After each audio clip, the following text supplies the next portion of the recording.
Chapter 501, Six Nations Contending for Power, Beacon Smoke Rising. Part 1. At Wang Ziwei's invitation, Li Yueming returned to the inn and started chatting. According to Wang Ziwei, after he earned enough fame and wealth through teaching, he joined the Western Garrison Army a few years ago. Because of his relationship with Li Yueming, plus Wang Ziwei's strong strength and sharp judgment of the situation, it didn't take long for him to gain Li Nanfan's appreciation. He was now acting as Li Nanfan's military advisor. He had already gained quite a reputation among the Western Garrison Army. Li Yueming was only slightly surprised.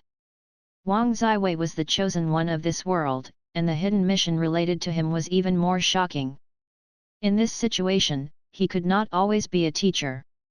Although Li Yueming was a little surprised to join the West Garrison Army, he was still a little surprised. However, that was all.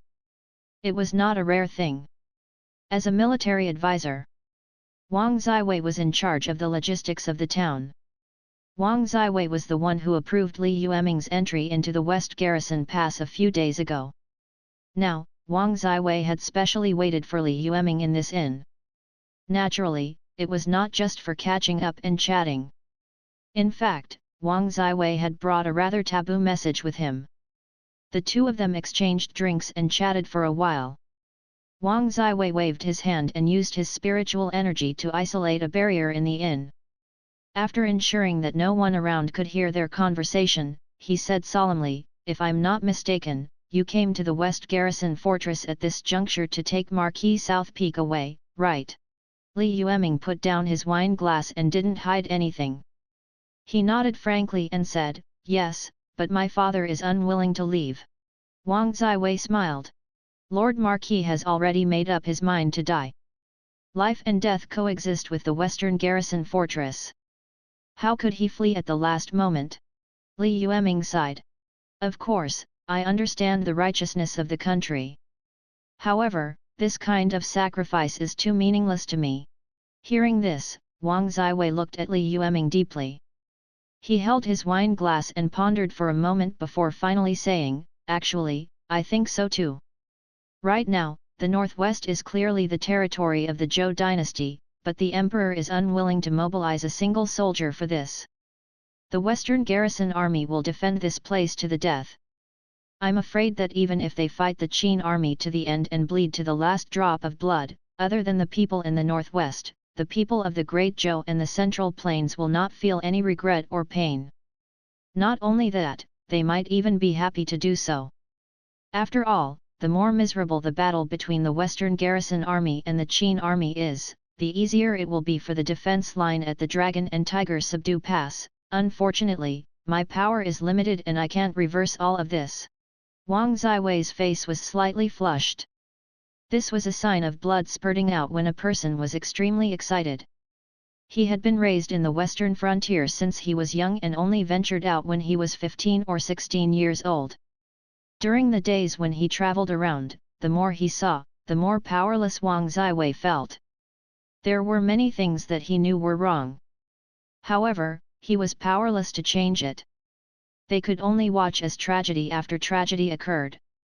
Now, the Great Zhou wanted to use the entire Northwest as a strategic defense against the Qin army. This was something that Wang Ziwei would never allow. It was also because of this that a few years ago, when he discovered this sign, Wang Ziwei decided to leave the mountain ahead of time and enter the West Garrison Army to start laying out his plans. However, it was still too late. In a few years, even though he had tried his best to raise his status in the Western Garrison Army, he was still a young man. However, whether it was fame or strength, he was still far from breaking through. It was only a few days ago when Wang Ziwei found out that Li Yueming, this extremely heaven-defying disciple, had appeared in the Western Garrison Army that he finally found a way out of the impossible. This was also the biggest reason why he was so excited and even took the initiative to test Li Yueming. Li Yueming didn't utter a word, but he showed the appearance of a deputy, willing to hear the detailed appearance of the class. As the saying goes, heroes come from troubled times. Now, it was already the time when the chaotic world was about to descend. If an ambitious person like Wang Ziwei, who had hidden himself deeply, wanted to achieve something, he naturally had to wait for an opportunity to make a move. Therefore, the moment he saw Wang Ziwei, Li Yueming didn't even need to guess to know that Wang Ziwei's purpose for looking for him was definitely related to the Western Garrison Fortress and the Star Moon Army. Both master and disciple were shrewd. Wang Ziwei had predicted that Li Yueming would not just sit back and do nothing about Marquis South Peak. Li Yueming had also predicted that Wang Ziwei would not miss this opportunity to soar to the top. Seeing that Li Yueming did not take the initiative to respond, Wang Ziwei restrained his excitement and coughed twice before he spoke first. One can't turn the situation around by myself, but if you trust Master and are willing to advance and retreat with him, we might be able to change the fate of the Western Garrison Army and the entire Northwest. Li Yueming revealed a puzzled expression. Oh? Does Master have a good plan? Actually, Li Yueming could guess Wang Ziwei's thoughts, but his guess might not be accurate. Wang Ziwei had to say it himself to make it count. Wang Ziwei stroked his mustache and did not hide anything from Li Yueming. He told him all his thoughts and plans. After listening, Li Yueming nodded. In that case, let's do it this way. Chapter 502, 6 Nations Contending for Power, Beacon Smoke Rising. Part 2. Seeing Li Yueming agree without hesitation, Wang Ziwei almost suspected that something was wrong with him. One had to know that any of the ideas and plans he had just mentioned would be a disaster if word got out. Under normal circumstances, most people would probably pee their pants after hearing a few words. However, Li Yueming acted as if nothing had happened. He agreed without hesitation, as if he was not talking about the rebellion of the extermination of the 9 clans, but about adding a plate of pig's head meat to the dishes. Wang Ziwei couldn't help but glance at Li Yueming. After confirming that Li Yueming was not joking with him and that there was nothing wrong with his statement, he took a deep breath and said, "To be honest, for a long time in the past, I always thought that I was free and easy enough. After all, I was full and the whole family was not hungry. If my head fell off, it would only be a bowl-sized scar. However, in front of your disciple, I still feel the difference. That's why it's true that the new waves push on the previous ones, and the previous waves die on the beach." In response, Li Yueming only smiled. "Master, why don't you think about it carefully? Because of the marriage alliance last time, the Li family has already completely offended the emperor. At this moment, our Li family is still in the middle of the day, but who knows if our entire family will be executed in the future. Under such circumstances, do you think that I, my father, and the entire Li family have any other choice?" In fact, when Li Nanfan refused to return to Northern Ice River Town with him last night, he had already considered it. It was just that he did not know that Wang Ziwei was in the army at that time, so he could not find a partner. Now, the two of them had the same idea. After discussing some details, Li Yueming did not stay any longer. After all, he came out in a hurry and didn't make too many arrangements. If he was discovered to have left Northern Ice River Town, he was afraid that there would be a lot of trouble. Immediately, Li Yueming mounted his spiritual horse and set off on the journey back to Northern Glacier Town. 3 months later, year 7294 of the Great Zhou Royal Calendar. A new year had begun, but the various countries were not lively at all. The dark clouds of war had already covered the entire continent. 5,000 years ago, Tang, Ming, Qin, Han, Song, Zhou, Qian, and Xia were at war. In the end, the Tang, Ming, Qin, Han, Song, and 6 kingdoms won. Back then, De Qian and Great Xia were divided up by the other countries, and each country more or less got some benefits. Since then, the 6 dynasties had a short period of peace. However, more than 5,000 years had passed quietly. The cake that was left after the annexation of Great Qian and Great Xia had basically been completely divided by the various countries. In addition, the arrival of the reincarnators had added a basin of hot oil to the hot water that was already about to boil. The contest for supremacy had reached its most intense stage. It did not matter whether the rulers of the various countries believed the rumors of the astrologers. At this moment, they would either be actively or passively involved in the upcoming war. After all, everyone was actively preparing for battle. Who dared to stop? The first to stop would probably be divided up by the other countries that were eyeing them covetously. Once the gears of war were set in motion, it would not be easy to stop unless thousands of lives were crushed and a few countries were slaughtered. Under such circumstances, even the Great Song, which valued literature over martial arts, was forging weapons and armor throughout the country. No matter how strong the army was, at least they showed their attitude. Under such circumstances, the era of many reincarnators had finally arrived. The reincarnators of various countries were active on the stage of the war. For a time, the stars were shining brightly, and the stars gathered. The identity of the reincarnators could not be exposed in the reincarnation world, but since it was a rule, there would be loopholes. The reincarnators had developed their own code in the main material world. Therefore, many reincarnators connected together through various means and formed a temporary alliance of interests. Currently, the strongest reincarnator forces. The most famous and powerful were Great Qin's black armored guards. Nearly 100 of the entire Qin country's samsara users had joined the black armored guards.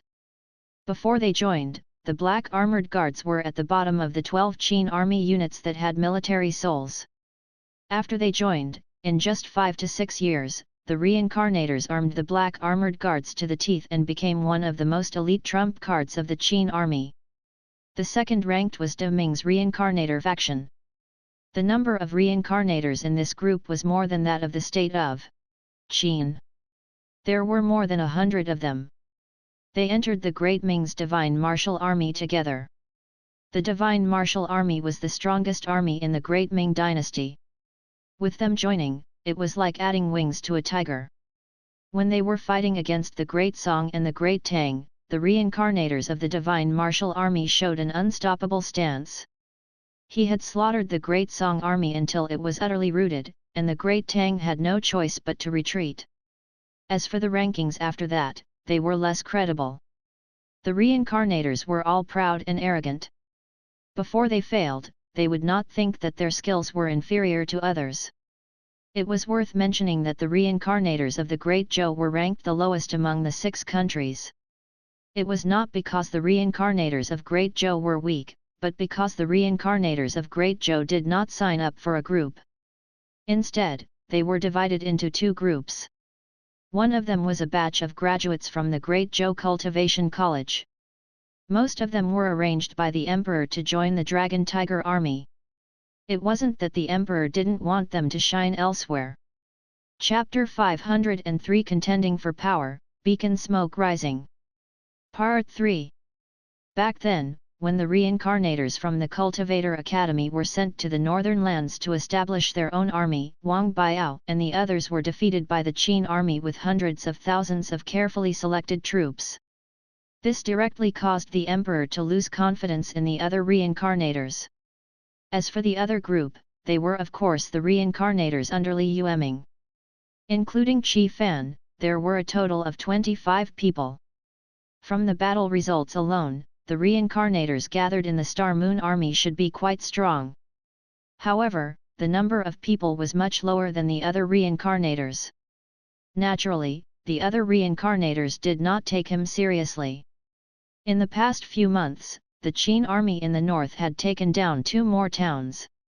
Even the Star Moon troop had sacrificed many men. Yuao Tian and the northern battlefront army all felt a heavy pressure. The imperial court was more lenient towards the north than the west. Over the years, other than sending troops under Prince Yu, he had also mobilized troops from other places to assist the northern lands. Therefore, the military forces in the north could barely hold on. However, the years of war had harmed the people of the Northlands. Many years ago, the Qin army had sent a small troop to trample and drive away the Northlanders. They did not allow the Northlanders to sow, causing the Northlanders to have no harvest for several years. In the end, if the imperial court had not grunted its teeth and distributed a few months of relief food, the northern lands would have been empty by now. Finally catching his breath, he ordered some food. The grain that had been saved hadn't even had time to be replanted. In the end, years of war had once again descended on this disaster-ridden land. The imperial court was currently unable to take care of itself, so it was naturally impossible to send out relief food like it did a few years ago. Desperate disaster victims wanted to escape to the Central Plains, which was relatively more prosperous, but they found that the imperial court had long blocked the throat of the Dragon and Tiger Pass that led to the Central Plains. He wanted to go east, but he found that King Yu in the east was even more ruthless. He directly sent a large number of troops to guard the few cities that entered the pass. If the disaster victims approached, they did not need to say anything and would shoot arrows at them like hedgehogs. As for the western frontier, there were also imperial court troops guarding the various passes there. The western border was not rich to begin with, and the main forces of the Qin army were still outside the West Garrison Pass, ready to move out at any time. The people were rushing to escape, and did not want to continue suffering from the war in another place. Therefore, the people who realized that there was no way out looked around. Only now did they realize that there was no place for them in such a big world. A large number of people began to gather and cause trouble. After all, people's eyes would turn green when they were hungry. As long as they could find a bite to eat, they would do anything. Under such circumstances, Li Yueming's northern glacier town welcomed a second surge in population. The vast majority of the tens of millions of refugees in the north were unaware of the situation in northern Glacier Town. However, a small portion of them found northern Glacier Town. In just a few months, the refugees lining up outside northern Glacier Town did not stop for 24 hours a day. He looked at the dense crowd outside northern Ice River Town. Tian Liang and the others who were in charge didn't know whether to laugh or cry. Having a large population was naturally a good thing. After all, whether it was to improve the town's economy or to strengthen the military, it could not be separated from the population. However, having too many people was also a happy and painful thing. This was especially so when the people they were facing were a group of refugees.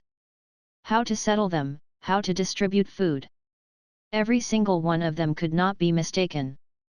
Fortunately, Qi Fan, who had gone to poach them some time ago, replied. The secret letter stated that he had poached 7 or 8 reincarnators who were proficient in agriculture and animal husbandry. At this moment, they were on their way back to northern Ice River Town.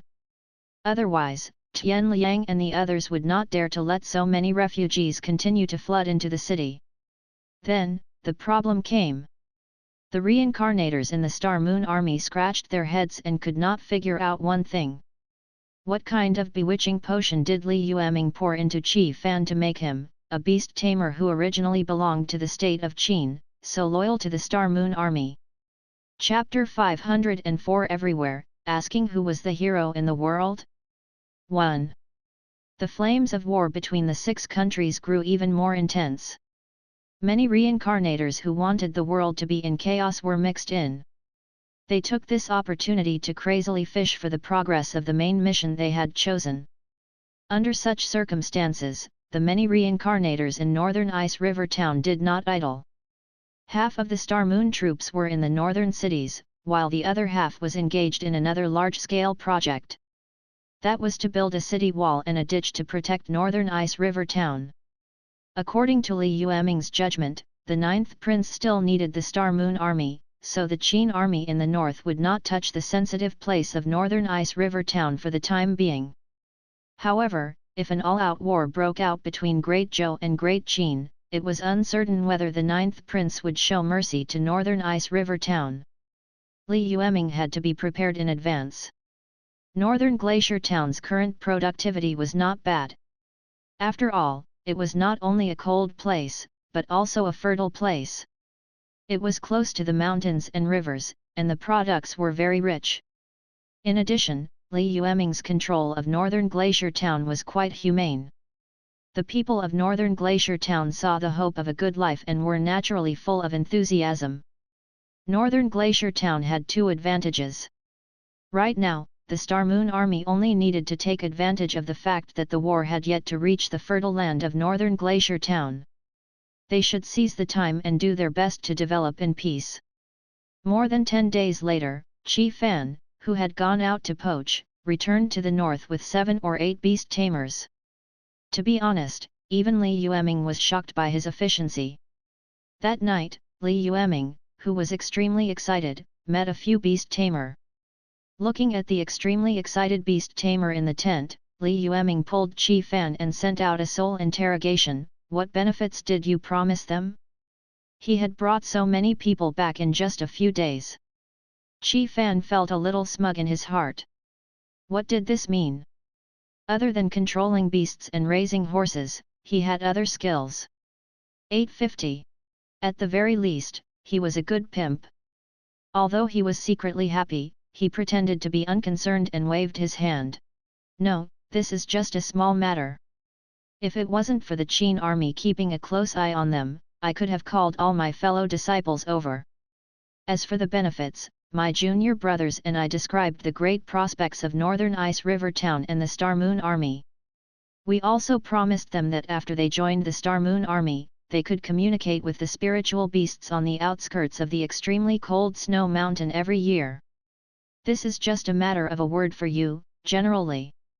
Li Yueming heaved a sigh of relief. These promises were not excessive at all. It could even be said to be zero cost.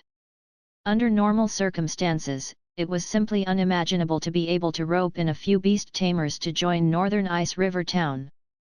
This wave was definitely worth it.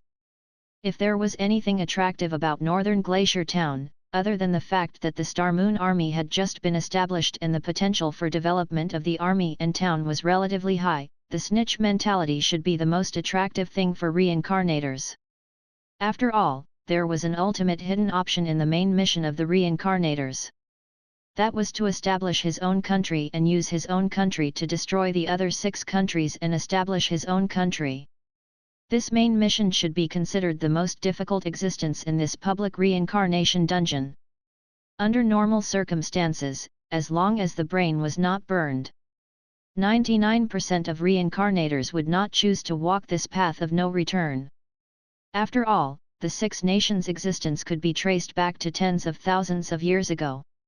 Each of them was a vassal state that had existed since the era of the human emperor Tiandu clan. His foundation was quite deep. Although the reincarnators were also very powerful. However, it was still too difficult for them to create a new country with just their strength. Now, the Star Moon Army had provided a stage for these ambitious people to show off.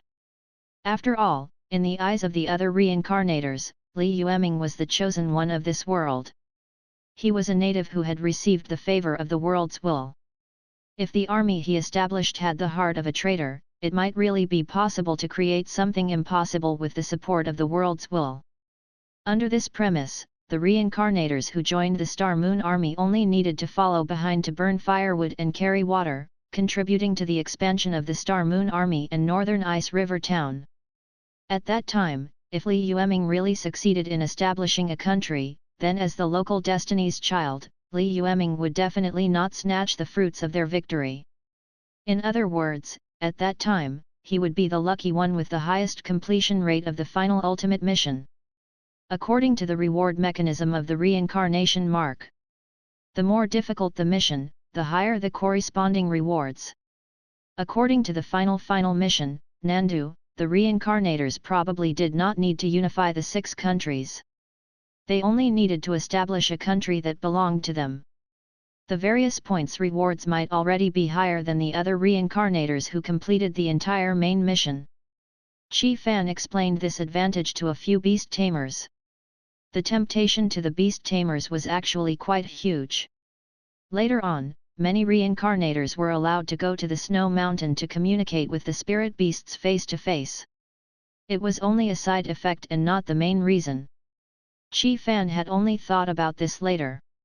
After all, there were so many reincarnators in the Star Moon Army, and many of them were very powerful. They should be experienced reincarnators. Under normal circumstances, if the benefits of following Li Yueming were not enough, these veteran reincarnators would have long replaced him or simply left. Chapter 505 Everywhere, asking who was the hero in the world? Part 2. However, looking at the entire Star Moon army, all the reincarnators listened to Li Yueming. Not only that, but he was also working hard to help Li Yueming expand his territory. Even if there was nothing to do for a few months, no one would consider running away. Qi Fan, who was a capitulator, actually couldn't understand the trick for a long time. After all, even if one of the reincarnators' heads was broken, there should be one of them who was not broken, right? Why were they willing to follow a local who had nothing to conquer the world and listen to him? Later on, he stayed in the Star Moon troop for a long time. Qi Fan slowly discovered the real reason behind this matter. Firstly, it was Li Yueming's personal charm. There was nothing to say. In terms of character and ability, Li Yueming was the best in all the worlds he had reincarnated into. Not only was he powerful, but he was also proficient in town management and government operations. Not only was he proficient in military politics, but he was also able to predict things like a god. Moreover, he was not a dabbler in these aspects, but a top-notch existence. Even with Qi Fan's picky eyes, Li Yueming could be considered an omnipotent hexagonal warrior. Of course, just the strength of an individual was not enough to convince many reincarnators. After all, to the reincarnators, the local natives were purely passers-by. No matter how powerful and awesome he was in the reincarnation world, it would only be a fleeting cloud after he left the reincarnation world. Therefore, after a more in-depth investigation, Qi Fan then came up with the second reason. That was Li Yueming's identity as the Destiny's Child. Reincarnators liked to follow behind Destiny's Child. There was no need to explain this reason. After all, in a sense, the Son of Destiny was equivalent to an extension of the world's will. With the support of the world's will, the Son of Destiny would be able to do half the work with half the effort. Therefore, many reincarnators could completely achieve a certain degree of victory by following behind a child of destiny with sufficient power of providence. It was estimated that this identity should be the most fundamental reason why Li Yueming could gather a group of reincarnators to follow him. As for the final reason, it was naturally the deepest one. Even after investigating for so many years, he did not notice this reason. It was only a few days ago when Huang Li looked for him and wanted him to go to the state of Qin to poach her. That was, the Star Moon army was ready to rebel against the Great Zhou at any time. Judging from the traces of Li Yueming, he seemed to want to establish his own country. After discovering this, Qi Fan finally understood why the two batches of reincarnators in the Star Moon army did not spare any effort. It turned out that this group of people was after the final ultimate mission. Looking at the current strength of Northern Glacier Town, it was ridiculous to think of building an independent country. However, Qi Fan was really watching how Northern Ice River Town developed day by day. In just over 10 years, under the leadership of Li Yueming and the joint efforts of many reincarnators, Northern Ice River Town had developed from a small town with a population of less than 10,000 to a super metropolis with a population of more than 600,000. What if Li Yueming was given another 10 or 20 years? Who dared to say that this place could not become independent and become the 7th country besides the 6 countries? And the reason why Qi Fan was so hard-working to call for people, even taking a huge risk to go deep into the Qin country, naturally also had selfish motives.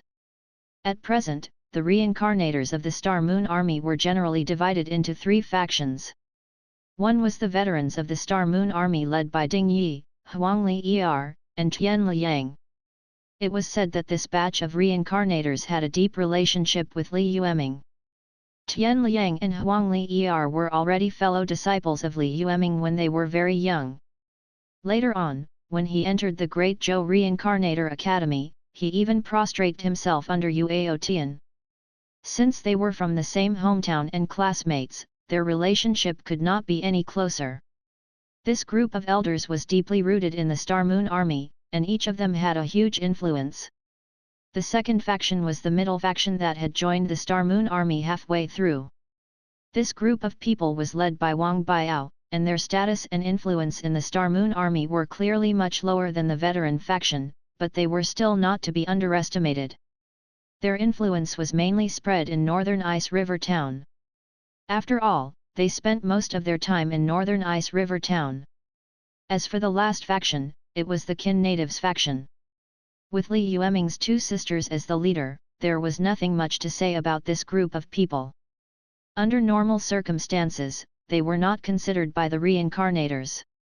In other words, there were only two factions in the Star Moon Army and Northern Ice River Town. And if he could pull the other beast tamers to Northern Ice River Town, perhaps he could use this to form his own sect.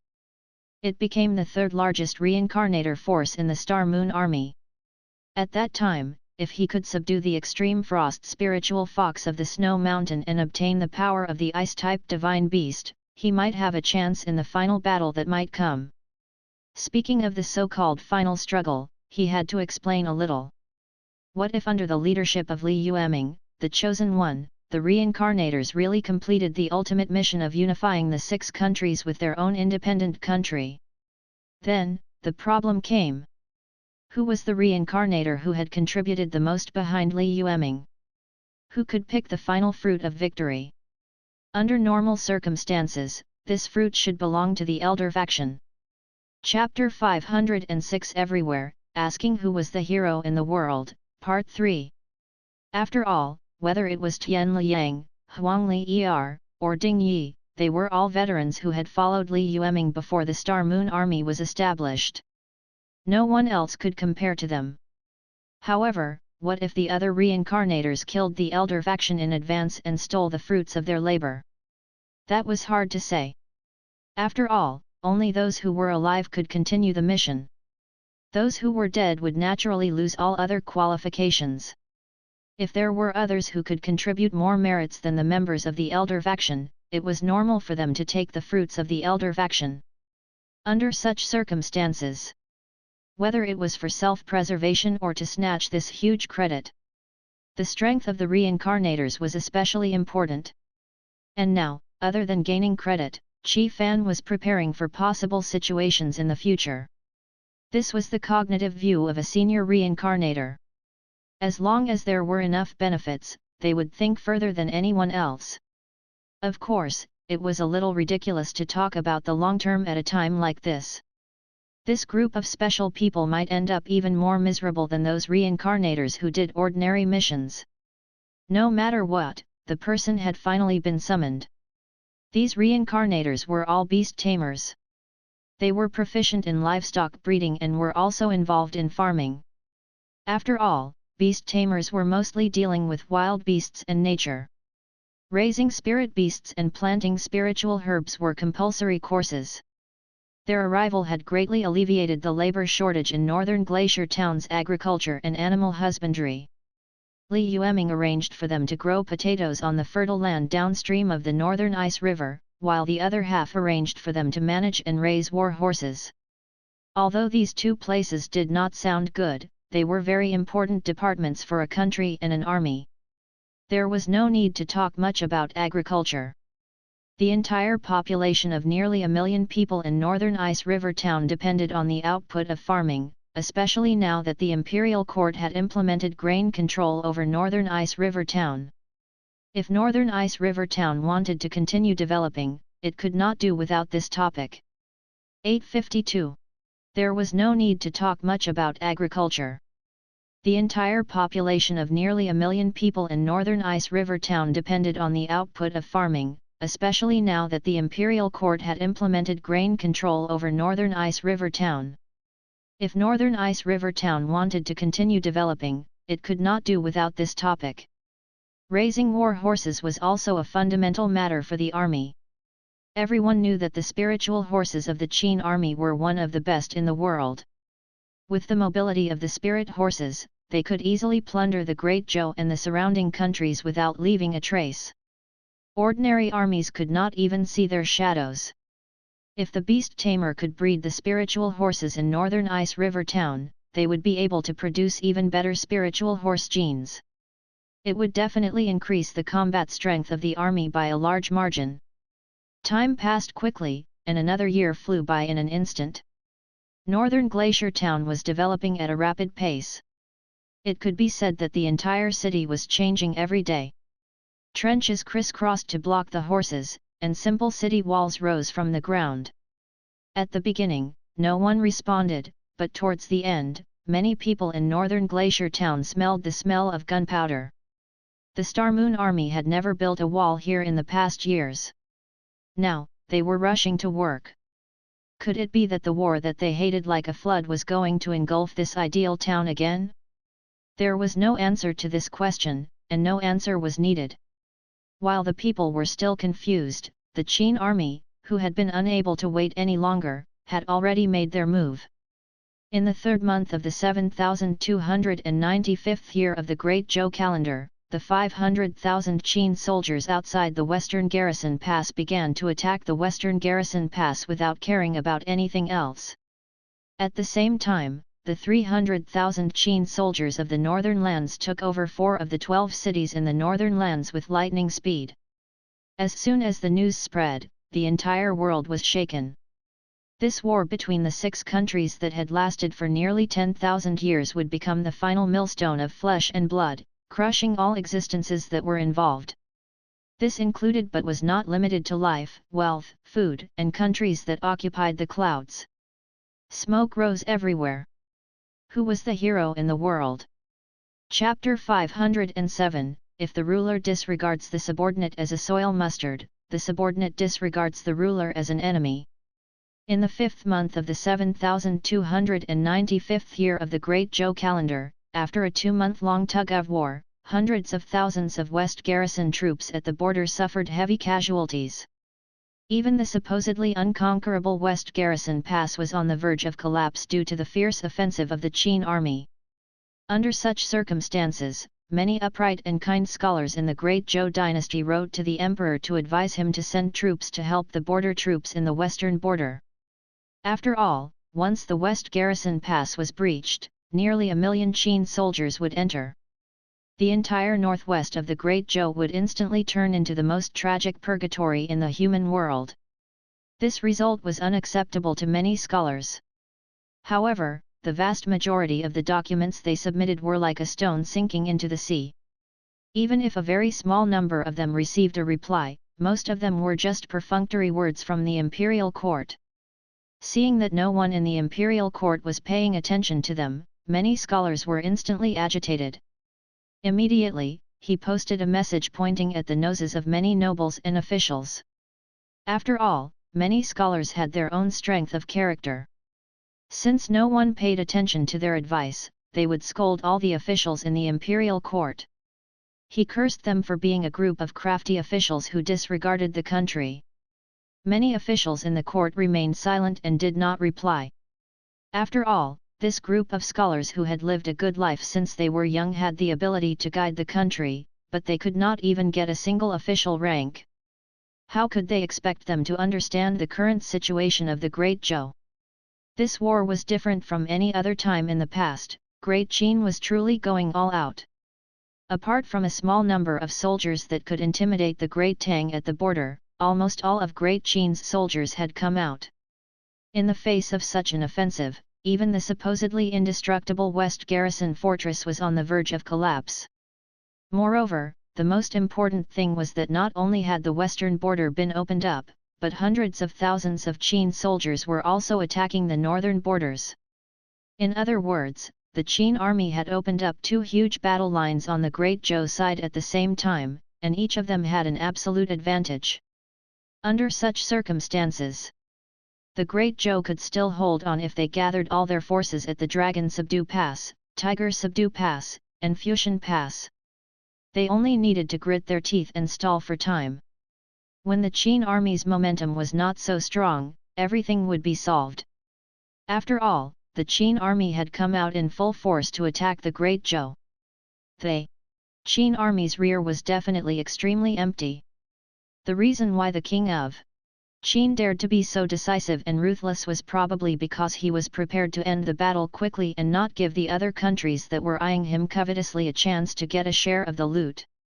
On the other hand, after understanding the Qin army's military plan, as long as the Great Zhou did not suffer a large-scale defeat, relying on the advantages of fighting on their own land and the shorter supply routes, it would not be a problem for them to delay the Qin army for a year and a half. It didn't even take a year and a half. After mobilizing millions of troops to kill the Great Zhou, the Qin kingdom's military strength was already very empty. The Great Tang in the south, which was also restless, would definitely not let go of such a good opportunity to attack. Moreover, once the Qin army on the eastern expedition was thwarted, there was no need for anyone to make things difficult for them. In summary, in the eyes of the many officials of the Great Zhou imperial court and the emperor himself, it was very wise not to send troops to reinforce the western garrison army at the western border. If they rushed to the western border, not only would it extend the supply line of the Great Zhou army, but it might also be cut off by the Qin army in the north.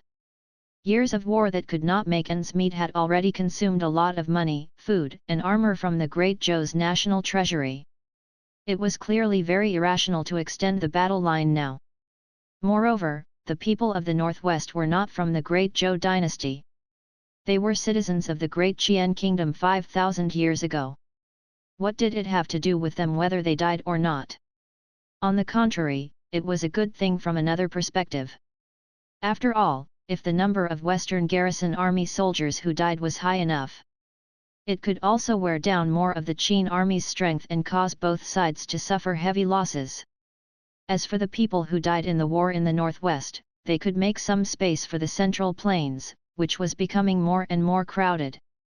After the war was over, without the obstruction of the western garrison army, the imperial court could enfeoff some nobles from the central plains and further strengthen the Great Zhou's rule over the northwest. All in all, no matter how one looked at it, leading the army to rescue the northwest was a losing business. Thus, all the politicians in the Great Zhou imperial court chose to go blind. They completely ignored the huge difference in military strength between the northwest and the Qin army. They were determined to use the armies of the northwest to wear down the strength of the Qin army. Only children would naively talk about right and wrong. Mature politicians had a heart of stone, and they only knew how to weigh the pros and cons.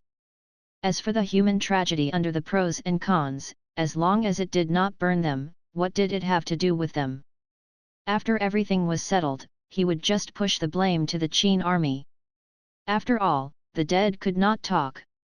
Under such circumstances, anyone with a discerning eye could see that the imperial court had already given up on the northwest and was determined to fight to the death with the Qin army at the 3 checkpoints. It was not realistic to use the northwest to resist the power of the Qin army.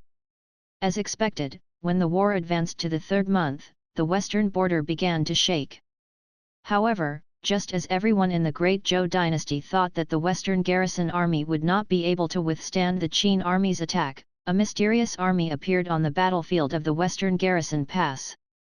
Chapter 508, If the ruler disregards the subordinate as a soil mustard, then the subordinate disregards the ruler as an enemy. This army was small in number, but they were well equipped and well trained. It was also their arrival that had forcefully given the West Garrison Fortress, which was on the verge of collapse, a breath of life, and allowed it to persevere again. After receiving the news, the entire Great Zhou turned their heads. Everyone was very interested in the origins of this mysterious army that had suddenly appeared. However, the situation in front of them was very tense, and all the places were in a state of preparation for war. It was difficult for spies to move at the moment, so they could not investigate the origin of this mysterious army in the first place. However, before the Great Zhou could completely recover, for some reason, the Qin army, which had been attacking cities and seizing territory in the north, suddenly stopped attacking. This had caught countless people off guard.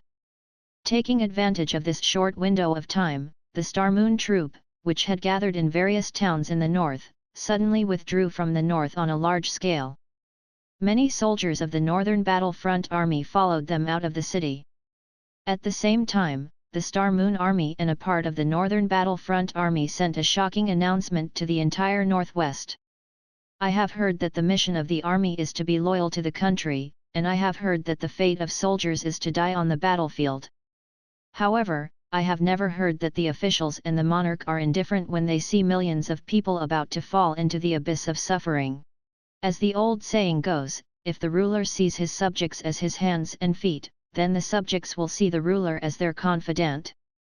If the monarch treats his courtiers like dogs and horses, then the courtiers treat the monarch like their countrymen. If the monarch treats his subjects like dirt, the subjects will treat the monarch like enemies.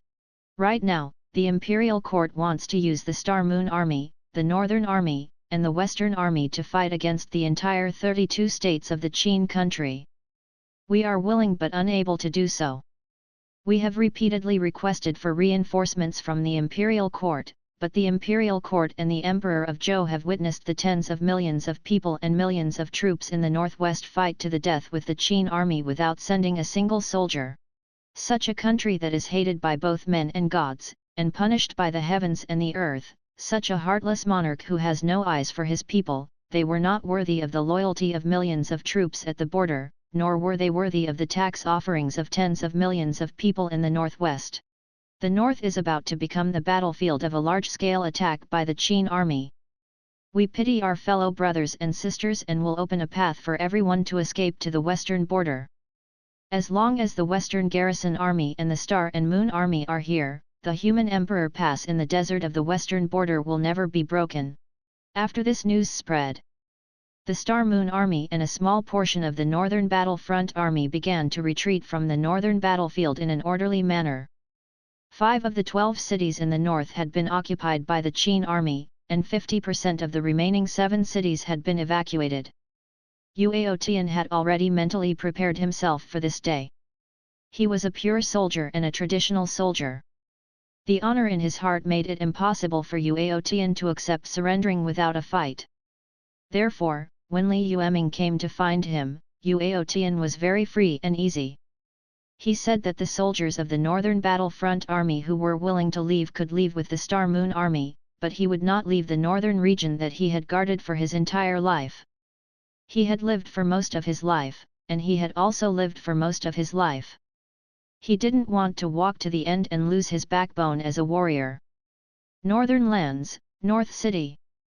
Looking at this familiar yet unfamiliar disciple in front of him, Yuao Tian's expression was rather complicated. He sighed and said with relief, "My staying here doesn't mean that what you did was wrong. In fact, there are many times when there is no right or wrong in many things.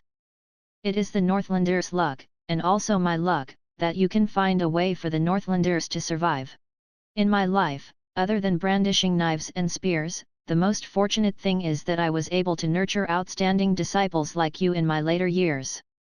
Go. I hope you can treat the Northern Battlefront Army and the millions of people in the north well. I will stay here and stand guard for the Northlands." Li Yueming was silent for a long time. He opened his mouth to say something, but in the end, he didn't say anything. He turned around and left silently. The news spread very quickly. After receiving the declaration, the Northlanders hesitated for a moment. Between the Imperial Court and the Star Moon Army, they ultimately chose the Star Moon Army. After so many years, the Star Moon Army had already built a good political reputation in the north. Compared to the Imperial Court, which did not treat them as humans, the Star Moon Army, which had protected them for decades, was clearly more trustworthy. Thus, many people packed up their belongings and moved to the western frontier under the guidance of the Star Moon Army. This news spread to Hejing. In his rage, the emperor smashed half of the palace with a slap and roared, "Li Yueming, this vile beast, I have treated you well. I didn't expect you to be an ungrateful wolf." Although the Star Moon Army's actions were not explicitly stated, they had already completely chosen to betray the Great Zhou. He had predicted that the Western Garrison Army would not surrender. However, he did not expect the Star Moon Army to stand up and stab the Great Zhou at such a critical moment. What puzzled the emperor the most was that the main battlefield between the Qin army and the Great Zhou army was in the western border. There were only 300,000 Qin troops in the north. Although the Star Moon Army and the Northern Army were under great pressure to deal with the 300,000 Qin troops, it was not to the point where they had to raise their hands and surrender, right? However, the emperor soon knew why Li Yueming wanted to leave the north. Originally, he was still thinking about how to punish Li Yueming for his betrayal. If he didn't catch him and pull out his skin and pull out his tendons, lighting the sky lantern, it wouldn't be enough to satisfy his hatred. Chapter 509, If the ruler disregards the subordinate as a soil mustard, then the subordinate disregards the ruler as an enemy. However, at this moment, the Qin army that had been fighting a bloody battle in the western border suddenly appeared outside the 100,000 mountains in the northern part of the Great Zhou dynasty. The Qin army, numbering in the millions, moved as fast as lightning, passing through the 12 northern cities that were no longer guarded, leading the army to attack Dragon Crouching Pass. In just 3 days, nearly 100,000 soldiers of Dragon Crouching Pass had died. The entire Dragon Crouching Pass was almost flattened by the Qin army's cavalry. Fortunately, at the last moment, the large number of Dragon Tiger army soldiers managed to block the first wave of attacks. After hearing this news, the emperor was no longer angry. He felt his entire body turn cold. If he still didn't know what had happened, then he could only say that he was too stupid as the emperor. No wonder Li Yueming was so bold to challenge him in public. It turned out that he had already calculated it well. So more than 10 years ago, Li Yueming, who was only a teenager, had already established a connection with the Qin army and the spirit beasts in the extremely cold snow mountain. Even now, the emperor still found it unbelievable. In the distant northern glacier town, Li Yueming's expression was not relaxed at all. Back then, after a brief discussion with Wang Ziwei, he came up with such a plan to protect himself. The Western garrison army would obviously not surrender to the Qin army. They would rather die on the battlefield and shed their last drop of blood than leave the western border and the western garrison pass. This was the foundation of the Western garrison army. If they lost it, the soul of the Western garrison army would no longer exist. However, just because the Western garrison army could not surrender did not mean that the Star Moon army could not surrender. The reason why the 100,000 mountains could not pass through the million Qin soldiers was because Li Yueming had intentionally controlled the agreement. As long as Li Yueming wanted to, he could ask the little fox to carve out a path for the Qin army to bypass the West Garrison Pass and enter the Great Zhou from the north. He was Li Yueming's strongest supporter. The little fox in the extremely cold snow mountain was the reason why the Star Moon army could survive in the gap between the Qin army and the Great Zhou army for a long time. Now, this big and thick leg had reached the most critical moment to play its role. Li Yueming first contacted the 9th prince and told him part of the plan. After so many years of consolidation, the 9th prince had already gained a rather high position in the Qin army. The previous Qin army had already been in a semi-retired state for a few years. Currently, the 9th prince was in charge of most of the Qin army's military and political affairs. From another point of view, the 9th prince had already obtained the absolute advantage in the battle for the crown prince. If nothing unexpected happened, it would not be long before he could successfully succeed the throne. After hearing the news of Li Yueming, the 9th prince was naturally ecstatic. If there was a choice, the Qin army would definitely not be willing to go head-on against the West Garrison army, which was a tough and meatless bone. Therefore, both sides hit it off. The 9th prince asked the Qin army to leave behind a troop to feign an attack on the West Garrison Pass. On the other hand, he asked Wang Ziwei and the West Garrison army to act as if they were attacked by the main force of the Qin army to cover up the fact that the main force of the Qin army was advancing towards the 100,000 mountains. He and the Qin army had agreed on a time to attack. Before that time arrived, they would evacuate as many innocent people as possible. Furthermore, through the existence of the little fox, he had made a non-aggression agreement with the Qin army. Once the Qin army pointed their finger at North Ice River Town and the Star Moon army, Li Yueming would ask the little fox to cut off the supply line of the Qin army. At that time, the 1 million Qin army might be able to force their way back to Hang Pass with their powerful military strength. However, the plan to attack the Great Zhou would probably be completely ruined. After a few operations, under the tireless efforts of Li Yueming and Wang Ziwei, they finally temporarily averted the impending disaster for the Star Moon Army and the Western Garrison Army. But now, what gave Li Yueming the biggest headache was not the Qin state and the Great Zhou, but the large number of people in the north. With so many refugees with their families, how to settle them was definitely a matter that required Li Yueming to use 18 martial arts. Li Yueming had already mobilized all the food that the Northern Ice River Town and the Star Moon Army could mobilize. The Northern Army and the Western Army had also more or less taken out food. However, they were still short of about half of the food needed for the refugees' migration. No matter how good Li Yueming was at politics and scheming, there was no way to conjure food that could feed millions of people out of thin air. Therefore, this long journey of migration was destined to be extremely difficult from the beginning. Before the turmoil began, Li Yueming still needed to settle this hot potato. Only by doing so could the Star Moon Army, who had completely grasped the right time, place, and people, be invincible in the following vast stage. Chapter 510. In the year 7296 of the Great Zhou dynasty, the people of the northern lands migrated. The migration was estimated to have a population of several million. Along the way, the people of the western border provided some food, and with the help of Northern Ice River Town, the Star Moon Army, and the Western Garrison Army, by the time they reached the end of the migration, 30% of the population had died.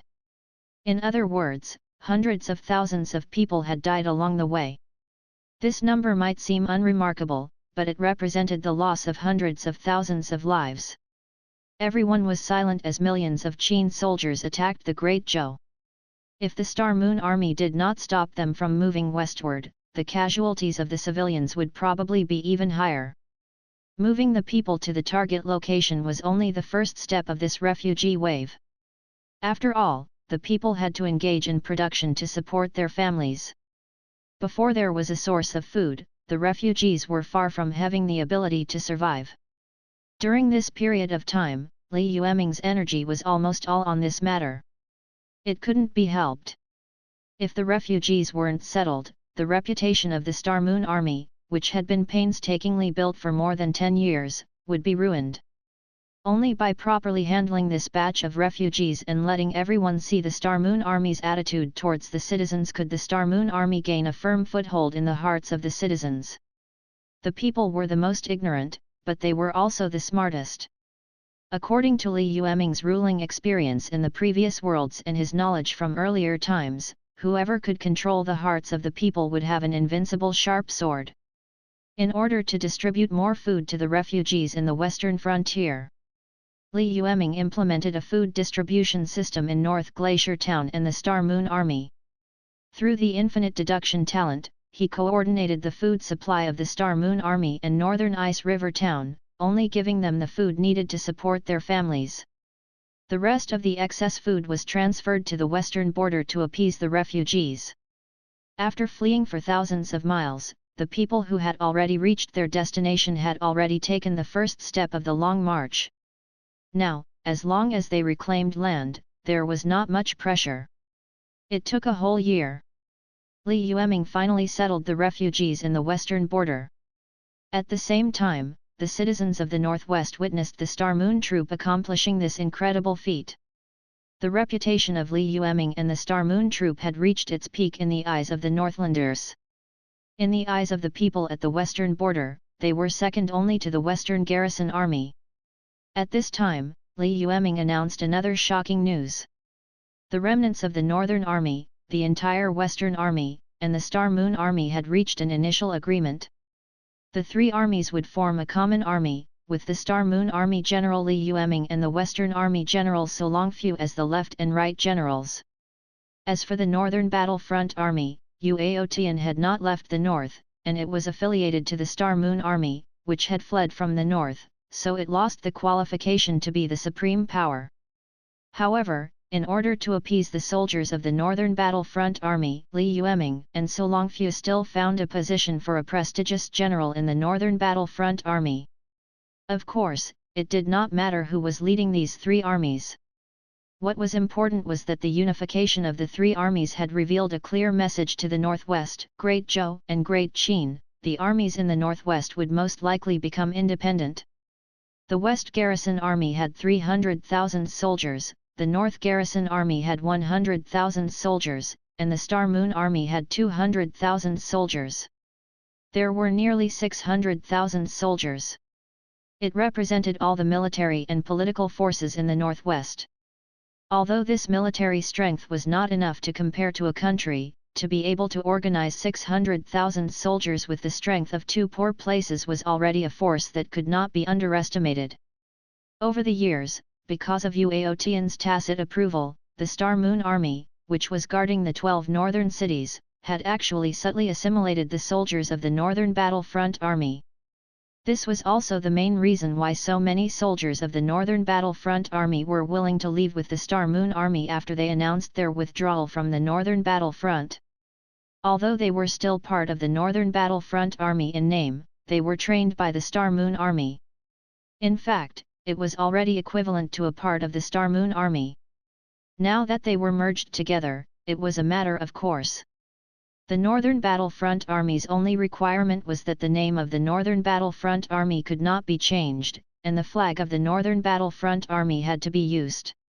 This is a kind of inheritance, also is the Northern Army soldiers to the proud days and the last salutation of the army guarding the north. Li Yueming was naturally satisfied. At this point, the Star Moon Army's North Guard Corps was established. The Star Moon Army, which had shrunk to only about 200,000 soldiers, suddenly expanded to more than 300,000 soldiers. The Qin Army had occupied the 12 cities in the north, but there were still other small towns in the north that had not been occupied. To the Qin Army, these small towns in the north were poor and run down. Other than wasting energy and rations, they could not get any benefits. Therefore, he couldn't be bothered with these small towns. This gave the Star Moon Troop a chance to expand. The current Great Zhou's control over the northern lands was undoubtedly at its lowest in the past 5,000 years. The officials and soldiers of the small towns in the north were basically at a loss. They did not dare to attack the Qin army, nor did they dare to surrender. Chapter 511. They could only hope that no one would notice them and let them successfully survive the war that engulfed the Great Zhou. Under such circumstances, the Star Moon Troop arrived. The generals saw Li Yueming and the former soldiers of the Northern Battlefront Army. Zhu Dong immediately found his backbone. He expressed his willingness to submit to the Star Moon Alliance Army in the future. At the same time, he begged the Star Moon Alliance Army to protect the town they were in. Li Yueming naturally did not hold back. With the current strength of the Star Moon Army, it was impossible to protect the town they were in. However, it was entirely possible to send a few Star Moon troops to guard this place. The Qin Army and the Star Moon Army had reached a non-aggression agreement. Before they broke through the Great Zhou's Dragon and Tiger subduing pass, the Qin country's millions of troops relied on the north to transport grain. This agreement was undoubtedly very useful. Therefore, in just 2 years, the territory of the Star Moon Army had expanded almost 5 to 6 times. A few years ago, the Star Moon Army, which had only been in charge of one city in northern Ice River Town, had suddenly become a political force that ruled over more than 10 small towns. That was why it was said that heroes were born in troubled times. Under normal circumstances, if the Star Moon Army annexed the cities of the Great Zhou dynasty, hundreds of thousands of emperor's guards would probably come knocking on their doors at any moment. A fierce battle would break out between the two sides. But now, because the Qin army was at the front line, the Star Moon Army behind them could easily pick up the small cities that the Qin army did not want. This was something unimaginable in a peaceful era. At the front line of the Dragon and Tiger Pass, the Qin army was fighting a high-intensity battle with the Great Zhou. Troop after troop of soldiers climbed up the city wall, while troop after troop of soldiers fell down from the city wall. The entire battlefield was filled with a nauseating stench. There were charred and rotten corpses, boiling golden liquid, and the unique smell of gunpowder on the battlefield. Ordinary people would tremble even if they just walked through it. However, the soldiers on both sides did not feel anything. The Qin army, whose eyes were red from killing, charged up the city wall with all their might. The guards on the pass also had red eyes as they rushed up one after another to suppress the soldiers who tried to touch the city wall. The reason why the Dragon and Tiger subduing pass could be called the Gateway of the Great Zhou was because its geographical location was quite superior. It was only second to the West Garrison Pass, which was said to be the work of an immortal. The terrain of the Crouching Dragon and Tiger Fusion Pass was like a gourd. The mouth of the gourd was the pass, and behind the pass was the vast and fertile land of the Central Plains that the Qin army had coveted for thousands of years. However, under the influence of this terrain, the Qin army was unable to spread out their formation. Millions of soldiers were squeezed into a ball at the narrow mouth of the gourd, and it was impossible to send out too many soldiers at once. Otherwise, the first wave of attacks would have already taken the completely unprepared Tiger Subdue Pass. In order not to waste military power, the Qin army could only split up and attack 3 checkpoints at the same time, starting a tug-of-war with the Great Zhou. A long war was naturally beneficial to the Great Zhou. After all, the territory of the Great Zhou was behind the Dragon and Tiger Pass.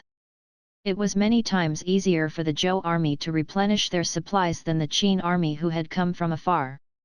At the same time, the main force of the Qin army would come out in full force, and the strength of the country would be extremely empty. Other countries would definitely not let go of such a good opportunity. As long as the Great Zhou could stall for enough time, the scales of victory would undoubtedly tilt towards the Great Zhou. At that time, if the Qin army retreated in a hurry, the Great Zhou might be able to obtain a victory against the Qin army. However, just as countless people in the Great Zhou heaved a sigh of relief, Fusion Pass, which was originally on the second line of the war, was breached without any warning. On the battlefield, a group of Qin soldiers wearing black armor appeared. When they appeared, the entire battlefield fell silent for a moment. This black-armored unit rushed up the city wall. There were also members of the Dragon Tiger army from the Great Zhou army who came out of the crowd. After all, everyone could see that the other party should be the soldiers of the 12 armies of the state of Qin. Ordinary people would not be able to deal with such soldiers. They had to send out troops that also had the same army spirit to be able to match them. This was not the first time the Great Zhou soldiers had encountered such a situation. Therefore, after a brief moment of shock, they quickly began to deal with this unit according to their experience. However, the strength of the black armored guards was far beyond everyone's expectations. Hundreds of Dragon Tiger army soldiers pounced on them, wanting to drive them off the city wall. However, they did not expect that the soldiers of the Dragon Tiger army would melt like boiling steel knives cutting through grease in just a moment of contact. All the Dragon Tiger army soldiers who charged forward were instantly killed by the black armored guards. It was even easier for cultivators to kill ordinary soldiers. After realizing this, all the soldiers in the Tiger Subdue Pass felt that something was wrong. Under normal circumstances, even though the Qin army's black armored guards were very strong, they would not be able to kill the Dragon Tiger army soldiers so easily. Just as they were in a daze, the black armored guards on the city wall charged forward and quickly tore a hole in the defense line. At the same time, the Qin army that had been prepared for this was charging forward. When the remaining soldiers of the Dragon Tiger army saw this, they immediately came back to their senses and shouted, "This is the God's Descender of the Qin army's black armored guards. He is the Qin army's most elite sharp knife. Quickly inform General Wu and General Cao to come and defend the city." Chapter 512.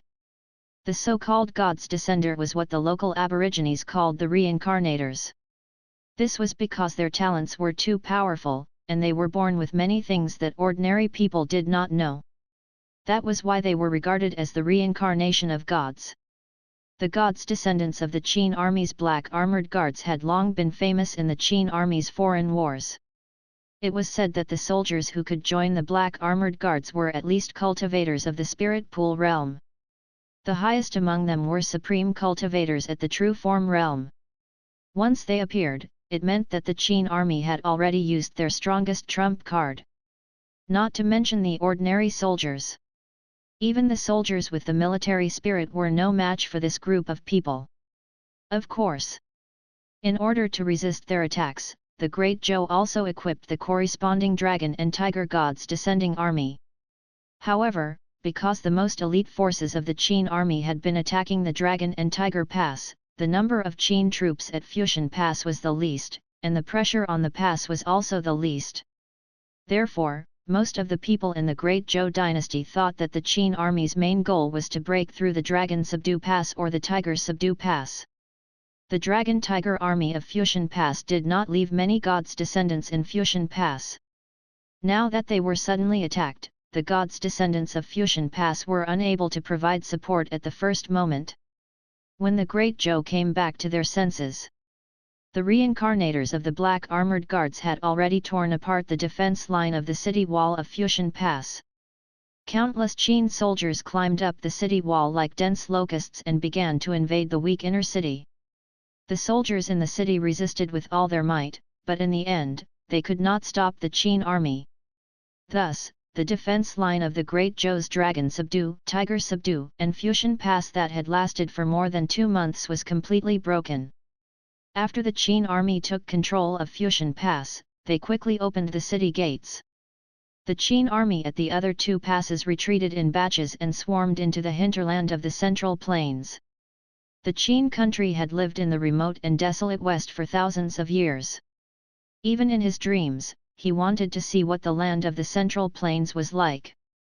Now, after several generations of Qin Jun's tireless efforts, he had finally achieved his dream. After hearing the news, countless great clans and commoners in the Great Zhou were so scared that their legs went weak. The Qin army actually broke through Fusion Pass. This is fake news, right? When I was young, I once toured Fusion Pass. That majestic pass was like a wild beast standing on the plains. How could such a shocking pass be broken by the Qin army? Don't say any more. The refugees who escaped from Fusion Pass are almost at the side of the Ji River. The black tide of people is in a state of panic. The Qin army has definitely passed through Fusion Pass. Alas, Zhou has lost his destiny. It's all the Northlands and the West borders' fault for surrendering without a fight. If they contribute a little more, perhaps this war will be rewritten. Indeed. I said a long time ago that it was absolutely wrong for the imperial court to keep the descendants of the great Qian dynasty in the western garrison fortress. No one listened to me back then, and now they have created a big mess, right? Stop talking. You're an ingrate who doesn't know each other well in the Northwest. You're wasting the lives of hundreds of millions of people in the Great Zhou dynasty. In the past, with the western frontier and the northern lands acting as a buffer line of defense, the Central Plainsmen had heard of the ferocity and brutality of the Qin army, but they had never taken it to heart. They had never thought that the Qin army would really come here one day.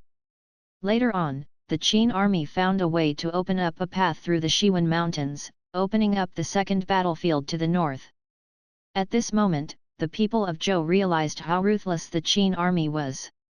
After so many years of war, the Qin army's demon-like reputation had already spread throughout the Great Zhou. Now, those Qin barbarians who were scaring children were about to trample on the Central Plains.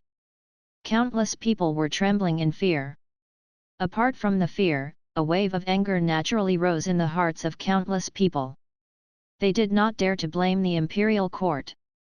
Therefore, he could only vent his anger on the north, west, and Star Moon troops in the northwest. For a time, many people in the Great Zhou cursed Li Yueming and the Li family for being ungrateful. As for how the imperial court had left the 2 places in the northwest to die, the group of people had tacitly chosen to turn a blind eye to it. After all, in their eyes, the mission of the Western Garrison Army and the Northern Garrison Army was to defend the Central Plains. Shouldn't they sacrifice their lives for them at such a critical time? But no one answered them. The only answer they received was the cold and merciless whipping of the Qin army. After Fusion Pass was breached, the entire northwest of Great Zhou was opened up, and the other two passes became decorations. Millions of Qin soldiers swarmed into the central plains like locusts and began to pillage and kill. Along the way, there were also many soldiers who tried to resist, but they all ended up in a very miserable state. They were either trampled to the ground by the Qin army or captured alive, stripped naked and tied to chariots as a public display. For a moment, the entire Great Zhou was in chaos. Chapter 513, The Emperor's Trump Card. When the emperor heard the news in Hejing, his expression was cold. Before the Qin army had broken through Fushan Pass, the emperor had been unable to sleep at night, afraid that something unexpected would happen. Now that the Qin army had entered the central plains, he was much calmer. When the Tiandu clan split up, the Great Zhou was still the country with the strongest military strength among the 6 countries. Otherwise, he wouldn't have been able to occupy such a good spot. As for the Qin state, it was undoubtedly one of the most peripheral countries among the 6 states at that time. If it was not for the fact that the Qin lord's personal martial strength was sufficiently powerful at that time, it was estimated that he would not have a share of the spoils of the feast. However, as time passed, the Great Zhou, which had superior terrain and rich resources, was getting worse with each generation, and its national strength was declining day by day. As for those dukes who had been sealed in a place where there were many barbarians and miasma everywhere, who did not have enough to eat or drink all year round, who were exposed to the wind and sun, they were constantly expanding. Now, their strength was stronger than the previous one. The emperor felt both angry and furious. However, if the Qin army thought that they could defeat the Great Zhou so easily, they were simply daydreaming. The Great Zhou had been able to occupy the most fertile land and survive for nearly 10,000 years. Naturally, they could not have no trump cards. He only hoped that the Qin army would not go overboard. Otherwise, they would really fall out and force the Qin army to fight the Great Zhou inside the pass. In the end, it was still unknown who would win. The Qin army went south, killing and looting. The towns and villages that it visited were filled with smoke and corpses. War was like a machine with blood and flesh flying everywhere, crushing everything that was involved. Who knew how much gold, silver, jewelry, cattle, sheep, horses, and even people and armor had been taken away? The Qin army transported these loots back along the logistics line. In less than half a month, the Qin army had plundered countless resources. The soldiers who had come with the army were excited when they first saw the treasures. However, as the amount of treasures accumulated increased, and now they were being sent away one cart after another, their excited nerves could not help but feel a little numb. They were stunned by the wealth of the Great Zhou Central Plains. For many years, the Qin army had been active outside the Great Wall. Under the deliberate promotion of many elders and merchants, most of the Qin soldiers had heard of the wealth of the Great Zhou since they were young. Legend had it that it was a place full of gold. The climate there was very warm. In spring, they only needed to sow seeds into the soil. After being nourished by the rain in summer, they could grow heavy food in autumn. In winter, it was not like scraping bones and digging meat outside the frontier. They could even go out to play and hunt. It was also because of these words that the tens of millions of people in Qin country looked forward to the Central Plains. It was also under such circumstances that countless seniors of the Qin country advanced wave after wave in order to attack the Central Plains. Day after day, they reorganized the army and nurtured soldiers. As the successive Qin monarchs worked hard to push the reform to become more and more perfect, the Qin country's military strength also continued to expand. Finally, the Qin army, a small country that was not eye-catching among the 6 nations, mustered up their courage and began to send troops to attack the Great Zhou, this legendary and incomparably rich golden country.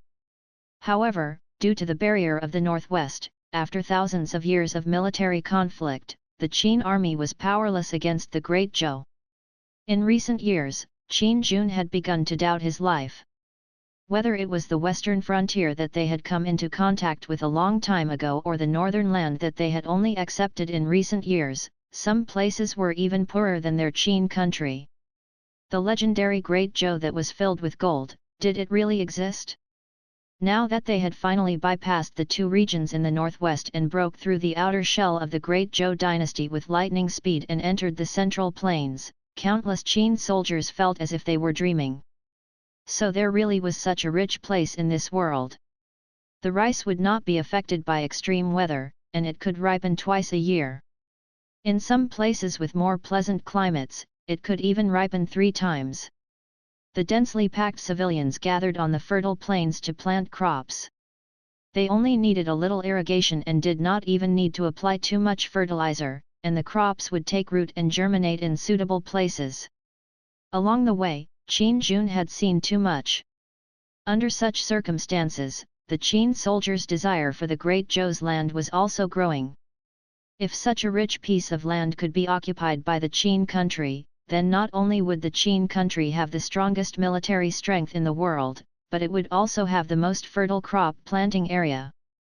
With the double blessing of land and grain, it would not be long before the Qin country would be able to form an army that could sweep through the other countries in the world.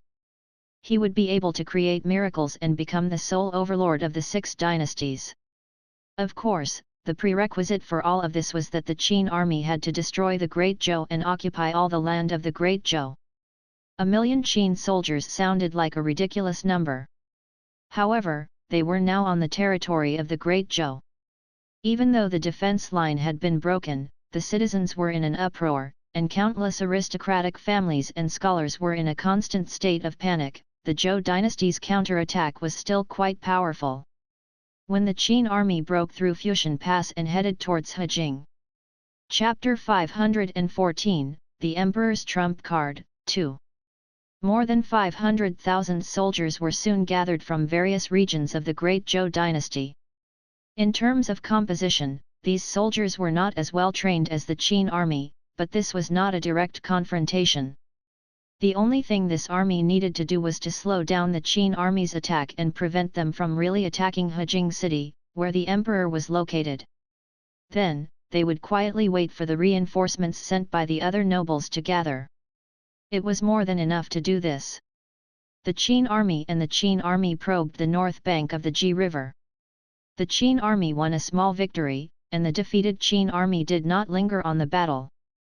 They immediately retreated to the south bank of the Ji River and began to implement a policy of strengthening the walls and clearing the fields to prevent the Qin army from obtaining food in the Great Zhou territory. This move was very useful to the Qin army who had come from afar. After realizing that they couldn't plunder any more resources, the Qin army began to attack the troops on the south bank of the Ji River in a frenzy. Under the pincer attack of 1,000,000 Qin soldiers, the royal Qin army was forced to retreat. However, this was the territory of the Great Zhou. Although the Qin country had scouted the terrain, they were still not as familiar as the royal army. Several times when he wanted to completely annihilate the royal army, he had cleverly dodged them. 500,000 against 1,000,000, although he was losing. However, it did not collapse. The biggest reason was that the reincarnators of the Great Zhou dynasty had appeared in the royal army. They were like sticky candy, firmly clinging onto the Qin army and not allowing them to take a single step forward. Seeing that they were unable to break through the royal army and attack Hejing city in a short period of time, and that the other armies of the Zhou dynasty were still joining the royal army to replenish their strength, the originally high-spirited Qin army finally began to feel anxious. It had been nearly 2 months since they sent troops to attack the Great Zhou. Not to mention how great the pressure of the grain and grass supply of the 1,000,000 Qin army was, just the fact that there were other countries eyeing the empty Qin territory made it impossible for them to stay in the Great Zhou territory for a long time. In the end, the Qin army, unable to withstand the pressure, began to retreat slowly, preparing to return home after one last pillage. However, at this moment, Futian Pass, which was originally in the hands of the Qin army, suddenly received news that a mysterious Zhou army had attacked the Qin army that was guarding Futian Pass. They wanted to take back Futian Pass and cut off the Qin army's escape route. The battle lasted for an entire night.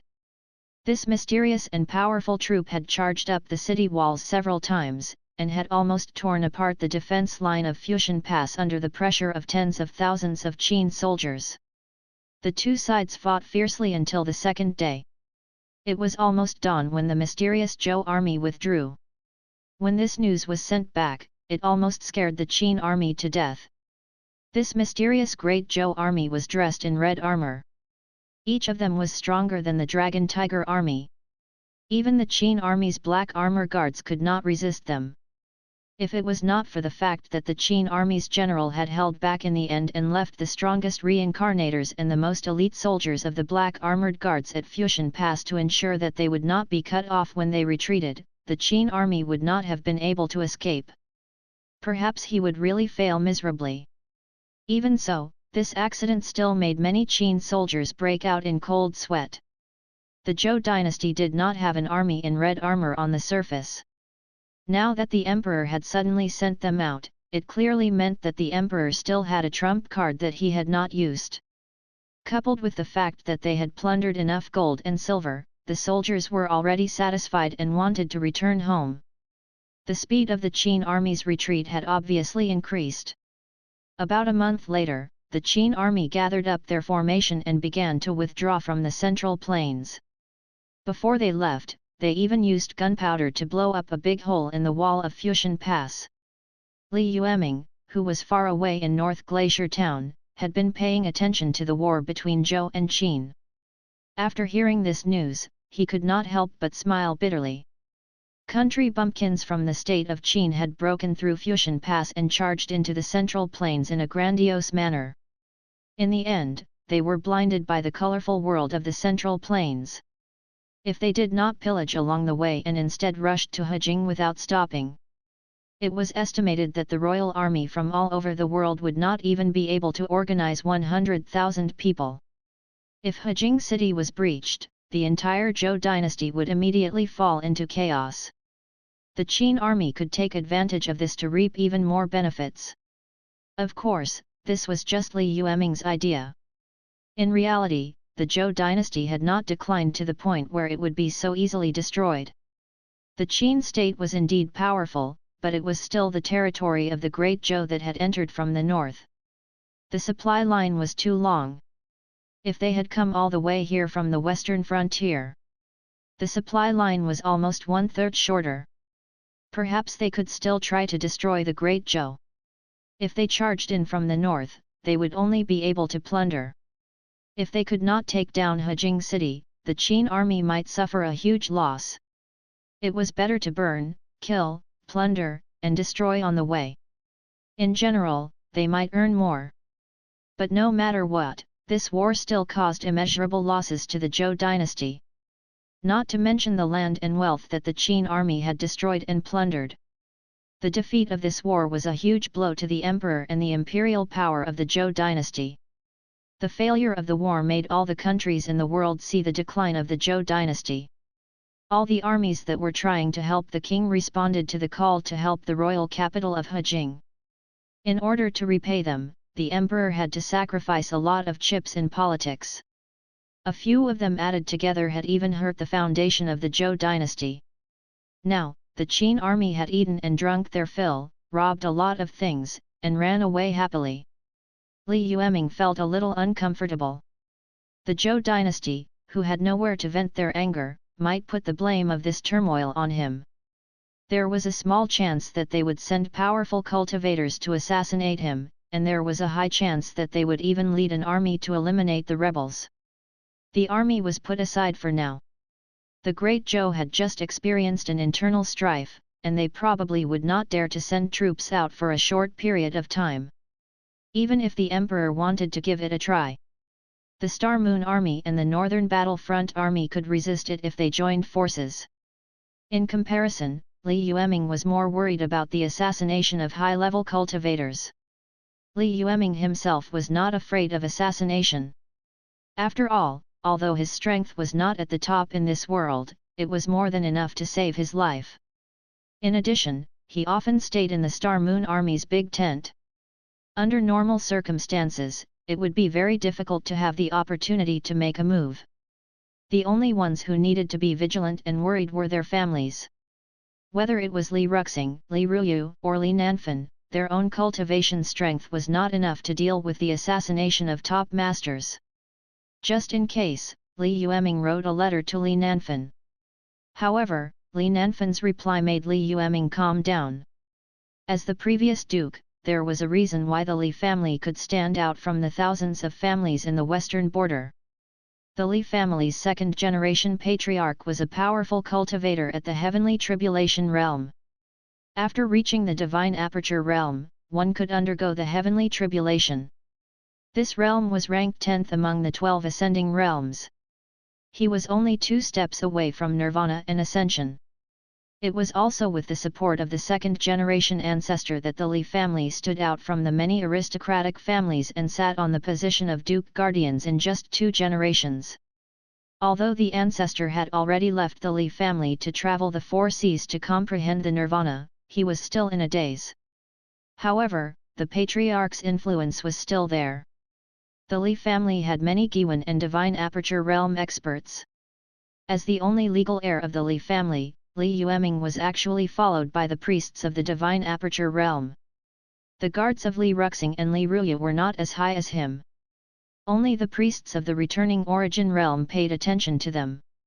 It was no wonder that Li Nanfan had ignored Li Yueming for so many years. It turned out that there were already powerful people in the family who were paying attention to Li Yueming's growth. Of course, the strength of the Li family was still far inferior to the Zhou royal family. After all, the emperor had a supreme expert of the nirvana realm behind him. There were also many offerings of the heavenly tribulation realm. However, those existences would basically not take action unless the country was destroyed. Under normal circumstances, returning to origin and divine aperture realm were already the peak that most ordinary cultivators could see. Cultivators above that were basically all dedicated to cultivation. It was difficult for worldly matters to stir up their emotions. Therefore, no matter how strong the assassins sent by the emperor were, they were at most at the divine aperture realm. The Li family could barely hold on. After receiving the letter, Li Yueming heaved a sigh of relief. As long as he could protect his loved ones from being assassinated, the pressure on him would be reduced by more than a notch. Next, it would be up to the Zhou dynasty to react after they regained their senses. Then, they would counter the moves according to their own situation. Chapter 515, Northwest Company Army, Father and Son Reunited. 1. Everyone knew that the strongest army of the great Zhou dynasty was the Dragon Tiger Army. However, they did not know that there was a super elite force in the Dragon Tiger Army that was rarely known. This elite troop was called the 6 Guards of the Imperial City. The 6 Guards of the Son of Heaven were nominally part of the Dragon Tiger Army, but in reality, they were a royal force that was completely independent of the Dragon Tiger Army. Each of the 6 Imperial Guards had 10,000 men, making a total of 60,000 men. All the soldiers in the army were elite troops raised by the Imperial clan since young.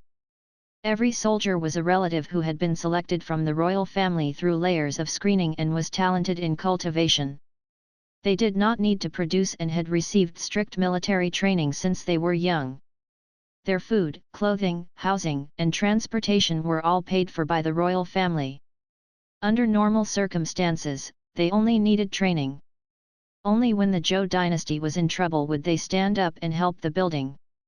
It could be said that the 6 Guards were the most elite troops in the entire Zhou dynasty. Although there were only 60,000 people. However, his equipment was excellent and his strength was powerful enough to easily destroy tens of thousands of troops. The emperor had used countless taxes and resources to equip these 6 armies with the most powerful weapons and armors in the world. Other than the Dragon and Tiger Army, this was the most important card the emperor had to intimidate the dukes and protect the royal family. If the Dragon Tiger Army's deterrence was in the open, then the deterrence of the 6 Imperial Guards was in the dark. The 2 cards, one bright and one dark, had supported the great Zhou dynasty for nearly 10,000 years. In this attack, not only did the emperor use more than 60% of the Dragon Tiger Army, but he also used half of his 6 guards. This was also the main force of the Qin dynasty soldiers stationed at Fuxian Pass when they were attacked. Originally, the emperor had wanted to keep the Qin army behind to teach them a good lesson and let those bandits know that the Zhou dynasty was not so easy to plunder. However, he didn't expect the Qin army's defenses at Fuxian Pass to be so perfect. Not only did they leave behind their most elite soldiers, but they also left behind many powerful descenders. The 3 emperor's guards fought for an entire night, but they still couldn't break through Fuxian Pass. When this news came, even the emperor was shocked. If the loss of hundreds of thousands of people in Northgard Fortress was something that the emperor could barely accept, then the loss of his 6 guards was something that he could never accept. From the very beginning of the Zhou dynasty, the arrangement of the 6 emperors and the Dragon Tiger army complementing each other in the light and in the dark had been set. All the emperors of the Zhou dynasty had abided by this ritual system, giving priority to these 2 troops with the taxes and money they had collected from all over the world. No matter how muddle-headed their descendants were, they did not dare to go beyond this ancestral law. If he were to damage the 6 guards of the Son of Heaven, he would become the sinner of the entire royal family. After all, the 6 guards were not ordinary troops. Every loss was a bloody price to the emperor. With the ability of the small noble families who were affiliated with the Zhou royal family to produce blood. If any one of the 6 guards of the Son of Heaven was killed or injured, they would need to rest for decades before they could barely reproduce a population that could nurture the next army. Therefore, when he heard that the 3 kings, the emperor and the 6 guards had been unable to take down Fuxian Pass for a long time and suffered heavy losses, the emperor immediately ordered the guards who had attacked Fuxian Pass to retreat. But even so, thousands of the 30,000 strong 6 guards had died. Thousands of people. Although it didn't sound like much, the emperor, who understood the preciousness of the 6 guards, felt his heart ache as if it was bleeding. If the commoners died, even if the Zhou dynasty did not care, the D0 dilation would gradually recover after decades of recuperation. During this period, the emperor didn't need to pay attention to too many things. However, once the 6 imperial guards died, they would need real money to replenish them. It was a heavy blow to both the country and the royal family. Of course, the Qin country's casualties were several times more severe than the Great Zhou. Not only did the Qin army not gain anything from this battle, but they also suffered more than 15,000 casualties. The losses between the 2 sides reached a shocking ratio. This was a large-scale siege. Under normal circumstances, the attacking side would have to sacrifice at least twice as many to reach the walls. However, the sudden appearance of the Great Zhou guards overturned everyone's inherent understanding. As the attackers who recovered Fuxian Pass, the 6 imperial guards sent by the emperor withstood the rain of arrows and gunpowder attacks.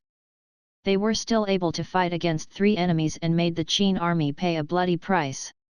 It could be considered as regaining some dignity for the emperor and the Great Zhou dynasty. It had to be said that the 6 guards of the emperor were an elite force that could dominate the world. It was no wonder that when they received the secret letter from Fuxian Pass, the first reaction of the Qin army was to not believe their ears, thinking that they had heard wrongly. After all, from the Qin army's point of view, the strongest Dragon Tiger army of the Great Zhou was still waiting in Hejing City. The other armies that were trying to save the king were either still on the road and had not gathered, or they were a group of rabble that could not be beaten to death or shaken off like sticky candy. Under such circumstances, how could an unknown Qin army suddenly cut off their escape route in Fuxian? However, the truth was right in front of them. Even if they were unwilling to believe it, they had no choice but to believe it. Fortunately, he had been careful back then and left a large number of elite troops at Fuxian Pass to guard the retreat route. This caused the emperor's plan to fail. Chapter 516, Northwest Company Army, Father and Son Reunited. 2. After discovering that the Great Zhou's strength was not as simple as it seemed on the surface, the Qin army, who had a smooth journey, finally stopped underestimating them. They did not continue to stay in the hinterland of the Great Zhou dynasty. They carried the gold, silver, and jewelry they had stolen and began to retreat like the wind. This battle was fought. The deficit left behind by the Qin army's long-distance attack on the Great Zhou dynasty was finally made up for. The gold, silver, and jewelry harvested from the central plains during the 2-month plunder were enough for the Qin army to digest for several years. After the Qin army left, the Great Zhou took over Fushan Pass immediately. After all, the Qin army was not the only enemy outside Fushan Pass.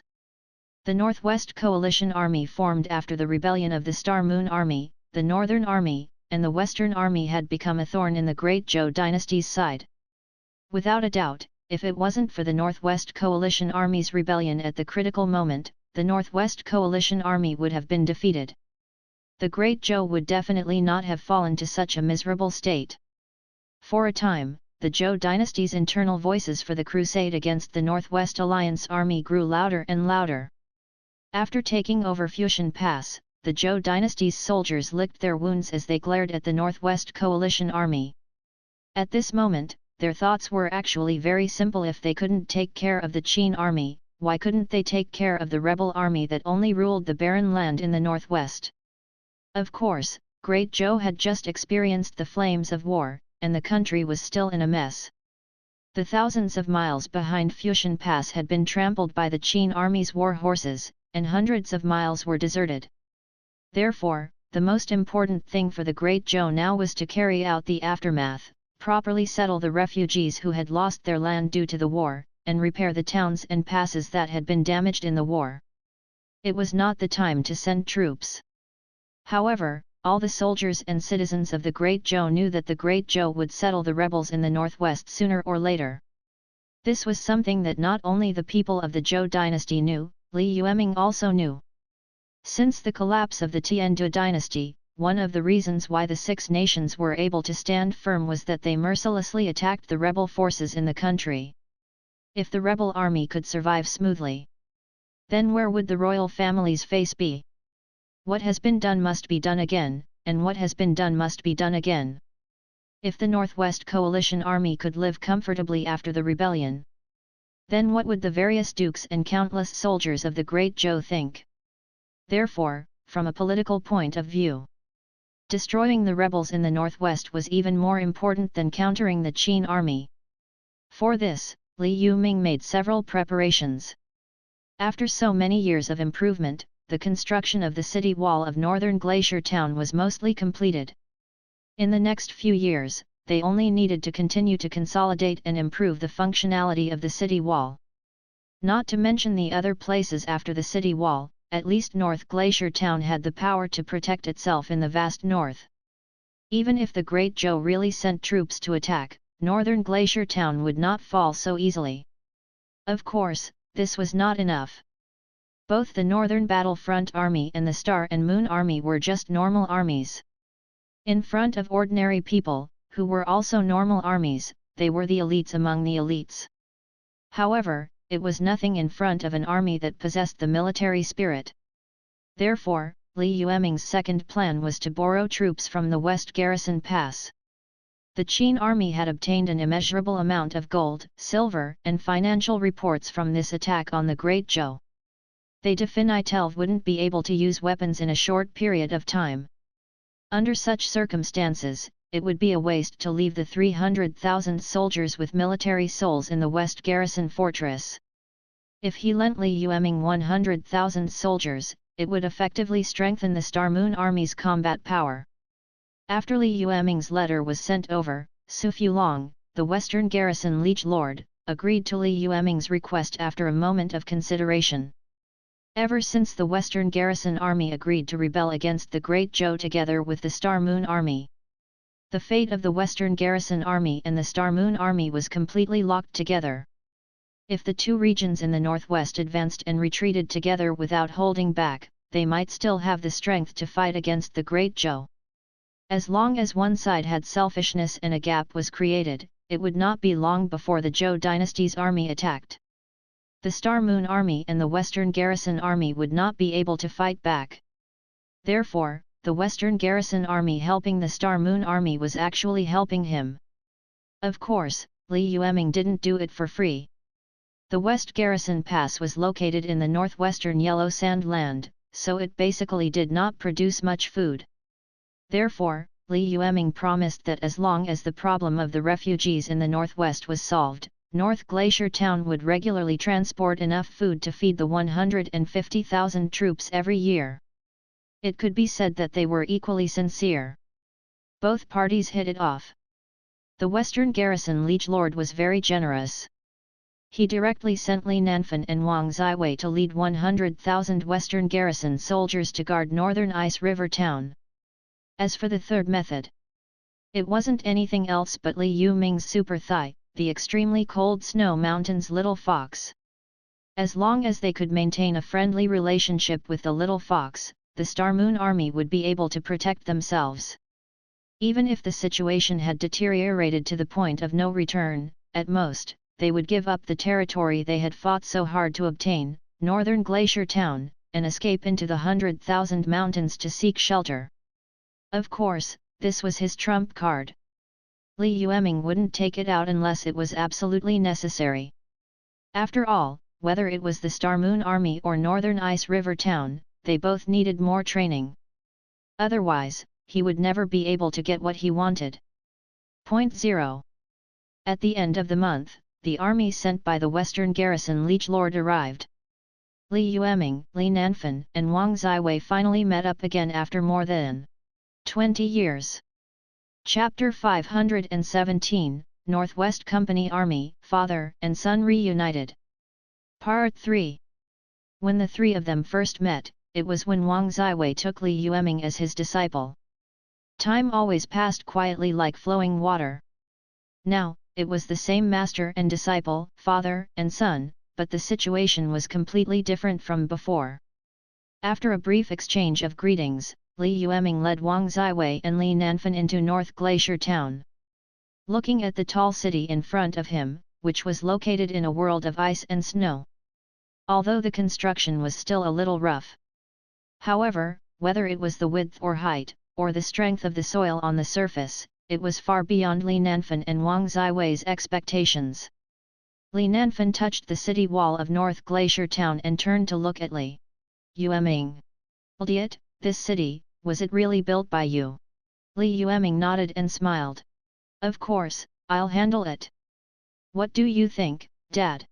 Li Nanfen turned back to look at the tall city wall and nodded involuntarily. Good, good. With this city, even if the Emperor sends 500,000 troops and gathers the strength of our two armies, we can barely resist. To be honest, Li Nanfen had always been very pessimistic before he came. Although Li Yueming had managed to successfully protect the Star Moon Army and the Western Garrison Fortress, he was still able to do so. However, Li Nanfen didn't think highly of Li Yueming's method. He even felt that Li Yueming was sacrificing the Star Moon Army to protect his father. After all, anyone with a discerning eye could tell. Even if the Qin army really broke through the northern defense line of the Great Zhou dynasty, they would not be able to destroy the entire Zhou dynasty. At most, they would burn, kill, and plunder. In the end, they would definitely leave. The Star Moon Army and the West Garrison Army took advantage of the Qin army's attack to rebel. However, how would the Zhou dynasty's anger be appeased? The West Garrison Army might be able to survive by relying on the West Garrison Pass. However, the Star Moon troop was most likely doomed. In Li Nanfen's logical system, this was an act of drinking poison to quench thirst. Although it changed the current situation, it could only solve the immediate problem. If not for Wang Ziwei's constant persuasion. At first, Li Nanfen might not have agreed with Li Yueming's plan. Now, when he saw the city built by Li Yueming, Li Nanfen suddenly realized that he seemed to have underestimated his son. To be able to build such a thick city wall in the icy north, it was not inferior to a city in the Central Plains with a population of 1 million. Without a few skills, it was impossible to even think about it. Li Yueming smiled again. Of course. This place will be the place where my Li family will rise and become the foundation of my Li family in the future. If we don't invest more manpower and resources to build the city, wouldn't we be digging our own foundation? Hearing Li Yueming's bold words, Li Nanfen could not help but feel a strong sense of pride in his heart. However, although he was quite proud of himself, he could not show it on his face. Li Nanfen pretended to reprimand him. My Li family has already made a fortune since the generation of our ancestor. It's not your turn to talk nonsense. Li Yueming nodded and didn't deny it. Although the wealth he mentioned was not the same concept as the wealth Li Nanfen mentioned, some things could not be said openly. In ancient times, there was a well-known story about Sima Zhao's heart, which caused Sima Zhao and the Sima family behind him to be hung on the pillar of shame in history and ridiculed by future generations for thousands of years. At this moment, Li Yueming didn't want to have a story about Li Yueming's heart that everyone knew. After entering northern Glacier Town, as their vision gradually widened, Li Nanfen and Wang Ziwei's expressions became even more colorful. Before entering the city, the two of them saw the city wall built by Li Yueming outside of North Glacier Town. They were already mentally prepared for the population of North Glacier Town. But now, seeing such a neatly arranged, horizontal and vertical city, it still produced a powerful impact. It was as if he had arrived in a country that did not belong to this world in an instant. At this moment, inside the city wall, Li Ruxing and Li Ruyu had been waiting for a long time. They were the same as Li Yueming. They hadn't seen their father for many years. Before Li Nanfen could recover from the shock of seeing North Glacier Town for the first time, Li Ruyu had already thrown herself into Li Nanfen's arms like a swallow returning home. Li Ruxing appeared much calmer, but when she saw Li Nanfen's slightly hunched figure and the strands of white hair at his temples, her eyes couldn't help but redden. In their minds, their father was a hero of Indom fighting spirit. However, not long ago, this insufferably arrogant hero had quietly lowered his back, and his black hair had been dyed with a thick layer of white snow by time. Chapter 518. Year 700 of the Great Zhou Royal Calendar. It had been 4 years since the Qin state broke through the Great Zhou Fusion Pass. After a few years of recuperation, although the Great Zhou had yet to completely recover, the chaos caused by the Qin army breaking through Dragon Crouching Pass was finally contained. After the army was reorganized, the emperor could not wait to form an alliance with the world. He gathered the strength of the royal family and the other direct relatives of the royal family in Hejing. He gathered 1,000,000 troops and prepared to lead the army north to crusade against the northwest rebels who had betrayed the Zhou dynasty. The Star Moon Army, the Northern Army, and the Western Army had gradually stabilized their relationship over the past few years. In order to ensure that they could be of the same blood and not drop the ball at the critical moment, the Western Garrison Liege Lord married his daughter to Li Yueming. At the same time, the Marquis of South Peak also married his eldest daughter, Li Ruyu, to the heir of the Western Garrison Liege Lord. From all aspects, this was a typical political marriage. 3 years ago, when Li Nanfen and Wang Ziwei led 100,000 soldiers from the West Garrison Army to garrison North Glacier Town, both Wang Ziwei and Li Nanfen were deeply shocked by the population and prosperity of North Glacier Town. A northern tidal town near the 100,000 mountains had a permanent population of less than 10,000. However, under the governance of Li Yueming and the Star Moon Army, it had become a super metropolis that stretched along the northern ice river for nearly 100 miles in just 10 to 20 years. Not only did the population count exceed 500,000, but they had also established their own city. No matter where it was an incredible thing. In order to build a prosperous town so quickly, Li Yueming's personal ability was not even the most important. He had to be at the right time, place, and people. None of them could be missing. It was an unbelievable miracle. Therefore, after Li Nanfen and Wang Ziwei settled down in northern Ice River Town, they immediately wrote a letter to the Western Garrison Liege Lord, reporting what they saw in northern Ice River Town to him. Although Li Nanfen and Wang Ziwei were inextricably linked to Li Yueming, Li Nanfen was even Li Yueming's father. However, in name, the two of them were still generals under the Western Garrison Liege Lord and were loyal to him. Therefore, it was necessary to write this letter back. Moreover, this was an opportunity for Li Yueming to show off his strength. Whether it was for public or private reasons, Wang Ziwei and Li Nanfen would not hide anything. After receiving the letters from Li Nanfen and Wang Ziwei, the Western garrison liege lord was extremely shocked. If he didn't know that Li Nanfen and Wang Ziwei didn't have to lie to him about this, he would have suspected that the two of them were working together to fool him. Under his bewilderment, the Western garrison liege lord thought for a long time and finally sent his son out. Other than observing whether Northern Ice River Town was really as magical as the two people said in the letter, the most important thing was to stabilize the Western garrison army that was dispatched from Northern Ice River Town. After receiving the order, Su Ye, the son of the Western garrison liege lord, Su Fulong, brought his elite followers to Northern Ice River Town. Due to the close relationship between the Northwest Alliance Army, Ian was able to travel unimpeded through the various traffic arteries in the Northwest. In less than half a month, Ian arrived at Northern Glacier Town. Li Yueming received him in a grand manner and led him to visit North Glacier Town again. After seeing Northern Ice River Town, Su Ye was even more excited than Wang Ziwei and Li Nanfen. His eyes were shining as he immediately begged Li Yueming to let him learn the way to make the country rich and strengthen the army in Northern Ice River Town so that he could return to the western border and the West Garrison Pass. Naturally, Li Yueming couldn't do anything about it. Just as Li Nanfen and Wang Ziwei had predicted, the development of North Glacier Town was tailor-made for the Star Moon Army and North Glacier Town by Li Yueming. Even if Ian could learn many things from Northern Ice River Town, he couldn't replicate them to the western border.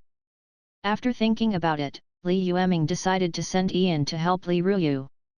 After all, Li Yueming was now managing at least half of the land in North Glacier Town.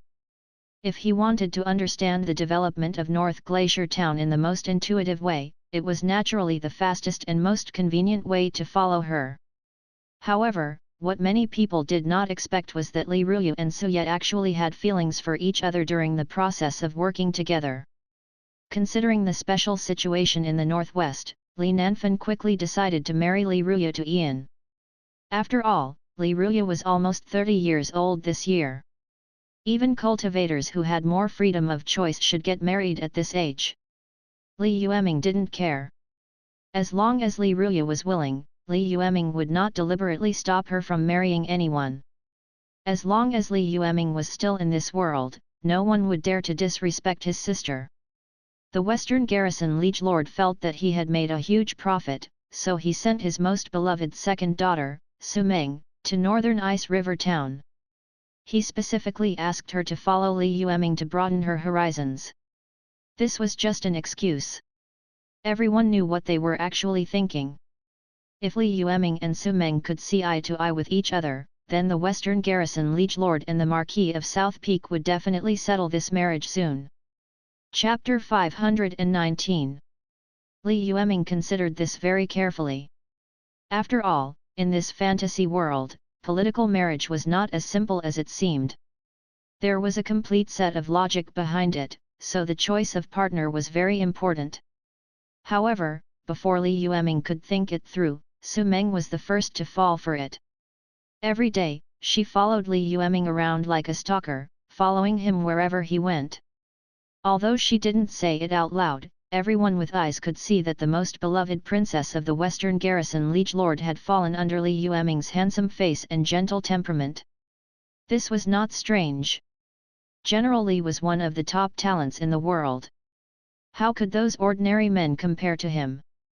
In the end, Li Yueming still chose to accept Su Meng due to various considerations. In terms of appearance alone, Su Meng was considered unique among the women Li Yueming had met.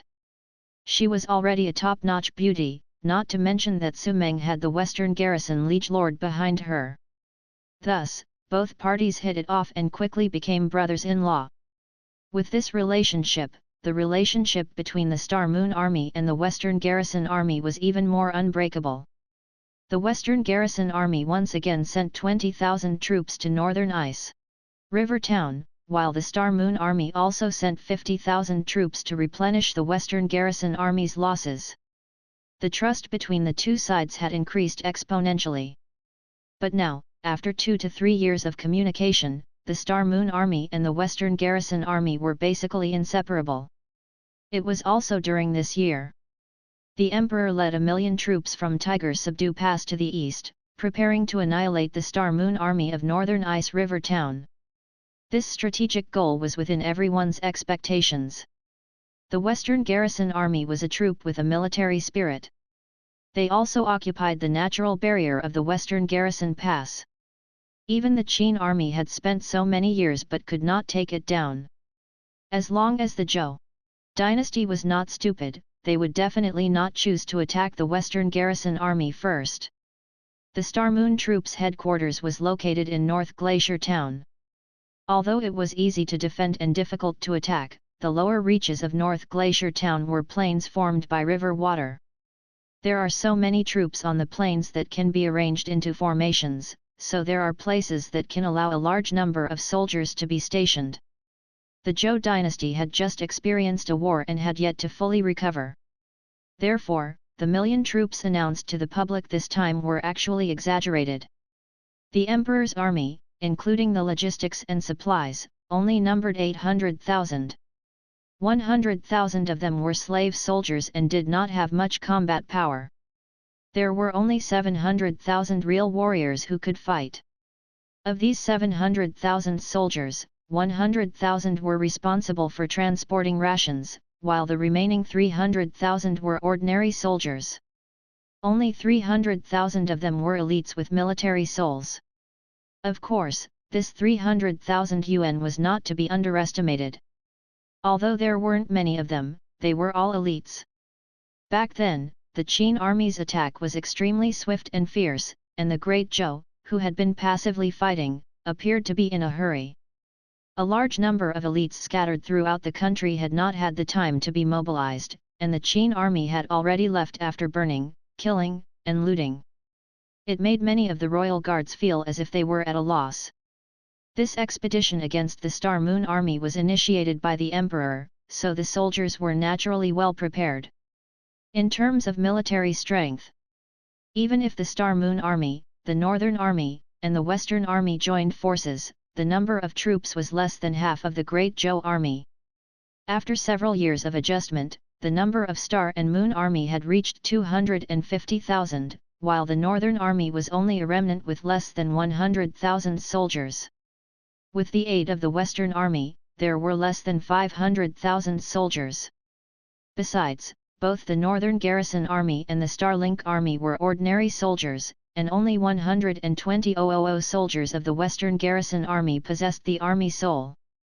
Compared to the 300,000 elite troops of the Zhou dynasty that possessed the military soul, they were 3/5 smaller. Of course, it was not impossible to fight this war. After all, the Star Moon troop had the advantage of geographical location and manpower. Northern Glacier Town was Li Yueming's lair, so there was no need to transport any rations from other places. This advantage was something that the royal court troops could not compare to. The mighty Royal Coalition Army was heading towards Northern Glacier Town. To be honest, when they saw the towering city walls and well-equipped troops, they were shocked. All the higher UPS of the Royal Coalition Army were dumbfounded. What was going on? How could a large city that was comparable to an important town in the Central Plains appear in this god-forsaken place? There were also generals who were proficient in military affairs. Looking at the high city walls of Northern Glacier Town, he involuntarily cried out, "You call this a town? This could already be considered a city, right?" In the crowd, an old general said in a daze, 30 years ago, when I was young, I once traveled to the border of the Great Zhou dynasty. At that time, I went to this cold northern border, but I had never seen such a vast city here. Li Yueming is really a monster. He was able to build such a huge city in less than 20 years. It's really unbelievable. The others nodded repeatedly and echoed, "Indeed, to be able to make such terrifying achievements in such a short period of time, if such a monster is not eliminated as soon as possible, my Great Zhou will probably be unable to sleep in the future." All the royal armoured soldiers who had brought the mighty allied army into the northern region were amazed by the magnificence of Northern Ice River Town. Their fear of Li Yueming and the Star Moon Army grew stronger. How long had it been? Li Yueming had already grown from an unremarkable scion of an aristocratic family to the leader of an army. A few years ago, he had seized the opportunity to unite the entire northern army to rebel and ruthlessly stomp on the head of the Great Zhou. If they could not suppress it this time, it would not be long before the fate of the entire state would be threatened and it would be difficult to maintain. The alliance army formed by the dukes and the Zhou royal family was stationed 50 miles away from North Ice River town. The army had traveled a long distance, so they naturally couldn't fight immediately. He had to rest for a while and grasp enough information before he could launch an attack according to the actual situation. After the alliance army rested for 5 days, they launched an attack on northern Glacier Town on the morning of the 6th day. The soldiers of northern Ice River Town naturally did not want to be outdone and launched a counter-attack. The two sides fought by the northern Ice River. Millions of troops fought until the sky turned dark and rivers of blood flowed. Relying on the advantage of the city wall, the Star Moon troop did not suffer too much in the first round. The Alliance army suddenly realized that northern Ice River Town, after joining forces with the Western Garrison Army, was already able to contend with the Wangji city's troops. Although there was still a huge gap, it would not be destroyed at a single touch. This discovery made the upper echelons of the Alliance army even more cautious. The attacks in the next few days became more and more steady. In terms of marching and fighting, those in strong positions should carry out the kingly way. In a head-on clash, the Star Moon troop, which was small in number, did not have a reserve team, while the Royal Guards could frequently change their reserves. Under such circumstances, the Star Moon army would definitely be defeated. Only the weaker ones would need to use schemes and tricks to make up for the difference in strength when they were unable to face the enemy head-on. As the powerful Capital Region Army, the Alliance Army had twice the number of soldiers in North Glacier Town. Under such circumstances, all the other strategies that could not be put on the table could be put aside. The Alliance Army only needed to crush the Star Moon Army with their raw strength.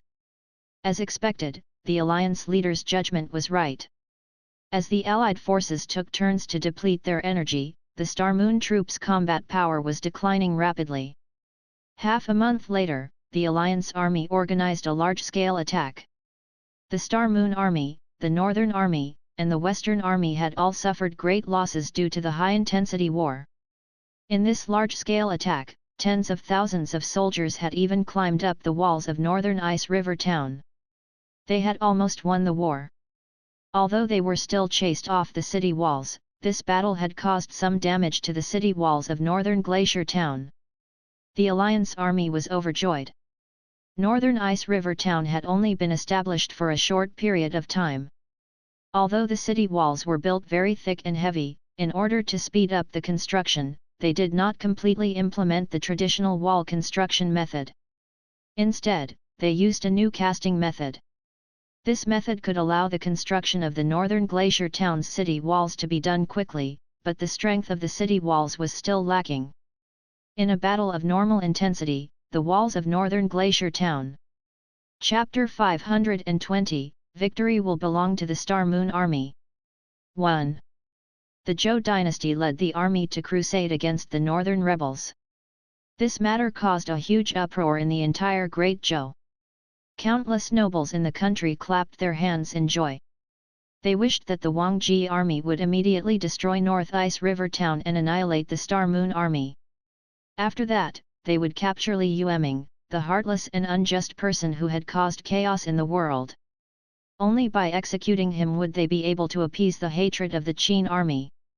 After all, during the Qin army's invasion, other than the Emperor's dragon and tiger guards, the ones who suffered the greatest losses were the nobles who were scattered to the south of Fushan Pass. Countless nobles were unlucky, and the hundreds of thousands of years of savings of their families were swept away by the Qin army. Now, they naturally hated the Qin army and the northwest. In their opinion, if the two places in the northwest could do their best to fulfill their duty of resisting foreign enemies, they would definitely not let such a tragedy happen in the Great Zhou Central Plains. They couldn't do anything to the violent Qin army, but they could do nothing to the rebels in the northwest. While they were marching north, the nobles were naturally criticizing the two places in the northwest. Traitors of the northwest, the disaster of the Qin army entering the pass 5 years ago was caused by you not doing your best to resist. These people who are disloyal to the royal family and disobey the etiquette system, everyone in the world must kill them. That's right. The Qin army entered the pass and violated the Great Zhou dynasty. The entire Fuxian Pass and the Jishui River were in chaos. Countless civilians were displaced, and countless nobles brought their families along. Even Hejing was almost threatened by the army. If Great Zhou does not take revenge, how will we have the face to see the souls of the hundreds of kings who died because of the Qin rebellion? The vast majority of the people of Great Zhou accepted these comments. After all the information channels in the world were controlled by these nobles. The information that the commoners could get was filtered and spread. Thus, in their eyes, the last time the Qin army entered the pass, it was a rebellion in the northwest. In fact, this statement was indeed correct in various senses. However, everyone subconsciously overlooked one thing. The Great Zhou had never thought of protecting the people in the northwest. All the defense lines of the Wangji city's army were built at the Dragon Subdue Pass, Tiger Subdue Pass, and Fuxian Pass. They did not treat the northwest as part of their territory at all. Instead, they treated him as a sacrificial chess piece and placed him on a chessboard that was bound to lose. They planned to use the blood of the soldiers in the northwest to deplete the strength of the Qin army. Originally, this move was actually very brilliant. The Great Zhou Empire knew that the Western garrison army would definitely not surrender and would fight to the death with the Qin army. They only needed to coordinate with the Northern army to block the Qin army as they continued south after taking down the Western garrison pass. They would be able to protect the few checkpoints of the Great Zhou Empire from direct attacks. If it could be carried out normally, the Great Zhou would definitely not lose much strength in this war. On the contrary, it could even weaken the strength of the northwest. However, he did not expect the Star Moon army to mess everything up. Not only did he persuade the Qin army not to attack the West Garrison Pass, he also opened a path for the Qin army in the 100,000 mountains. Caught off guard, the Great Zhou suffered a huge loss. Therefore, hearing a group of princes and nobles who controlled public opinion speak nonsense with their eyes wide open. There was still a group of literati and scholar bureaucrats in the country who stood up and mocked. It's true that the northwestern region is a traitor, but this traitor was forced to betray the Great Zhou. As for the reason, it's all because he doesn't treat the people and army of the northwestern region as the armor of the Great Zhou. Back then, we proposed to send troops to the northwest. If the ministers in the court could adopt our suggestion and not blindly think about how to preserve their strength, how could the chaos of the Qin people 5 years ago occur? The Western Garrison Pass was an ancient pass that existed in the Great Gan dynasty. It was extremely steep and there was no other pass in the world that could compare to it.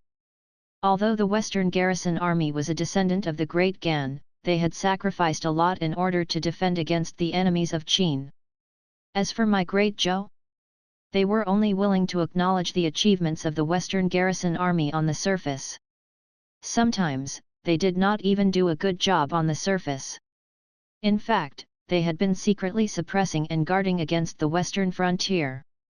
Li Yueming has made great contributions to the Great Zhou dynasty for more than 10 years, but the Great Zhou dynasty is so stingy that they don't even dare to give him the position of Great General. The Great Zhou dynasty doesn't even have tolerance for people in front of us, so how can we blame the Northwest for rebelling? The conflict between the scholars and the nobles in the Great Zhou dynasty had a long history. Both sides had often spat at each other thousands of years ago. There was no need to say much about the nobles. They represented the royal relatives of the Zhou royal family. Among them, the larger ones, such as King Yu in the northeast and King Da in the southeast, all had fiefs.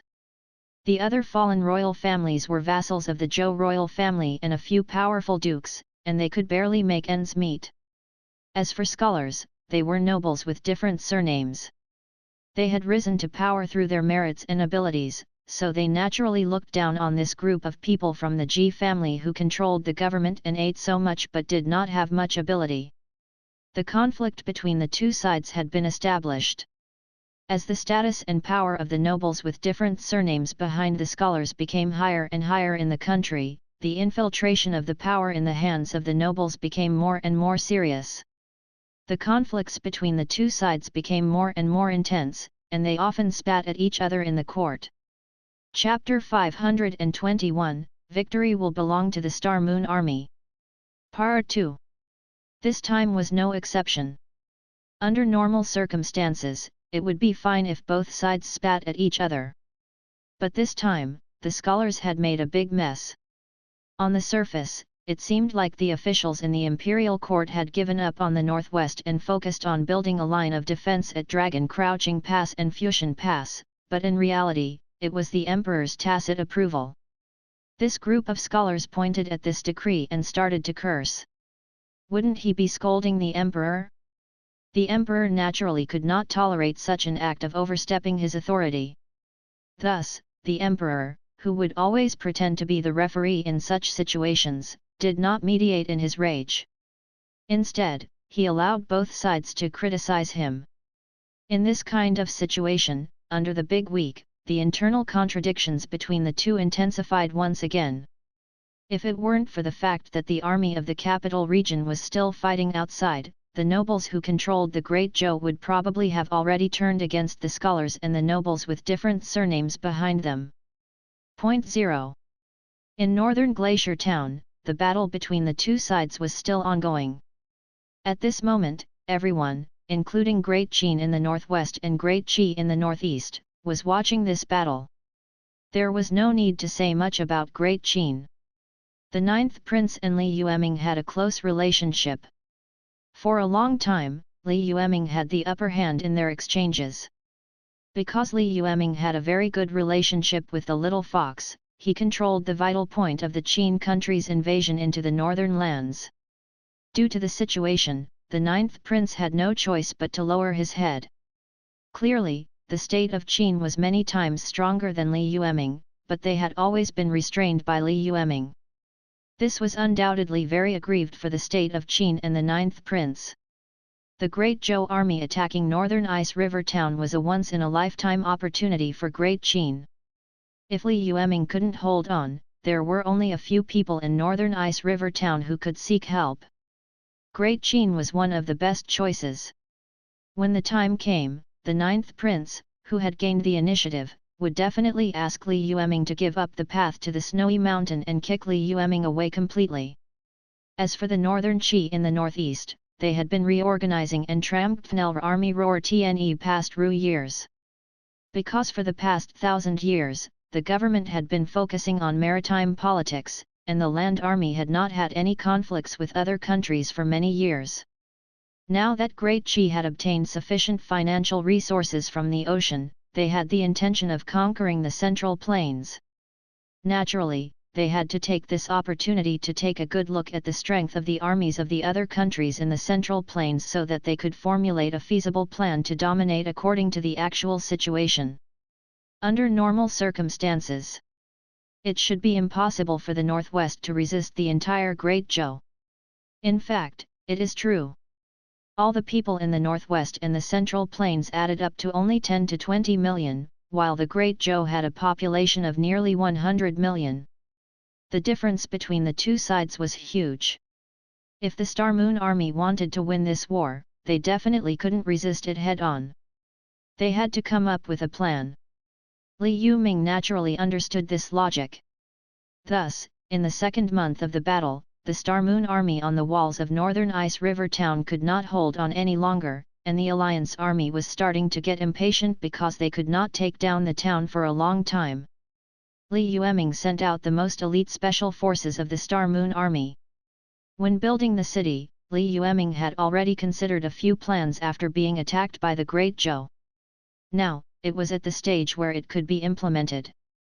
Under the cover of the night, 5,000 soldiers of the Special Forces left the city through a secret passage and rushed to another secret horse breeding place of the Star Moon Army.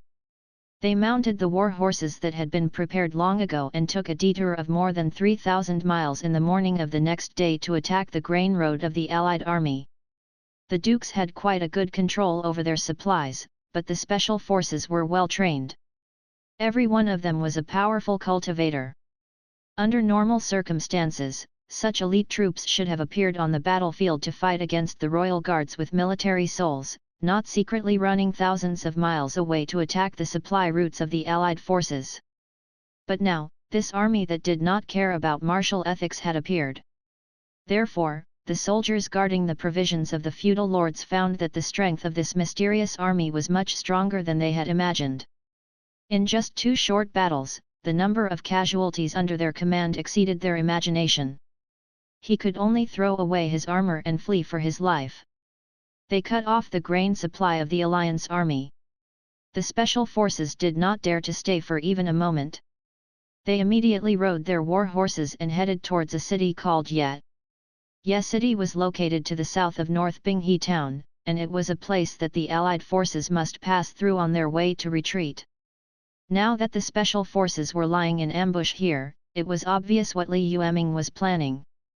After receiving the secret letter that the grain road was cut off, the general of the Alliance army punched the table, and the huge force shook the entire ground. He raised his head and looked at the hazy city wall of northern Ice River town in the morning fog, then looked at the tired Tianzi's army behind him. His rationality told him that the first thing he had to do after the food road was cut off was to withdraw his troops. However, how awe-inspiring was he when he led the army from Dragon Conqueror Pass. The emperor and the nobles had high hopes for him. If he retreated without obtaining enough results, his career as a general would come to an end. After returning to the pass, he could already burn incense and worship Buddha without being punished. During this period of fierce attacks, the city wall of northern Ice River town had been cut off by more than 10 inches. The Star Moon army had also become an arrow at the end of its flight. Now, the rations in the United Army camp could last for another month. He did not believe that they could not break through northern Ice River town in this month. Even if there was really no other way, it would not affect the overall situation if they retreated in the middle of the month. Thinking of this, the Alliance army decided to continue attacking. Point 0. He looked down at the army that was charging at him like a tide. Li Yueming revealed a smile. He was not afraid of the Alliance army continuing to attack, but he was afraid of the Alliance army retreating decisively. Northern Glacier Town only had a population of less than 1 million people. Even if they could gather the strength of the people of the entire Northwest, they would only have less than 10 million people. It was absolutely impossible to fight against the Great Zhou with just this bit of strength. Let me give you a simple example. The Star Moon army had lost close to 100,000 soldiers in this war. If they wanted to replenish these soldiers, it would take 20 years for the population of Glacier Town in the north to recover. Even if they relaxed the recruitment authority of the army and recruited soldiers from all over the north, it would still take 10 years to recover their strength before the war. However, the Great Zhou Empire was backed by the rich and vast Central Plains. Whether it was in terms of military strength or population, they were 10 times more powerful than northern Ice River Town. Similarly, if they were given 10 years, not only would they be able to recover their strength, but they would also be able to reorganize a 1 million-strong army.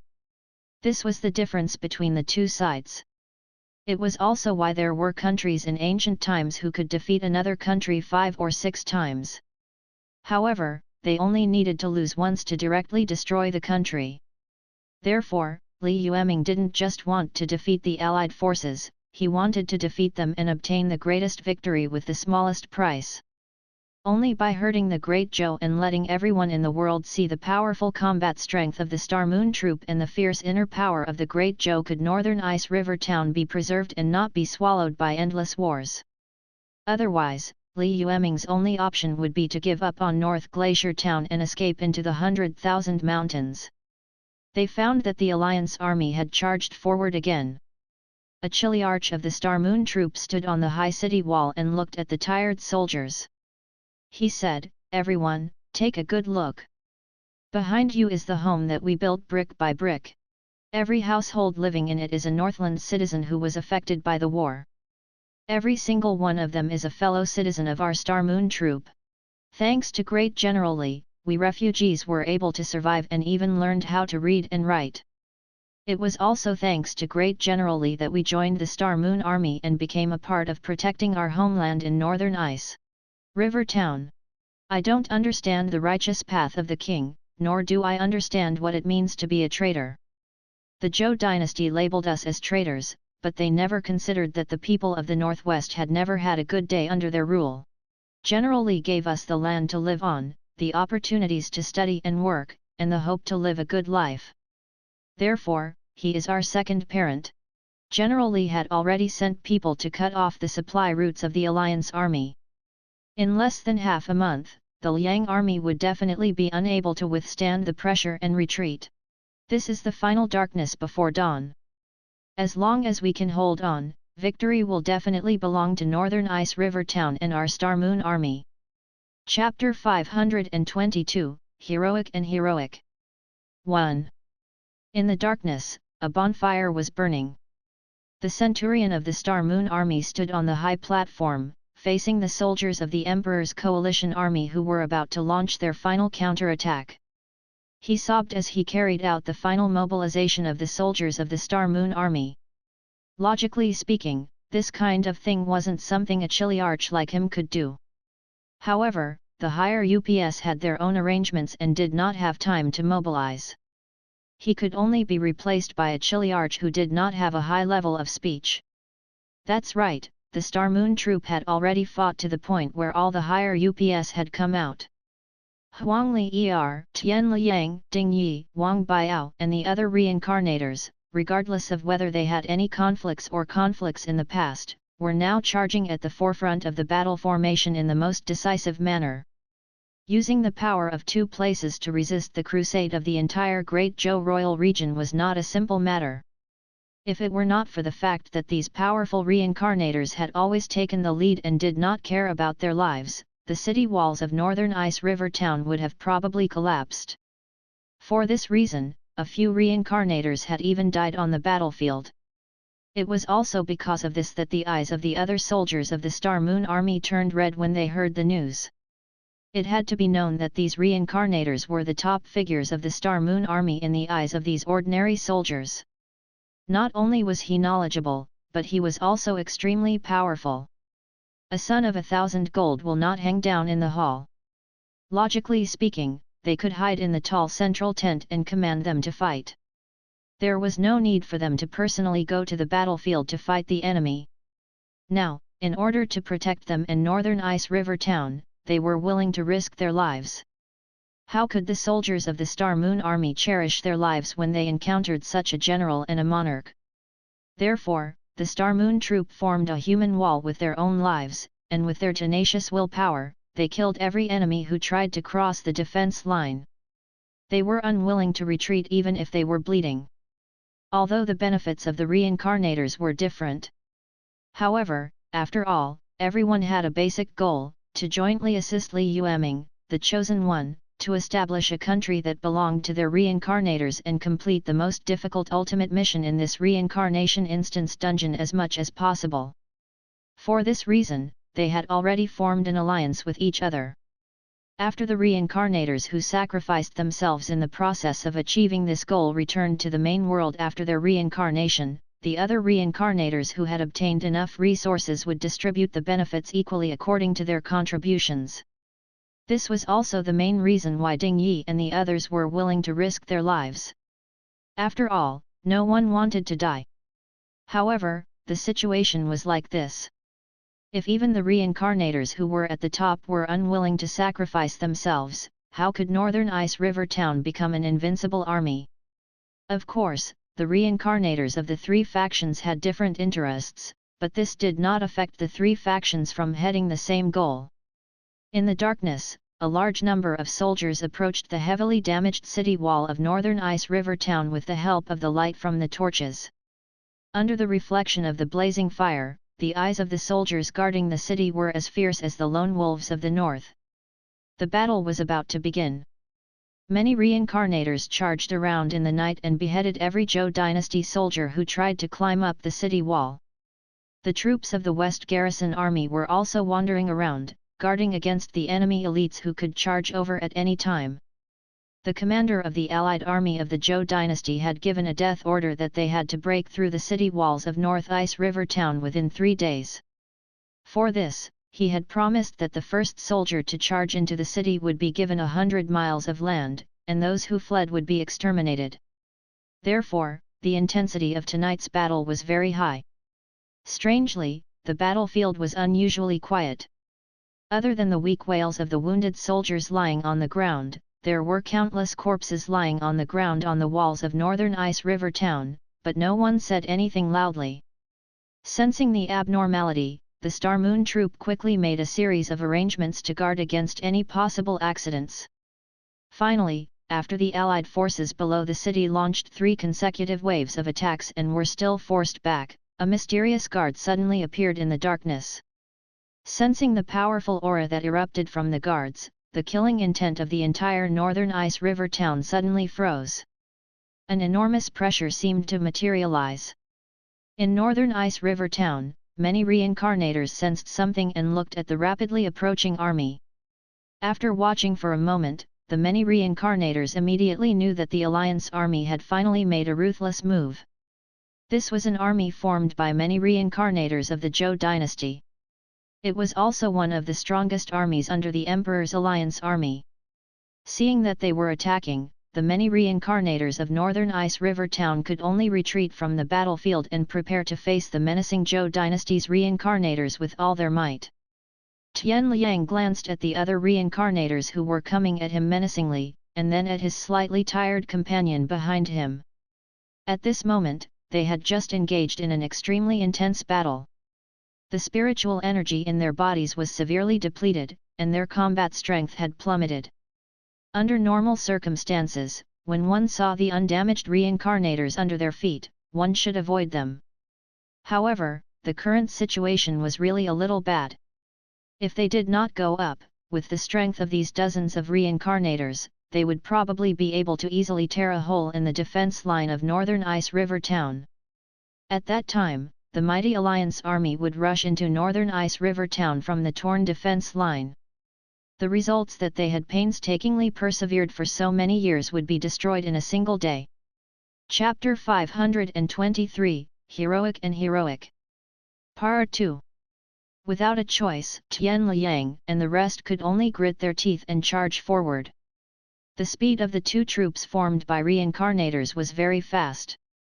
Whether it was the Star Moon army on the city wall or the Emperor's army below the city wall, they only saw an afterimage flash past in the darkness. Immediately, an extremely powerful spiritual energy conflict erupted in the air above Northern Ice River Town. Many reincarnators circled in the sky. Among them, the reincarnator who had joined the Emperor said, "I really don't understand you guys. You know that you can't do it, but you still do it.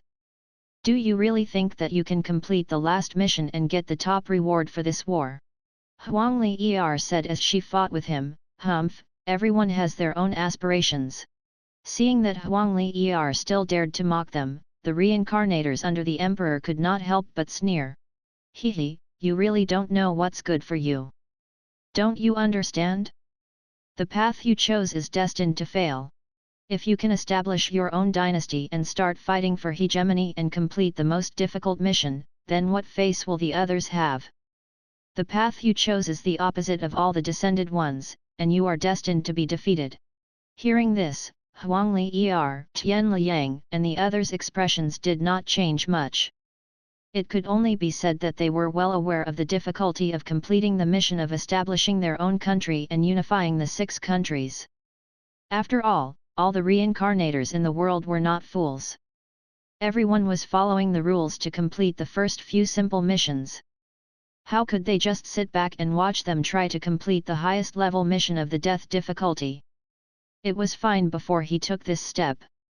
Many reincarnators were very busy and did not have the time to care about a small place. However, once they took this step, the group of reincarnators who followed behind Li Yueming undoubtedly became the common enemy of many reincarnators. However, even so, under the circumstances where the benefits were tempting enough, they still chose to stand on the other side of the world. Even if they were enemies with the many reincarnators of the other 6 countries, they had to try to complete this impossible mission. Of course, the most important thing was that this final mission was so difficult. As long as they took a few more steps, the rewards they would receive would be stronger than 90% of the reincarnators who followed the rules and completed the ordinary mission. At the very least, the Star Moon Army's independence from the Great Joe was enough to give them a basic reward. Countless soldiers below were looking at the many reincarnators fighting in the sky. Not only were there fewer reincarnators on the Star Moon Army's side than the Allied forces, but because they had just experienced a chaotic battle, their combat strength was also lower than that of the Allied forces. Towards the end, the battle was almost one-sided. The reincarnators of the entire Star Moon Army were suppressed by the reincarnators sent by the Great Joe royal capital. If it were not for the archers in the city helping out, the Star Moon Army's reincarnators would have already suffered casualties. However, even so, they could only barely hold on. Seeing this situation, the morale of the Star Moon Army, which was originally full of vigor, immediately dropped. In a sense, the reincarnators led by Huang Li Er and the others were the bones of the Star Moon Army. During this period of time, they relied on their bravery to support the huge beast, the Star Moon Army, from collapsing. Now that they were at a disadvantage in the war, there were not many soldiers in the Star Moon troop who could support them as reinforcements. The fact that the morale of the Star Moon troop had not collapsed was already a sign that they were very determined. In contrast, the Alliance army of the Great Joe Emperor was completely different. The soldiers on the ground, who were already a little timid, shouted when they saw this situation. Their morale was constantly rising. In the command center of the Allied forces not far away, the high-ranking officials of the Son of Heaven's Allied forces stood on a high platform made of yellow soil, looking down at everything under their feet. The Alliance general closed his eyes and let out a long sigh. After a while, he opened his eyes and said excitedly to the left and right deputy generals, "LT's finally over. If nothing goes wrong, Northern Ice River Town will definitely fall." The 2 deputy generals on the left and right also heaved a sigh of relief when they saw this situation. They all revealed happy expressions and echoed, "Great General is a godlike soldier." The small rebel army of Northern Ice River Town is not worth mentioning. Even though he had said that, he had led an army of nearly 1 million people, but they had not taken down North Glacier Town after so many days. All the higher UPS in the Alliance army were feeling a little panicked. If they couldn't take down Northern Glacier Town, they would all be implicated when the Emperor's letter of responsibility came. Now that victory was at hand, all the higher UPS naturally heaved a sigh of relief. The general of the Alliance army was glad that he did not reveal the news of the grain route being intercepted to them. Otherwise, this group of incompetent fellows would have been so anxious that they would have jumped up and down a few days ago. Everyone had different thoughts, but at this moment, the expression on their faces was generally very excited. After all, no matter what, as long as they could break through the city, they would more or less be rewarded by the Emperor when they returned to court. However, the situation on the battlefield was always changing rapidly. Just when everyone thought that the outcome of this battle was already decided and could no longer be reversed, suddenly, a rider charged out from the battlefield. Chapter 524, Heroic and Heroic. Part 3. The female knight wielding a long saber had a valiant bearing and her black hair fluttered in the wind. There were nearly 1,000 riders surrounding her, and every one of them was a super elite who had been through hundreds of battles. These were the cavalrymen who had followed the Star Moon Army since they were in the North City. Each of them was a veteran of the Star Moon Army. Back then, they had followed Li Yueming. Even the Qin army was amazed by the strength of the army. They were from when the Star Moon Troop was first established, and they were also the main force that Li Yueming led to fight against the Qin army's black armor guards. They had already begun to condense the spirit of an army. After a few more rounds of training, they would become the people who would ignite the soul of the Star Moon troop. Today, they put on their battle armor again and tied up their hair bands. However, they were not following behind Li Yueming. Instead, they were following a woman as she rode on Nanshan Hill again. Li Yueming was wearing a metal mask with the Star Moon Army's logo on it. He was riding a tall horse, and his black hair was tied into a high ponytail. At this moment, he was jumping up and down with the galloping horse. Unlike his lazy attitude in the past, Li Yueming's entire body was emitting a powerful aura today. Just from the strength of his cultivation, he was not inferior to the strongest batch of reincarnators. She led the Star Moon troop and charged out from the side of the city wall. Like a sharp arrow, she plunged into the Alliance army and killed the soldiers who were about to attack. Before the army could react, they had already left the battlefield on their horses. Under her long blade, no matter if it was the elite of the Alliance army or the ordinary soldiers, they were all invincible. Everyone was stunned by this sudden scene. No one had expected that under such a high-intensity battle, the Star Moon army, which was already the weaker side, would actually send an elite unit to ambush outside northern Glacier Town.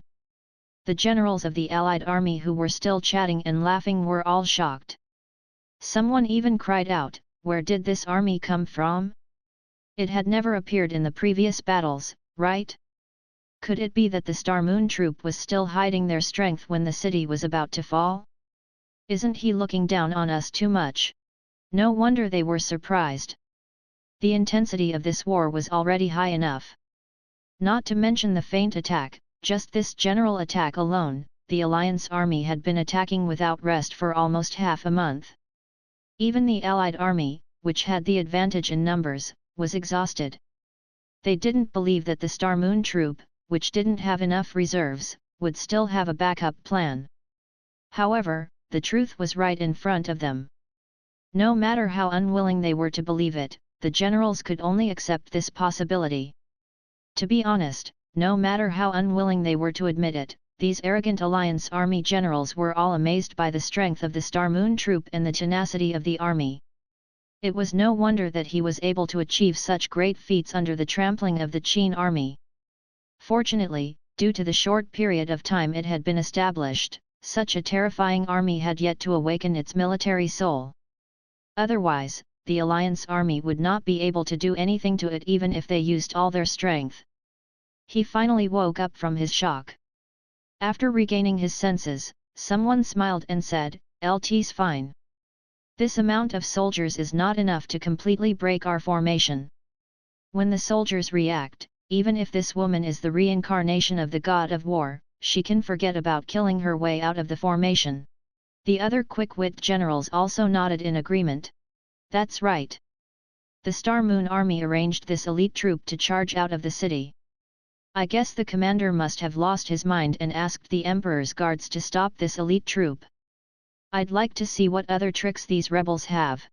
After a brief discussion of the battle situation, an order was immediately issued from the command post. The elites of the Dragon Tiger army were called out from near the main tent and charged at Li Yueming, who was rampaging on the battlefield. Not long after the Dragon Tiger army left, they quickly stopped Li Yueming, who was attacking the army formation from the side. All the generals on the command platform couldn't help but smile when they saw this. On the main battlefield, the large number of royal guards was about to break through the city wall of North Ice River Town. On the side battlefield, the backup troops sent by the Star Moon army were successfully suppressed by them. The cultivators who were fighting in the sky and the Star Moon army were also on the verge of collapse. The balance of the battlefield had completely tipped in their favor. With one country suppressing two places, the Alliance army had a huge advantage. As long as the commander was not a pig without a head, there was no way they could lose this war. However, this time, their smiles appeared very abruptly, and they disappeared just as abruptly. This was because they saw a golden sun suddenly appear in the sky not far away.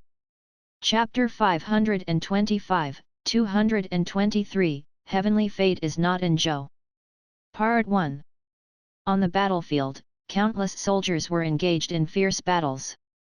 As the scales of victory gradually tipped towards the Alliance army, a golden sun suddenly appeared in the sky. Li Yueming walked out of the tent step by step. As he walked, the golden light on his body became more and more dazzling. At this moment, it was really like a sun slowly flying into the sky. On the battlefield, all the soldiers were stunned. They stopped fighting and looked up at the sky. Everything they saw was like a miracle, deeply shocking everyone's hearts. After flying into the sky, Li Yueming looked at the Star Moon Army's crumbling defense line and said lightly, "Since the establishment of the Star Moon Army for decades, our foundation has been to be close to the people, love the people, and respect the people. We treat every ordinary citizen as our family and friends. As for you, most of you are also the children of the people of Northern Ice River Town. After joining the Star Moon Army, your job is to protect Northern Ice River Town and all the people in the world who are suffering, so that the glory of the King's Way can shine on the entire world. The Star Moon Troop is a soldier of the heavens, and will definitely save the world. Are we going to be defeated in such a war?" Li Yueming's voice wasn't loud at all. For the current him, there were many times when he really did not have that much emotion. However, this did not stop the Star Moon troops from worshipping him like a god. Therefore, the members of the Star Moon Army below them all retorted in unison, "The Star Moon Army will never give up." The soldiers who had received great encouragement seemed to have been injected with chicken blood. The morale that had been low because they could not see any hope was thrown away in an instant. For the Star Moon Army and the people of Northern Ice River Town, Li Yueming was the sun, the light, and the chosen one they followed. Moreover, the sun was still emitting a sacred golden light. Hearing the answer, Li Yueming nodded slightly. Then, he looked at the Zhou dynasty reincarnators not far away. At the same time, the reincarnators were also sizing him up. It could be said that the two sides were not strangers. After all, most of these reincarnators had graduated from the Great Zhou Cultivation College, and many of them had met Li Yueming before. But now, because of their different standpoints, the original brothers had to fight. Looking at Li Yueming, whose entire body was covered in golden holy flames and whose face was full of hostility, the Great Zhou reincarnators' faces flashed with joy. It had to be known that Li Yueming had not appeared on the battlefield before today, causing several reincarnators to suspect that Li Yueming had abandoned everything and ran away. Now that they saw Li Yueming appear with their own eyes, all the reincarnators could not help but heave a sigh of relief. It was good that he did not run away. Otherwise, it would be troublesome. Capturing Li Yueming was obviously a great achievement. If they could obtain it, then their future career in the Great Zhou officialdom would definitely be smooth sailing. Moreover, as long as they eliminated the reincarnators in Northern Ice River Town, the entire Great Zhou would be in their hands in the future. After finally suppressing the strange expression on his face, a reincarnator said, "Back in the academy, I heard that senior brother Li's strength was extraordinary. I wonder how true the rumors are." The attention of the reincarnators from the Great Zhou dynasty had all shifted to Li Yueming. Huang Li Er, Ding Yi, and the others finally took a breather. Looking at Li Yueming, who was emitting golden light not far away, Huang Li Er, Ding Yi, and the others were not worried that the other reincarnators would threaten Li Yueming's comfort. After all, as the core members of the Star Moon Troop, no one knew Li Yueming's current strength and realm better than them. Even if he couldn't turn the tide of the battle on his own, he still had the strength to protect himself. Therefore, when he saw Li Yueming personally fighting, Ding Yi's first sentence was not to tell Li Yueming not to take the lead, but to remind him, "General Li, be careful." Li Yueming nodded to show that he knew what to do. With his current strength, he could definitely do whatever he wanted on the battlefield. The only thing he had to pay attention to was not letting the assassins sent by the Great Zhou succeed. Without wasting any time, Li Yueming took out an Earth-grade 100 refined spear and rushed in the direction of the Great Zhou reincarnators. In the eyes of most people, the sun in the sky seemed to have suddenly turned into a dazzling meteor. It streaked across the sky and rushed towards a Great Zhou reincarnator who took the initiative to move forward not far away. His speed was as fast as a streak of light. In just the blink of an eye, he had moved thousands of meters and rushed over at an extremely terrifying speed with unparalleled killing intent. The reincarnator who was being stared at by Li Yueming was shocked. Although he had heard that Li Yueming was very powerful in the Great Zhou Cultivator College and was one of the best among the natives of this world, he boasted that he was also a powerful reincarnator and had always felt that his combat strength was not weak. That was why he chose to be the first to step forward. However, he did not expect that he would be scared out of his wits by Li Yueming's murderous aura in the first exchange. Before he could fully prepare for battle, the fiendish Li Yueming had already arrived in front of him at an unbelievable speed. After getting close, he stabbed again and again. The spear in Li Yueming's hand was like a dragon baring its fangs and brandishing its claws. It quickly threw out a spear flower. Chapter 526, 223, Heavenly Fate is not in Zhou. Part 2. The weapon in the reincarnator's hand flew out in an instant. After sensing the danger, he wanted to retreat, but Li Yueming did not give him the chance. He pierced his throat quickly and accurately. Fresh blood sprayed out. The entire group of reincarnators was stunned by this scene.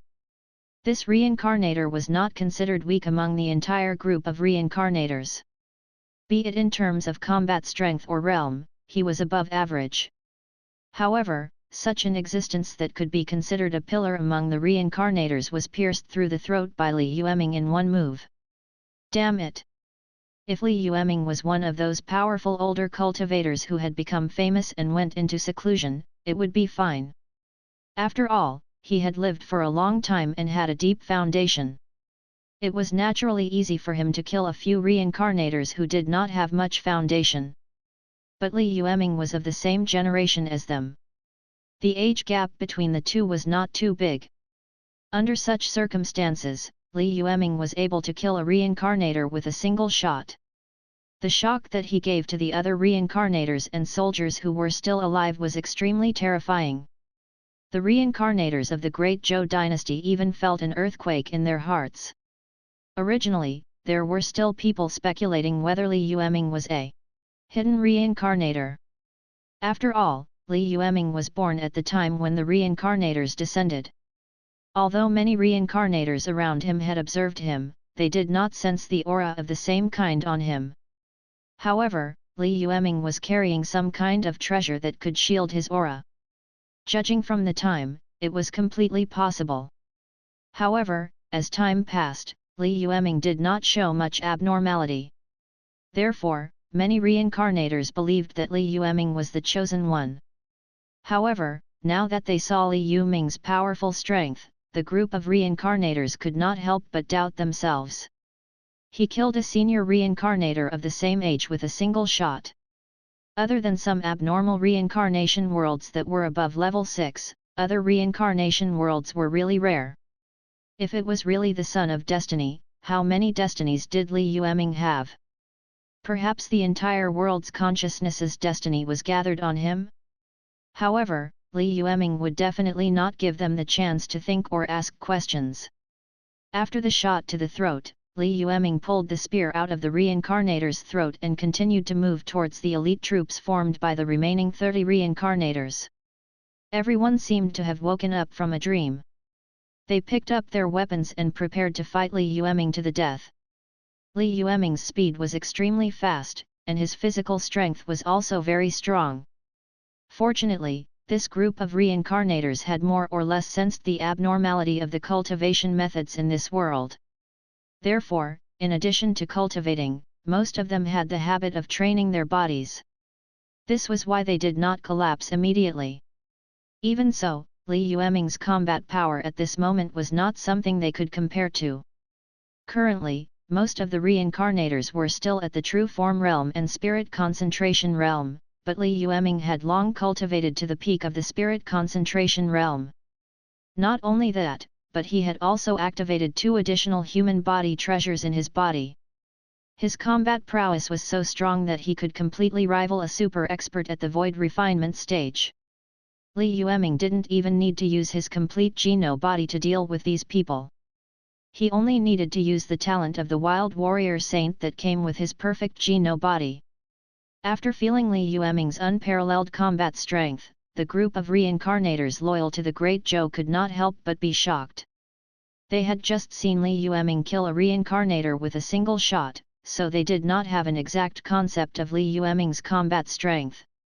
Now that they realized that Li Yueming could fight against the group of more than 30 reincarnators alone, they finally felt the terrifying difference in combat strength between the two sides. "What?" someone exclaimed in horror, "with such combat strength, could it be that Li Yueming has already advanced to the void refinement stage? How is this possible?" The reincarnators were not afraid of death. However, this kind of meaningless death was something they could not accept. Therefore, after discovering that Li Yueming's combat power was superhuman, they decisively turned around and ran. While they were fleeing in a mess, Li Yueming went all out and killed 5 or 6 reincarnators who were unlucky enough to not be able to escape. As for the others, Li Yueming wanted to chase after them, but he knew that the battle below was more important than the lives of the reincarnators. Therefore, after killing a few reincarnators in a row, he ignored the other reincarnators who were running away. He lowered his head and silently watched the battlefield below his feet. Corpses fell from the sky one after another, smashing into the ground, raising a thick cloud of dust. The Great Zhou soldiers who were still charging stopped when they saw this. They looked at the ferocious Star Moon army on the city wall not far away and then at the elites of the Dragon Tiger army who had been killed and fled for their lives. In just a moment, the morale of the Great Zhou coalition army fell to a low point. Many soldiers even began to turn around and escape back to the camp. If it wasn't for the supervisor's quick reaction, killing a few soldiers who wanted to retreat on the spot and not causing a chain reaction, the entire alliance army might have collapsed. It couldn't be helped, Li Yueming's appearance was too eye-catching. He walked out of the darkness, and his entire person was like a sun floating in the sky, making it difficult for people not to notice him. And the Great Zhou dynasty is a country that does not believe in ghosts and gods and believes in destiny. Chapter 527, 223, Heavenly Fate is not in Zhou. Part 3. The rising sun rose in the direction of the Star Moon army and defeated the Dragon and Tiger army, the Emperor's guards. Didn't this mean that the destiny was in northern Glacier Town and not in the Great Zhou? They were ordered by the king to attack the rebels. They should have been valiant and spirited, crushing all the rebels who dared to go against the fate of the state. But now, the leader of the rebels was like the sun hanging high in the sky. What did this mean? Didn't that mean that the Great Zhou would definitely fail? Thus, the entire alliance army was in chaos. Countless soldiers were still charging forward, but now they looked around at a loss. At this moment, someone suddenly shouted, "The Star and Moon troops have already intercepted the grain road of Ye City half a month ago. The army of the Huangji region has been defeated, and the grain of the army is in danger." Hearing this, the entire battlefield was in an uproar. Under normal circumstances, it would not be so easy for someone to defeat the morale of the army. After all, no one was stupid. It was obvious that he was trying to disrupt the morale of the army. In most cases, no one would be willing to believe him. Coincidentally, in order to control the food that was about to run out, the alliance army had not eaten for many days. In addition, they had been launching continuous attacks for the past few days. The army had already had doubts about this. The reason why there had been no trouble before was because of the strict military law and the continuous war, which had left the soldiers with no time to think. Now, someone suddenly shouted in the morale of the army. It had indeed been a while since they last saw the grain transport team. Instantly, all the soldiers reacted. To the soldiers, it was a terrifying thing to have their rations cut off. After all, if they couldn't even eat their fill, how could they fight the enemy on an empty stomach? If they could be reorganized when there was no war, they might be able to appease the restless soldiers. But now, the army was in a state of anxiety and anxiety. Without a doubt, the cut-off of the rations was the last straw that broke the camel's back. Whether it was the Son of Heaven's coalition army that was still charging, or the reserve troops that had not had time to fight, they all threw away their helmets and armor and began to flee. The defeat this time was from the inside out. After chopping off a few heads and realizing that it was useless, the supervisor chose to flee with the army. Seeing this situation, the generals who occupied the high ground all panicked. A few minutes ago, they were still in high spirits, thinking that it was only a matter of time before they broke through northern Ice River Town. Unexpectedly, a few minutes later, before the smiles on their faces could completely disappear, the originally good situation was instantly reversed. The entire Alliance army actually began to flee. A general turned his head and asked in a trembling voice, "Great General, our provisions. Was it really cut off?" Hearing this, the previously complacent commander of the Alliance army was like a deflated balloon. His entire soul seemed to have been pulled out. He opened his mouth a few times but could not speak. Seeing this situation, there was no need to answer. The generals immediately understood that the rumors were not false. He looked at Li Yueming, who was still standing high in the sky, Li Yueming, who was ready to give chase at any time, and the retreating soldiers who swept through everything like a wave. The generals knew that the sky had collapsed. Chapter 528, The Star and Moon Army's Territory Flourishment, De Meng and De Song. Part 1. In the year 7842 of the Great Zhou royal calendar, Li Yueming was 34 years old.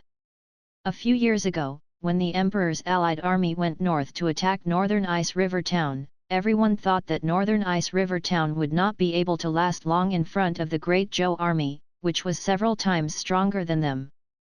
However, to everyone's surprise, this war that was thought to have no suspense lasted for nearly 3 years. The final result almost made everyone think that they were hearing things. The Alliance army left the east of Hidden Dragon Pass. On the way, they were cut off by the elite troops sent by Northern Ice River Town. The general who attacked Northern Ice River Town was afraid of being punished by the emperor and did not choose to retreat immediately after the grain route was cut off. Instead, he chose to attack Northern Glacier Town, hoping to crush this unknown town in the north with absolute strength. However, they didn't expect that the defense line formed by the Star Moon Army, the Western Army, and the Northern Army was more tenacious than they had imagined. They withstood their wave after wave of attacks and finally persisted until the day when the Allied army ran out of food. In the end, Li Yueming personally took action and ended this hopeless war. The demoralized Alliance army began to flee on a large scale. Because there were too many soldiers, the entire defense line was destroyed by the panicked Alliance army, leaving a mess on the ground.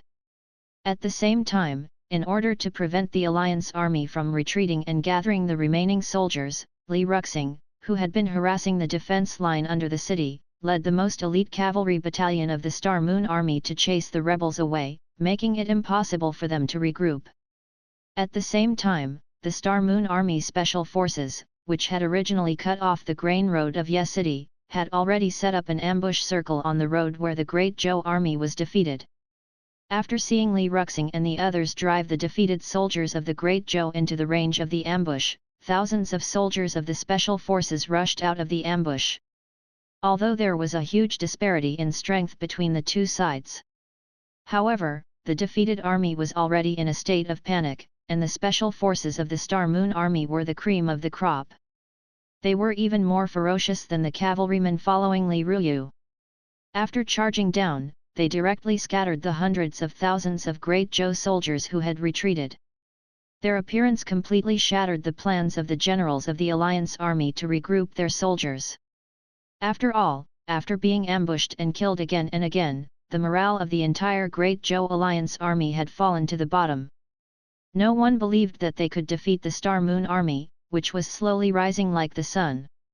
The Alliance army of the Emperor claimed to have 1 million soldiers, but they suffered a tragic defeat at Northern Ice River Town. Less than 100,000 soldiers died during the siege. However, the number of soldiers who were trampled to death by the rebels had already exceeded this number. In addition to the several mutinies that had occurred along the way, as well as the soldiers who had starved to death by the roadside because they could not find food, the Great Zhou had directly lost 200,000 soldiers. The other losses were even more incalculable. In total, this battle had directly wiped out half of the Great Zhou's military strength. If not for the fact that most of the casualties were ordinary soldiers who had not undergone strict training, the losses of the elites under the Dragon Tiger army would not have been too serious. This battle might take half of the Great Zhou's life. However, even so, seeing the Great Zhou suffer such a huge defeat, their population and national strength suddenly dropped by a large margin, the various countries in the world could not help but have the idea of taking advantage of your weakness to take your life. However, as the instigators of the War of the Eight Kingdoms, the few countries that currently existed in the world were still relatively clear about the Great Zhou's background. If the Dragon Tiger army was the fortress of the Great Zhou on the surface, then the 6 guards of the Emperor in the dark were the true king of the Great Zhou. Although the Great Zhou had suffered heavy losses, most of the deaths were ordinary. Although the elites with military souls had also suffered losses, it was not to the extent of suffering serious injuries. In addition, the Emperor and his 6 guards had not been mobilized. The loss of the core strength of the Great Zhou dynasty was not as serious as it seemed on the surface. Therefore, the various countries hesitated for a while before deciding to wait and see. Even so, the Great Qi, which was located in the northeast of the Great Zhou dynasty, could see the weakness of the Zhou dynasty through this war. After weighing the pros and cons, they were determined to send troops to the Great Zhou dynasty. In the past 2 years, the Qi kingdom had been training their soldiers with all their might. At the same time, they had spent a lot of manpower, material resources, and financial resources to think of ways to open up the road between the land and the coast between the Zhou and Qi dynasties. They were preparing to send troops to attack the Great Zhou in the future. Through this simple action, anyone with discerning eyes could already sense Big Qi's intentions. However, other than the Great Zhou, not many countries stood up to stop it. Compared to the Zhou dynasty and the Zhou emperor, whose reputations had been greatly damaged, the term Northern Glacier Town and Li Yueming suddenly became popular among the countries. In just a few months, the topic of these 2 keywords had fermented to a certain extent, even overshadowing the wars of any other country. As a result, the people and soldiers of the 6 countries had heard of it. Just by relying on the strength of the 3 armies in the northwest to resist the Crusade Alliance army sent by the Great Zhou Emperor and several vassal kings. Under such circumstances, it was already very impressive for a normal person to rack their brains to protect themselves. However, Li Yueming happened to be a huge exception. Not only did he not lose in this war where the power was extremely unbalanced, but he also defeated nearly 1 million coalition forces with the weak and won an unusually clean victory. Chapter 529, The Star and Moon Armies Territory Flourishment, De Meng and De Song. Part 2. After the Tiandu clan disintegrated, the world was divided into 8 countries. The bustling 8 countries developed for hundreds of years, and in the end, 2 countries were attacked and annexed by the masses. The supreme power finally fell into the hands of the current Tang, Ming, Song, Han, Zhou, and Qin countries. However, no matter how the world changed, there had never been a force other than these 8 countries that could rely on their powerful combat strength to wrestle with any of the 8 countries. The game of power would always be played by the few nobles with the surname Ji who had been passed down since the human emperor of the Tiandu clan. Now, Li Yueming's appearance had finally broken this rule that was once considered unbreakable. He had taken away a portion of the power of the Great Zhou and protected his own interests through war. This was not an easy task in the context of the 6 nations' struggle for hegemony. Of course, the impact of this battle was not limited to this. Li Yueming had also become a ferocious person among the reincarnators of the 6 countries. It was common for reincarnators to have conflicts with each other. However, before completing the main mission of the public reincarnation dungeon and obtaining the minimum reward, most of the reincarnators were still relatively restrained. They formed an alliance of interests with each other in order to reduce unnecessary friction and conflict. It was also because of this that after entering this public dungeon, other than a few unlucky reincarnators, most of the reincarnators were still alive and kicking. The relationship between the reincarnators was generally considered peaceful. However, this time, Li Yueming killed 5 or 6 reincarnators in the sky above northern Ice River Town in public, causing an earthquake that was no less than a magnitude 12 earthquake among the reincarnators. Li Yueming was about the same age as them. They were all rising stars of the same age group. However, in front of Li Yueming, they were reincarnators, but they were easily killed by him as if they were chickens. The reincarnators of the 6 nations who heard the news only had one word to say about Li Yueming. That was, pervert. Such a heaven-defying monster had appeared out of nowhere, making them all smell something extraordinary. North Glacier Town. After Li Yueming killed 5 or 6 reincarnators, he returned to the city wall. He had already made all the follow-up arrangements. When the allied army of the Emperor started to flee, the Star Moon Army, who had been lying in ambush for a long time, would teach them a lesson. After repelling such a large-scale attack from the Zhou dynasty, Northern Ice River Town would no longer have to worry about the Great Zhou dynasty's crusade for the next 50 years. For Li Yueming, this was undoubtedly pushing a huge mountain over his head. If the Emperor in Hejing wanted to target him again, he would have to carefully consider whether it was worth it. Of course, there was a bigger possibility. That was to send a powerful reincarnator to assassinate Li Yueming. Li Yueming had no way to stop this situation. He could only deal with whatever came his way. At this moment, Northern Ice River Town was littered with corpses. The thick blood had even dyed the ground red. In order to not cause a plague, Northern Ice River Town had recruited many people to clean up the battlefield. The corpses of the Great Zhou army were burned on the spot. As for the dead bodies of the Star Moon troops, as long as they were claimed by their family members and the bodies had not decayed, they could be taken home by their family members. As for the incomplete bodies or the bodies that were simply unclaimed, they were buried in the cemetery of martyrs in North Ice River Town. They would enjoy the admiration of their descendants for generations to come, and they would enjoy the worship of incense for generations to come. He had roughly arranged the follow-up matters on the battlefield. Li Yueming handed over some unimportant trifles to Huang Li Er and the others to deal with the aftermath. As for himself, he silently returned to the central army tent and began to sit cross-legged on the ground to cultivate. Although the war was generally smooth, Li Yueming knew that he had completely stepped onto the stage of the 6 nations this time. He was no longer as obscure and isolated as before. The challenges that he and the Star Moon troop were about to face would be even more difficult. Year 7843 of the Great Zhou dynasty. After an extremely arduous war, Northern Glacier Town welcomed a new development trend. After the Great Zhou army fled, they were immediately chased back to the front line of Dragon Subdue Pass and Tiger Subdue Pass by the cavalry and special forces led by Li Yueming. As a result, the entire northwest became the Star Moon Army's backyard. Northern Glacier Town gathered the refugees who had fled from the war and began to select talents to develop in other towns.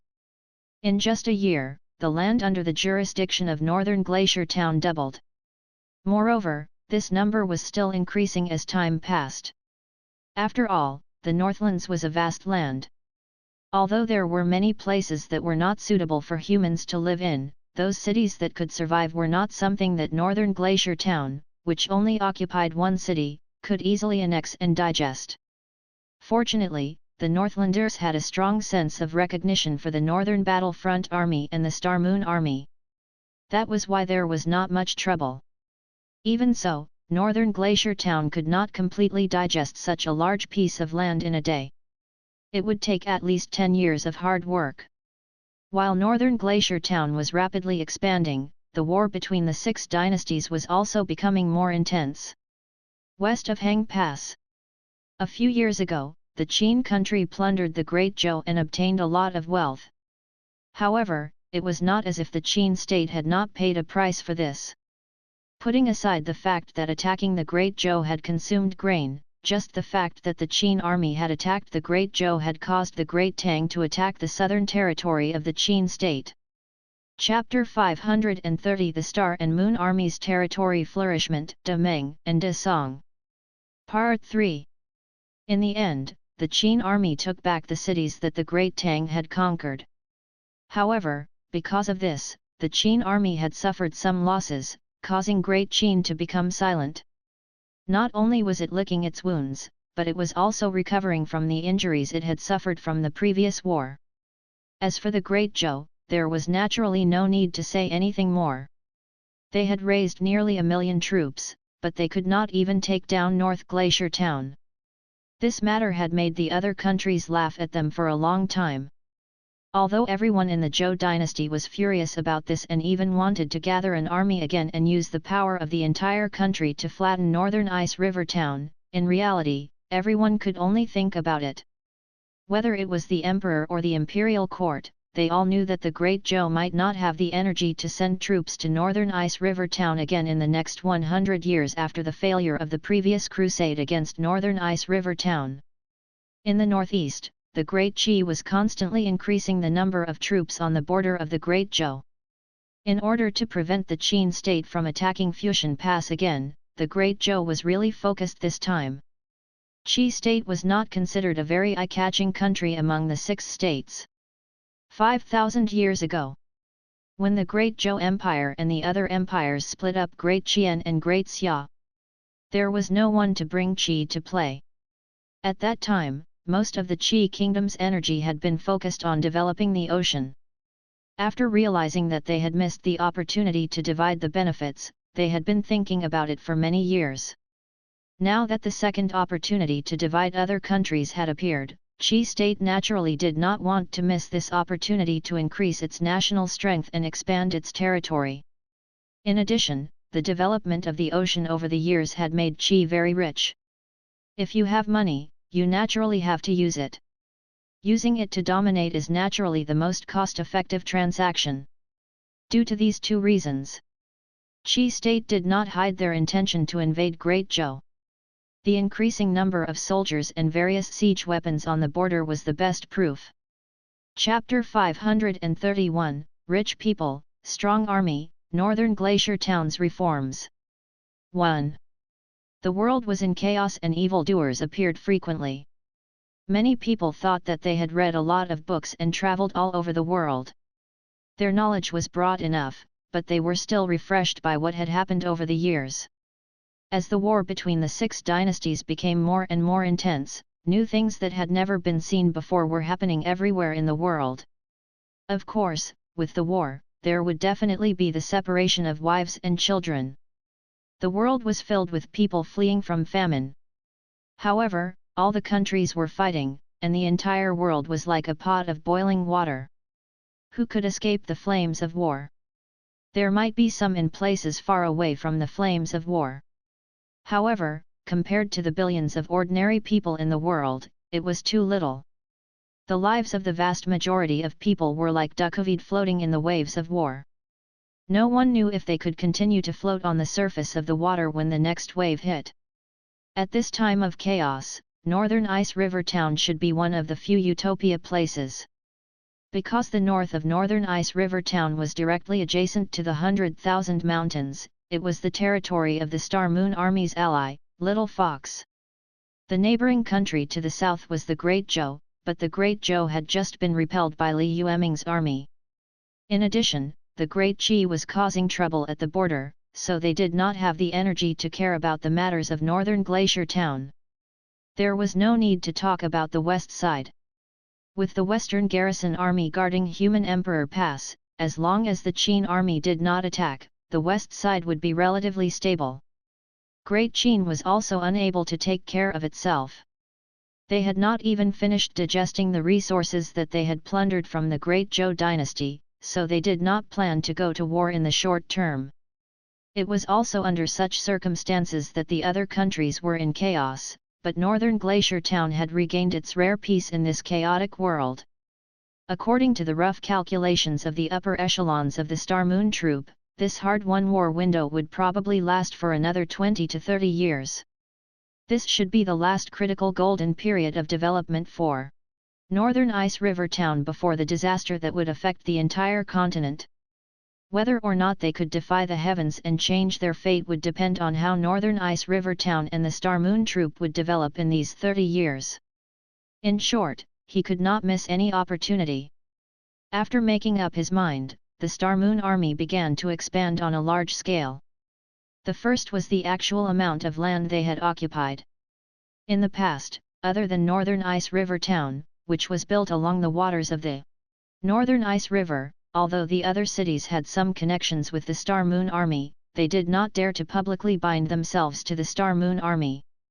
The Northwest was only nominally controlled by the Star Moon Army and the Western Garrison Army. In reality, it was only in name. Most of the land in the Northwest still belonged to the Great Zhou. Now that the Star Moon Army had defeated the invincible army of the Great Zhou, many factions in the Northwest immediately responded to the Star Moon Army's call and began to merge into the territory of Northern Ice River Town on a large scale. This time, the merger was no longer like the nominal merger a few years ago. It was a true change of course, including the payment of taxes and the appointment and dismissal of officials. Everything was based on Northern Ice River Town. The reason for this was naturally due to many factors. The first reason was naturally that the Star Moon Troop had worked hard in the Northlands for so many years and won over a large number of people. After all, in the past, although the Northern Battlefront Army and the Imperial Court would guard the pass, they could not protect the interests of most ordinary people and small families. In other words, when the Qin Army invaded the northern lands in the past decade, the ones who suffered the most were not the peasants at the bottom, but the ordinary people and the small and medium-sized families. After all, the peasants at the bottom did not have land.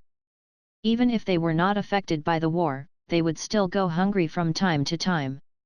The ones who suffered the most were the farmers with land and the small and medium-sized landlords in the villages.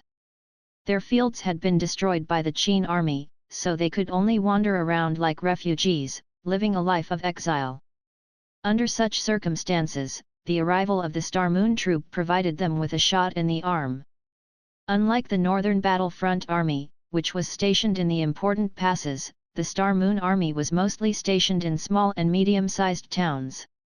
They were well-trained and had high fighting spirit. They could fight head-on with the Qin army without falling into a disadvantage. In the past 10 years, he had protected countless people in small and medium-sized towns. Later on, the 12 cities of the north were all taken by the Qin army. Under the Qin army's cavalry, the more important passes were basically not spared. 10 of the 12 cities in the north had probably become empty cities.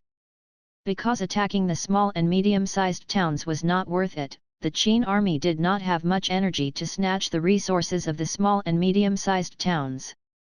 Now that the influence of the big towns had plummeted, as long as they had the support of the citizens of these small and medium-sized towns, there would be no other forces in the entire north that could stop the rule of the Star Moon Army. After spending 2 years to bring the entire Northlands under the management of Northern Glacier Town, the Star Moon Troop officially became a powerful military force that divided the two regions. Because the Western Garrison Army had a small population, they did not have the ability to quickly annex the western border. After hesitating for a long time, they finally did not choose to annex the territory of the western border. Instead, they gave the territory to Li Yueming. It had to be said that the current Western Garrison Liege Lord was a bold and courageous lord. If the Western Garrison Army and the Star Moon Army were to split up in the northwest, it would not be long before all kinds of contradictions and conflicts would arise between the two. At that time, the alliance between the Star Moon Army and Northern Glacier Town might be shaken. Chapter 532, Rich People, Strong Army, Northern Glacier Town's Reforms. 2. Besides, the West Garrison Army was different from the North Glacier Town, which had a huge population and was full of talented people. They probably only had a population of 300,000. It was really impossible for them to annex such a large piece of land in the west. If the Western Garrison Army wanted to annex the western frontier, it was not impossible. After all, the people of the western frontier recognized the western frontier very much. However, if they really did this, no one could guarantee that the Qin army would not take this opportunity to attack the city. In the end, the Western garrison army ended up in a situation where they were unwilling to accept the offer. Now, he had given up the entire western border. Other than trusting Li Yueming's character and not letting the Western garrison army suffer losses, the main reason was that there was a very reliable relationship between the two sides. Perhaps after a few generations, the relationship between the Western garrison army and the Star Moon army would fade. However, at least for now, the alliance between the two sides was unbreakable, whether it was from the perspective of blood ties or benefits. In fact, Li Yueming did not let the Western garrison army suffer any losses. The western frontier was more barren than the north because, other than the cold climate in the north, most of the land was more suitable for farming. However, the western frontier was different. Other than the land near the southwest of the Great Zhou dynasty, most of the land in the northwest was yellow sand. There was no way to grow any crops. The Western garrison army was located at the Human Emperor Pass at the edge of the western border. There was yellow sand everywhere, and there was no land suitable for farming. Only by carefully protecting the land could they expand some land suitable for farming. The West Garrison Army had been cultivating the land in Human Emperor Pass for generations. They had managed to obtain a piece of land that could barely make a living after thousands of years of operation. Of course, the population could not increase. Therefore, Li Yueming took the initiative to send the improved seeds to the West Garrison Army. Many of them were crops with rough skin and thick meat that were resistant to drought. At the beginning, the garrison liege lord didn't show too much joy at this gift. However, as these special crops were planted, the Western garrison liege lord quickly discovered the uniqueness of the seeds sent by Li Yueming. Not only was its skin tough, it was not easily affected by the outside world. Its output was also about half of the grain output in the Western garrison city. What kind of concept was this? On the same mu of land, the crops sent by North Glacier Town could feed half the population of the Western Garrison Army. In other words, the population of the Western Garrison Army could be increased by 50%. With this 50% of grain production, it was not impossible for the strength of the Western Garrison Army to double.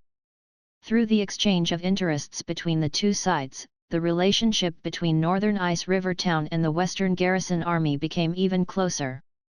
And expanding the land was only a part of the development direction of Northern Glacier Town over the years.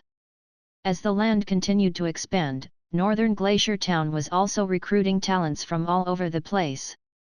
After all, the vast land required a larger number of managers. Although Northern Glacier Town had a large number of talents, it was still unable to meet the development needs.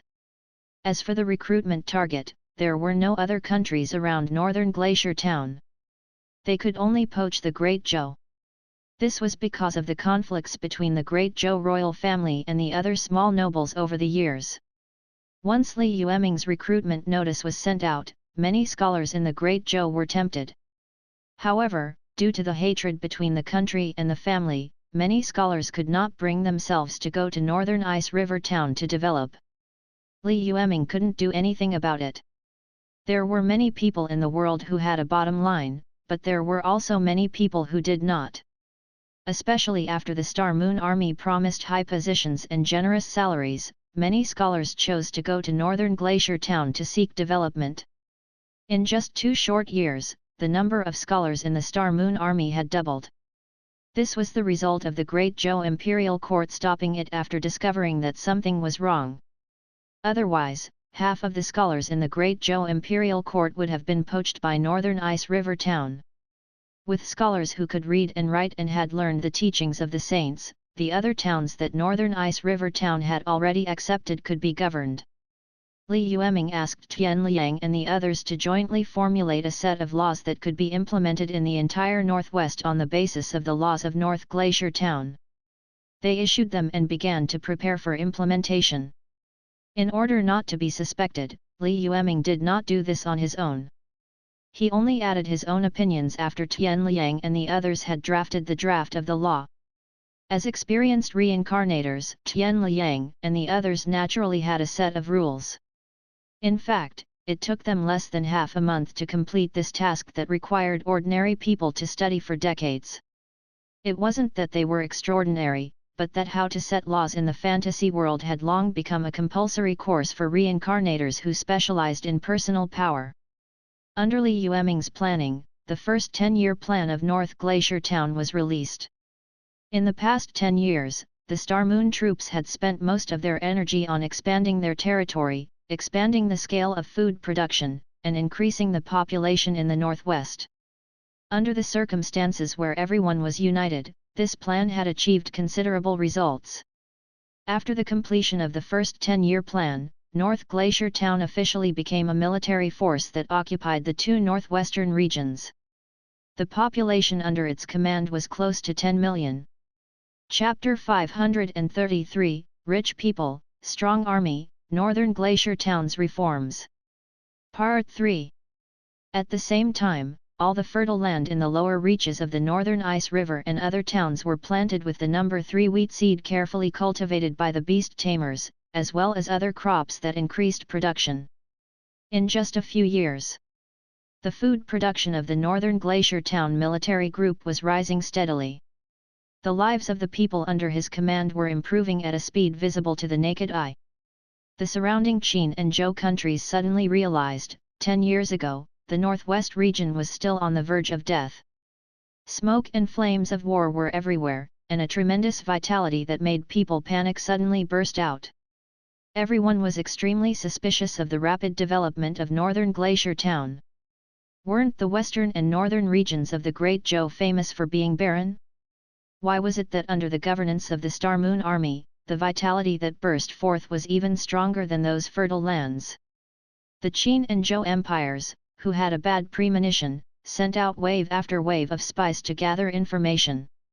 However, he still could not grasp the core point. It wasn't because these spies were incompetent, but because the development of Northern Glacier Town was too astonishing. It wasn't something that a single core reform could achieve. He ignored the gazes of the other countries. Year 7853 of the Great Zhou Royal Calendar. The first 10-year plan of Northern Ice River Town had come to an end. Li Yueming began to formulate and implement the second 10-year plan. The main goal of the second 10-year plan was to strengthen the army and the people. There was no need to say much about a strong army. The geographical location of Northern Glacier Town was very special. Whether it was the Great Zhou or the Great Qin, they could not allow it to develop and grow. Not to mention the Great Zhou, the two places in the northwest were cut off from the Great Zhou. If there was a chance, the Great Zhou would definitely think of ways to take them back. On the surface, Great Qin and Li Yueming were teammates. But that was on the basis that Li Yueming would not threaten the Qin army. Once Northern Ice River Town became stronger, Great Qin would not be able to gain much from Li Yueming, and the relationship between the two sides would plummet. At that time, if Great Qin wanted to invade the Great Zhou, they would not be able to go through the 100,000 mountains and would have to continue attacking Human Emperor Pass. If the two sides did not do well, they would fight each other.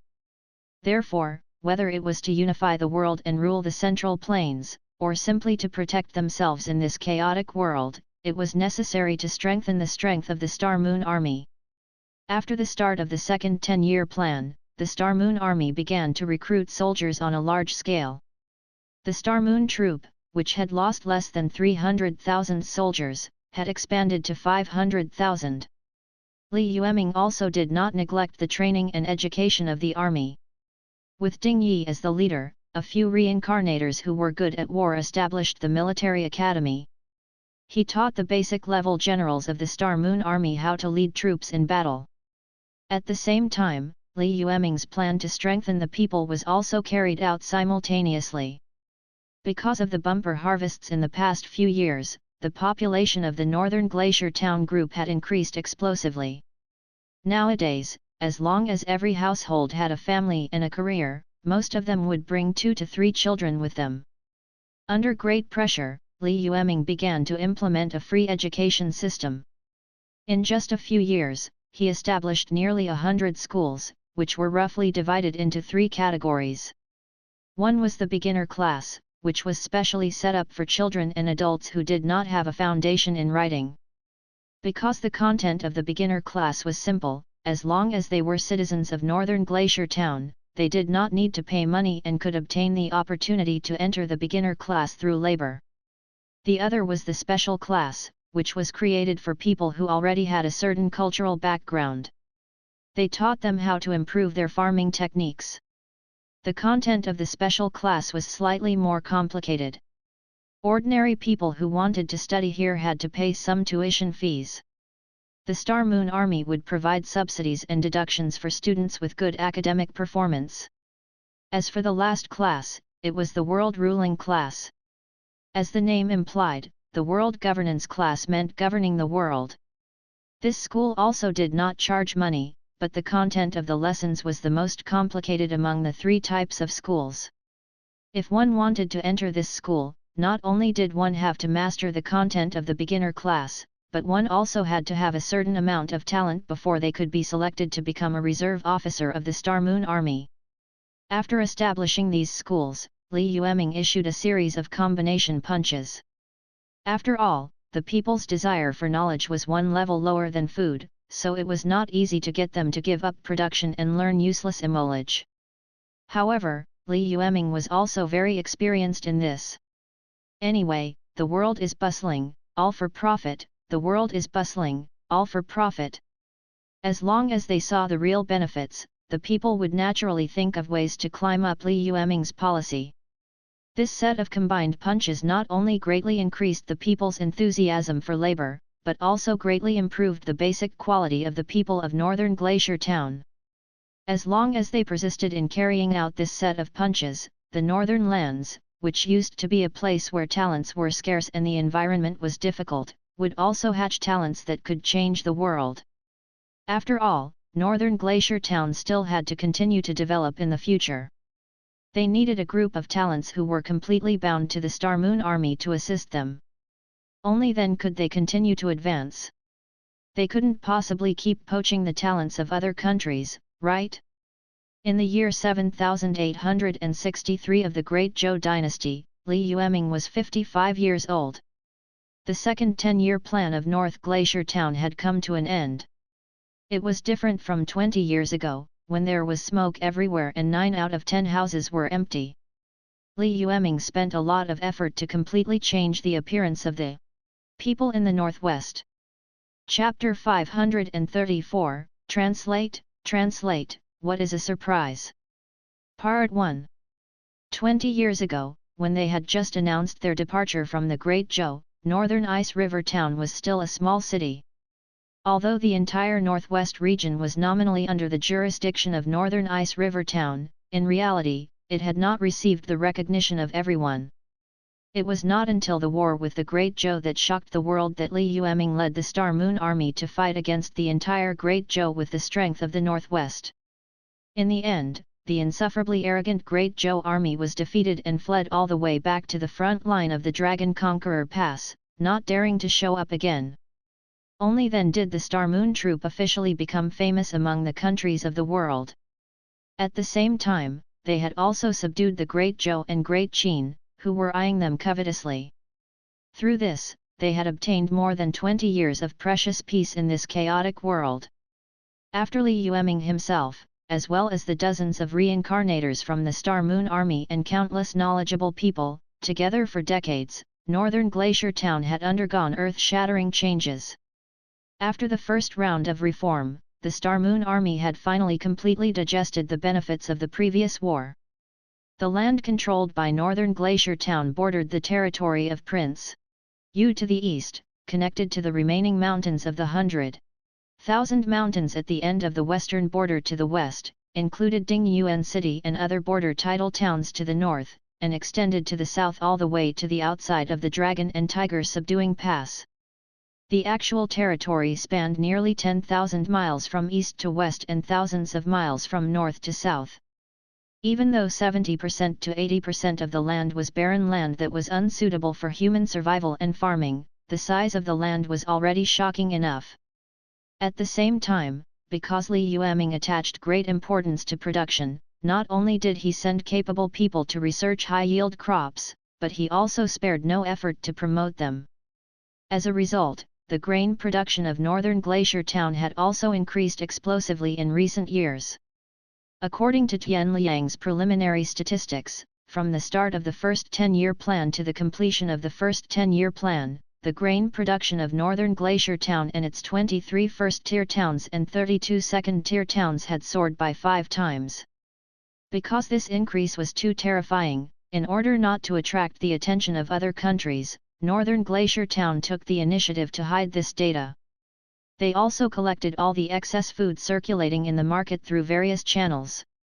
He was deeply afraid that the detailed information about the grain production of northern Glacier Town would spread to the outside world. This caused other countries to covet it for no reason. Currently, the total population of northern Glacier Town and the towns under its rule had already exceeded 20 million. If the scattered and hard-to-count residents in other small towns and villages were included, the total population would have already exceeded 30 million. This population was nothing compared to when there was no war in the Northlands. After all, back when the Qin army had yet to open up the roads to the 100,000 mountains, the northern lands alone had a population of nearly 20 million. However, the Star Moon Army was taking over the land that had been destroyed by the Qin army. After the first 10 years of war, the people in the northwest were often disturbed by the Qin army and its elite cavalry. As a result, they had no way to sow the crops even though they had food in their hands. Every year, there was no harvest. Just the number of people in the north had decreased by about 1/3. In addition, after the Qin army conquered the 12 cities in the north, they burned, killed, and plundered, causing the population of the north to fall even more. By the time the Star Moon troops took over, there were less than 8 million registered citizens in the northwest and northwest regions. Even if there were many refugees who had not been registered, there were at most 15 million. In other words, the population of northern Glacier Town had increased by more than 15 million in just 20 years. Every household had at least one child. The reason why the population could recover so much in just 20 years was mostly due to Li Yueming's promotion of high-yield food. After all, it was both easy and difficult to make the people have children. The commoners wanted to give birth, but after giving birth, they had to have something to eat, right? Only by satisfying their lowest needs could the population grow so quickly. This was also the main reason why Li Yueming put increasing food production and restoring the population in the first 10-year plan. Without food, there was no way to support the human population. Without a population, they would not be able to support an army. Without an army, it would be very difficult for one person to contend against a country. Naturally, he would not be able to complete the difficult hidden mission. Now that the first 10-year plan had been completed, the people who had gradually become rich in their pockets had gradually developed trust in northern Glacier Town and Li Yueming. The second 5-year plan was much easier than the first plan. Li Yueming only needed to issue the policies jointly formulated by the upper echelons of the Star Moon Army. There was no need to specially publicize them. The people of the entire Northwest region would take the initiative to study them. Their enthusiasm was like fire, even beyond Li Yueming's own expectations. The conscription and strengthening of the people in the second 10-year plan were generally supported by the people. The people basically had no special concept of how to strengthen the people. After all, most of them were illiterate. They had to rely on scholars to read the documents announced by Li Yueming. Under such circumstances, it would be too much to expect them to understand what knowledge was power. However, they did not understand the meaning of the policy of strengthening the people, but they understood what it meant to strengthen the army. Chapter 535, Translate, What is a Surprise? Part 2. In the past countless years, the imperial court and the Zhenbei army would recruit soldiers outside the pass. If they could not recruit soldiers, they would even be forced to recruit. Most of the time, the people complained about this. After all, the military conscripted young men from their families every year. They were considered strong laborers and often took care of the entire family. Not only was his life in danger, but he would also not get much reward. Therefore, if it wasn't for the disastrous year where they couldn't even eat their fill, the people would be extremely reluctant to recruit soldiers. But now, when he heard that the Star Moon Army was recruiting soldiers. However, the people of the entire northwest region were all flocking to it. As soon as the news was released, the young and middle-aged laborers lining up at the entrance of the Star Moon Army even surrounded the entire Star Moon Army headquarters in North Ice River Town. In order to get a spot for the physical examination, there were even people who fought. Looking at the lively scene outside the military camp, even though Ding Yi, Tian Liang, and the others were experienced and knowledgeable, they were all somewhat speechless. Under normal circumstances, it was not easy to recruit soldiers. Sometimes, they even had to go from house to house. It was rare to see such a situation where the citizens would line up to send their family's pillar of support to join the army. And the reason for this? Tian Liang, Ding Yi, and the others also made a simple conclusion. The Star Moon troops were so popular in the northwest because their policies were too friendly to the people. The slogan of conscription was not to protect the country, but to protect the people. Although the soldiers did not have much food and pay, they would never lose a single cent of what they should have. If they died in battle, even if the Star Moon Army was so poor that they had no pants, they would still think of ways to give compensation to the soldiers who died. Moreover, the Star Moon Army would occasionally help the families of the deceased soldiers tide over the difficulties. Other than completing their daily drills, the Star Moon troops spent most of their time helping the people build houses, reclaim farmland, and Hoji's canals. This situation was simply impossible to achieve in other countries. It was undeniable that part of the reason was because Li Yueming, the main commander, had a strong political accomplishment. However, the biggest part was not Li Yueming, but because of the existence of the group of reincarnators. The ultimate goal of the reincarnators was the same as Li Yueming's ultimate goal. They both wanted to do their best to build the Star Moon Army better and achieve the goal of unifying the world. For this reason, the reincarnators did not care about other power and fame at all. He didn't even consider what would happen after he died. Every policy that Li Yueming issued after discussing with them was in favor of the majority of the people. As for the reincarnators' own interests, they were completely disregarded and never considered at all. Several items were added together. The internal politics of the Star Moon troop was clear and prosperous. After all, the higher UPS did not dare to take it. Even if the people below wanted to take it, they had to think twice. Of course, there were some brave ones, but most of them died miserably. The unity of the upper and lower levels ensured that the orders of the Star Moon Army would remain the same. No matter which world it was, the emotions of the people were always very simple. Who was good to them and who was bad to them? It was never about how to say it, but how to do it. Deceit might be popular for a while, but no one was always a fool. In the end, only sincerity could obtain sincerity. The rolling Yangtze River mows eastward, and the waves wash away all the heroes. After less than a week, the Star Moon Army was filled to the brim, and the people who were still not satisfied even suggested that the Star Moon Army continue to expand. After all, only with more soldiers would the Star Moon Army be able to ensure that they would not be bullied by Great Zhou or Great Qin. Therefore, they were eager for the Star Moon Army to recruit more people. The Star Moon Army's higher UPS didn't know whether to laugh or cry. However, Li Yueming did not plan to expand the Star Moon troop in a short period of time. After all, some things could be done quickly, but some things could not be done quickly. The army was like this. If too many soldiers were recruited at once, it might cause the combat strength of the entire Star Moon troop to drop drastically. Moreover, it might not be able to recover for several years. The reason why the Star Moon Army had been able to grow in the gap between Great Zhou and Great Qin was not because of their large numbers, but because they were well trained and fearless. Li Yueming had spent a lot of effort to cultivate this spirit.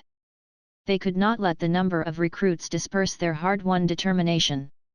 Therefore, in the first year of recruitment, no matter how others looked at it, Li Yueming only recruited less than 50,000 soldiers according to the original plan. In fact, by this time, the entire northwest region had basically recovered its vitality. It had already recovered from the flames of war and began to become more and more prosperous. For the people who had lived in the bitter cold of the northwest for generations, this could be considered a fairy-like life. They were already very satisfied with everything in front of them. However, he did not expect that this was only the beginning of Li Yueming's reform.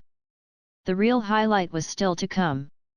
After the recruitment was completed, the Star Moon Troop began to build schools in the North Ice River, North City, and West City. They started to teach from the beginner class to the world governing class. They also began to tell the people in the Northwest about the significance of building schools and the benefits of reading and writing. If Li Yueming had carried out such a reform a few years ago, it was estimated that there would be no sound in the entire Northwest. Chapter 536, Translate, What is a Surprise, Part 3. After all, they hadn't even eaten their fill. Who had the time to do something trivial? Even if he had the time, wouldn't it be nice to plant a few acres of land? But now, because the food production was still abundant, a portion of the people with better family conditions were liberated from the yellow soil. After the construction of the school palace, there were people who went to try. Most of them signed up for the beginner class. After all, not only did attending classes in the school not cost money, but they could also have a place to shelter from the wind and rain. Who could resist the temptation of a free prostitute? As for the other class, many people were interested. After all, according to the propaganda, anyone who entered this class would have the chance to become an official of the Star Moon Army and Northern Ice River Town as long as their grades did not drop. This was very attractive to the people. The first two classes had recruited quite a number of people. As for the last special class, it was prepared for adults. In order to encourage more people to learn, Northern Glacier Town implemented a grading system. Whether it was a craftsman or a citizen, if they wanted to obtain higher salaries and more tax deductions, the easiest and fastest way was to go to the academy to carry out special training. According to their personal strengths and hobbies, the school would select teachers to lead the apprentices. After the construction of the 3 categories of schools was completed, they had each recruited students to begin their studies. In the first few years, it did not attract much attention. Only after the first batch of students graduated from the academy did the entire Northwest realize that the times had changed. In order to ensure that the results were immediate, he wanted everyone to know the benefits of establishing the academy. Therefore, the first batch of teachers in the school were all existences that excelled in perfection.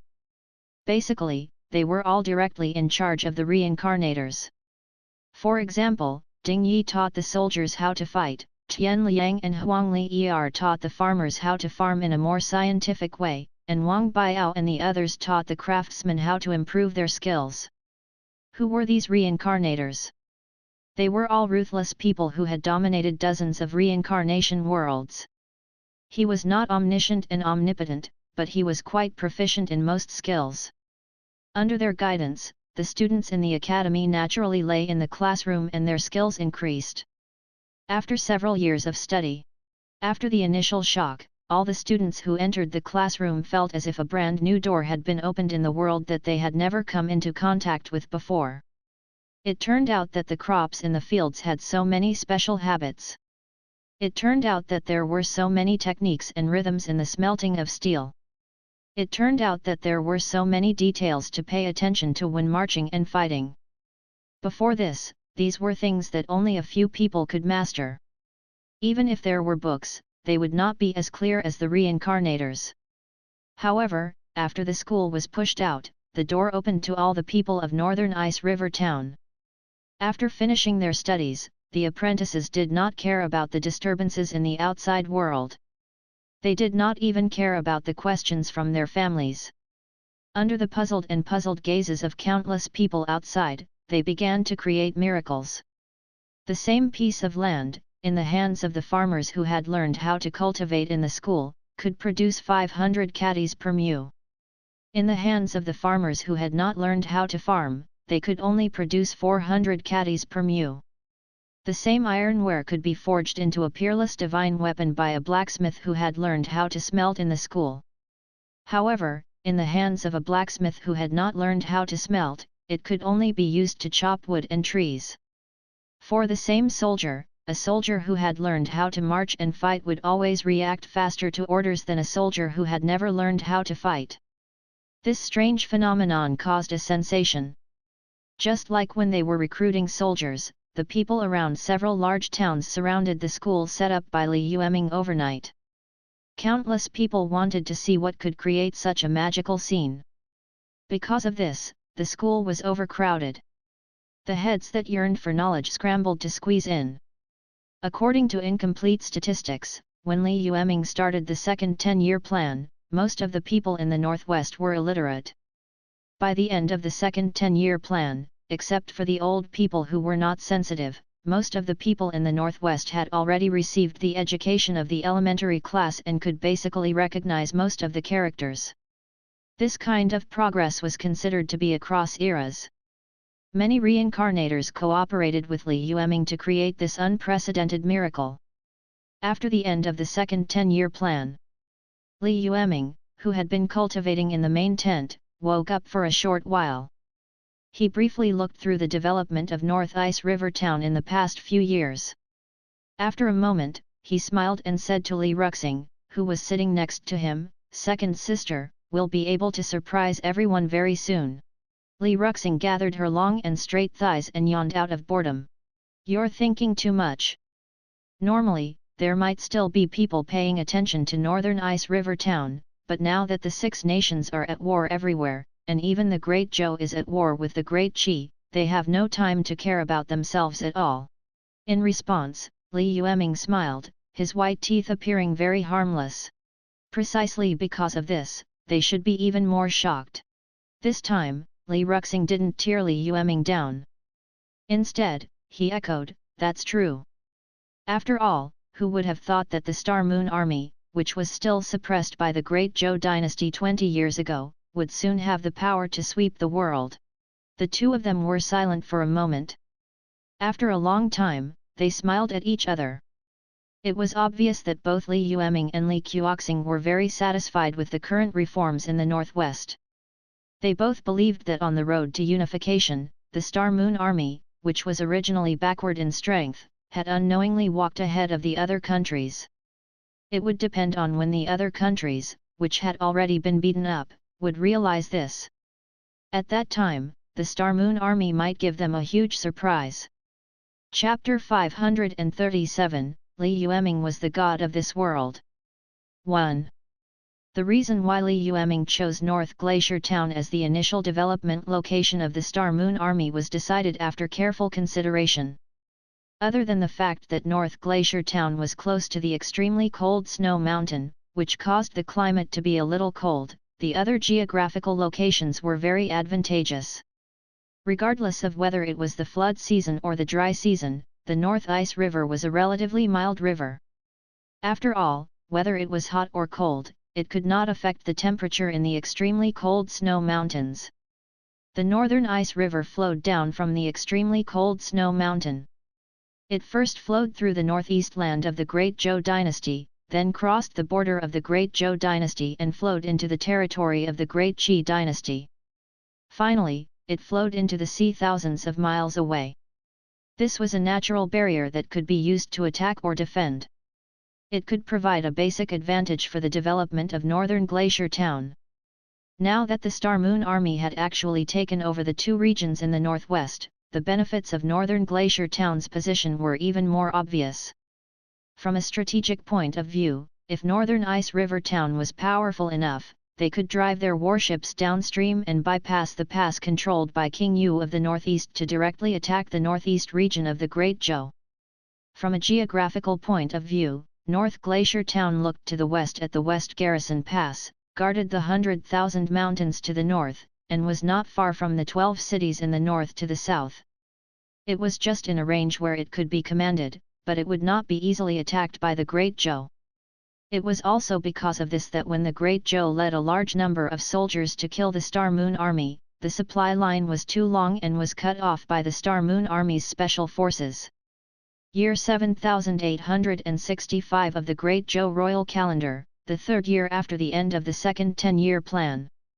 The densely packed houses were scattered all over the winding North Glacier Town. Currently, the population of North Glacier Town alone was close to 2 million. It had already become the largest city in the northwest. Currently, the Star Moon Army and Northern Ice River Town were filled with talents. The people who had learned simple knowledge all felt the charm of knowledge. Usually, after the busy farming season, they would take some time to attend classes in the school. The noisy crowd made Northern Ice River Town seem particularly lively. Li Yueming stood on the high city wall and looked at the joyous crowd below him, but there was not much excitement on his face. It was not because he was unhappy, but because he knew that the more arrogant he was, the more modest and cautious he had to be. Now, the world was filled with smoke. The Great Zhou Empire had already started a war with the Great Qi Empire in the northeast. In the beginning, the two sides were just testing each other. After all, whether it was the Great Qi or the Great Zhou, it had been many years since they had experienced a large-scale war. They had to give the generals and soldiers of both sides a process to adapt to the rhythm of the war.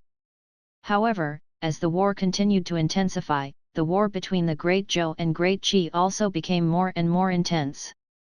After a few ridiculous wars between Great Ming and Great Song, they quickly returned to the negotiation table. Great Song took the initiative to offer tribute to Great Ming every year. After discussing for a while, they felt that a living Great Song was better than a dead Great Song. Thus, they decided to call a temporary truce. The Great Ming, who had already gained enough benefits from the war, was prepared to recuperate, but they did not expect to turn around and clash with the Great Tang on the border. At this moment, the Great Ming and Great Tang were also engaged in a fierce battle. 4 of the 6 states were already embroiled in the flames of war. Among the other 2 countries that were relatively stable, the Great Song was relatively soft-boned. They survived by paying tribute to the Ming dynasty. As for Great Qin, it was fearless because it had a strong army. Under normal circumstances, if Great Qin did not provoke the other countries, it would be enough for the other countries to burn incense and pray to the Buddha. Naturally, no country would dare to provoke Great Qin when it was in a state of complete victory. According to Li Yueming's judgment, Great Qin should have finished digesting the earnings from the Great Zhou Empire. If nothing unexpected happened, he would most likely appear on the stage of the 6 nations again in the next few years and assume a role that no country could ignore. Now, it was time to see which country this unlucky fellow would land on. In the year 7868 of the Great Zhou Royal Calendar, the originally turbulent situation had undergone a great change. Before the war between Great Ming and Great Tang could come to a conclusion, Great Qin, which had been recuperating, had finished digesting the gains from conquering Great Zhou a few years ago. Great Qin's army of 1 million tigers and wolves, motivated by the war, attacked the Great Tang from the southern pass, claiming revenge for invading Great Qin's belly. However, in reality, Great Qin had seen that the war between Great Ming and Great Tang was getting fiercer and fiercer, so it had stepped forward to take advantage of the situation. After all, the large amount of gold and silver that they had plundered in the Great Zhou had caused many Qin soldiers to taste the sweet taste of war. The mighty Qin army had crushed the Great Tang soldiers in the southern border, catching the Great Tang by surprise. Whether it was Great Ming or Great Qin, they were both very powerful. The Great Tang, which was being attacked from both sides, quickly could not hold on and sent a distress letter to Great Zhou. At the beginning, the Great Zhou dynasty was also watching from the sidelines, hoping to benefit from the fight between the snipe and the clam. But in the blink of an eye, Great Tang had been besieged by Great Ming and Great Qin. In just a few years, they had lost thousands of miles of land. Seeing that they were about to face a life-and-death crisis, the Great Zhou, who had been watching coldly, immediately became anxious. Chapter 538, Li Yueming was the god of this world. Part 2. It had to be said that the reason why the Great Zhou could resist Great Qin's attack was because the Great Tang on the southwest side of Great Zhou was a crucial ally. If not for the fact that the Great Tang had been to the south of Great Qin, preventing the Qin army from coming out in full force, the Great Zhou might not even be here. If Great Qin and Great Ming divided up Great Tang, Great Zhou would undoubtedly be in an extremely awkward position. Perhaps Great Zhou would be the next target to be annexed. Thus, seeing that the Great Tang was being attacked from both sides, even though the Great Zhou was still at war with the Great Qi in the northeast, they gritted their teeth and sent reinforcements, barely keeping the Great Tang from being completely annexed by the Qin and Ming armies. This is a new message, a new one. Suddenly, the world was in an uproar. All of the people could feel the drastic changes in the situation of the various countries. In just a few decades, the intensity of the war between the six dynasties had reached a level that could put a prosperous country in a life-and-death situation. This was something that had never happened in many years. Thinking back to the clamor over the past few years about the unification of the six nations, many people felt that something called destiny was descending. The smoke of war engulfed everything, and the entire earth trembled. North Ice River Town, Star Moon Army Tent. Li Yueming had completed 2 10-year plans in a row and did not carry out a third one. The reason was that the third 10-year plan was not suitable to be launched at this time. It had to wait until the time was ripe to get the effect that Li Yueming expected. Taking advantage of the peace in the northwest, Li Yueming put almost all his energy back into cultivation. 20 years ago, when Li Yueming fought with many reincarnators of the Qin army, he had already reached the peak of the spirit concentration realm. He was only one step away from the void refinement realm. After 20 years of exploration and accumulation, Li Yueming had already become a powerful Giwen Qi refiner. However, this wasn't a difficult task for Li Yueming.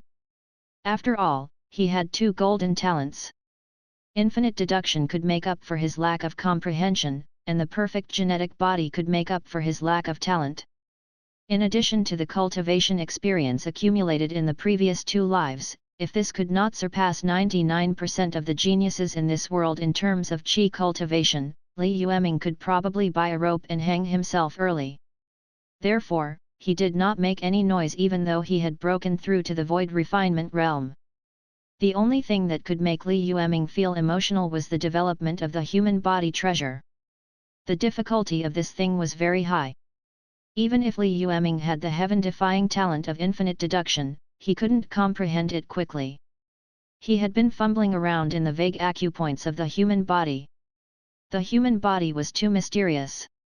Every time he moved a meridian or controlled an acupointment, it would trigger countless chain reactions.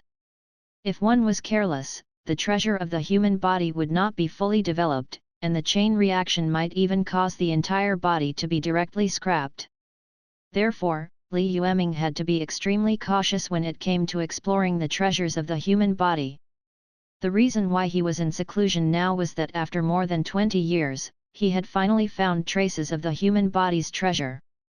Now, he was doing his best to deduce and develop it. As long as he could develop this human body treasure, Li Yueming's combat power would probably be able to stand at the top of the world. After so many years of cultivation, the Star Moon Army had already recovered its vitality. In the past 20 years, the Star Moon Army would recruit 50,000 people every 2 years. It would increase by 50,000 every 2 years, so it would be 500,000 in 20 years. Currently, the number of Star Moon troops stationed in North Glacier Town alone had exceeded 500,000. As for the Star Moon troops stationed in other towns, there were about 300,000 of them.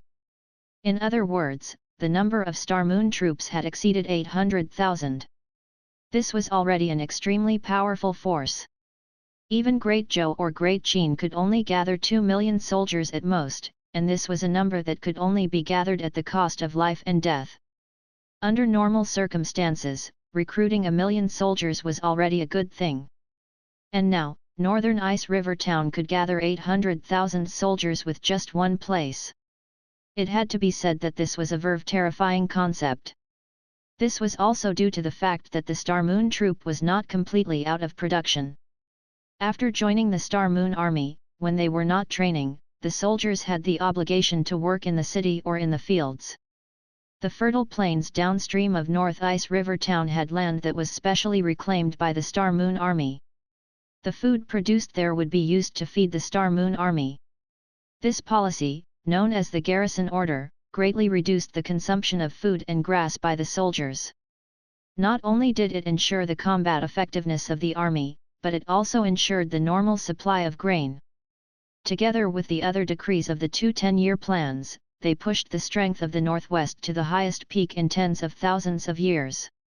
When he heard that the Qin army was fighting the Great Tang in the south, Ding Yi went to Li Yueming and said, "General Li, the 6 nations are currently in chaos. Can we take this opportunity to expand again?" Li Yueming shot him a glance. In fact, under normal circumstances, the Star Moon Army should continue to develop in North Glacier Town. However, this was obviously an awkward situation for many reincarnators. Now, the other 6 states' reincarnators were rushing to complete the main mission. Only they had been in hiding for more than 20 years, and they were almost forgotten by the other reincarnators. Chapter 539, Li Yueming was the god of this world. Part 3. Of course, this was not the most important thing. After all, Ding Yi and the others had been following Li Yueming for a long time. They wouldn't do something like this. The most important thing was not the reincarnators, but the soldiers under the Star Moon Army. After more than 20 years of expansion, the number of Star Moon troops had reached its peak since its establishment.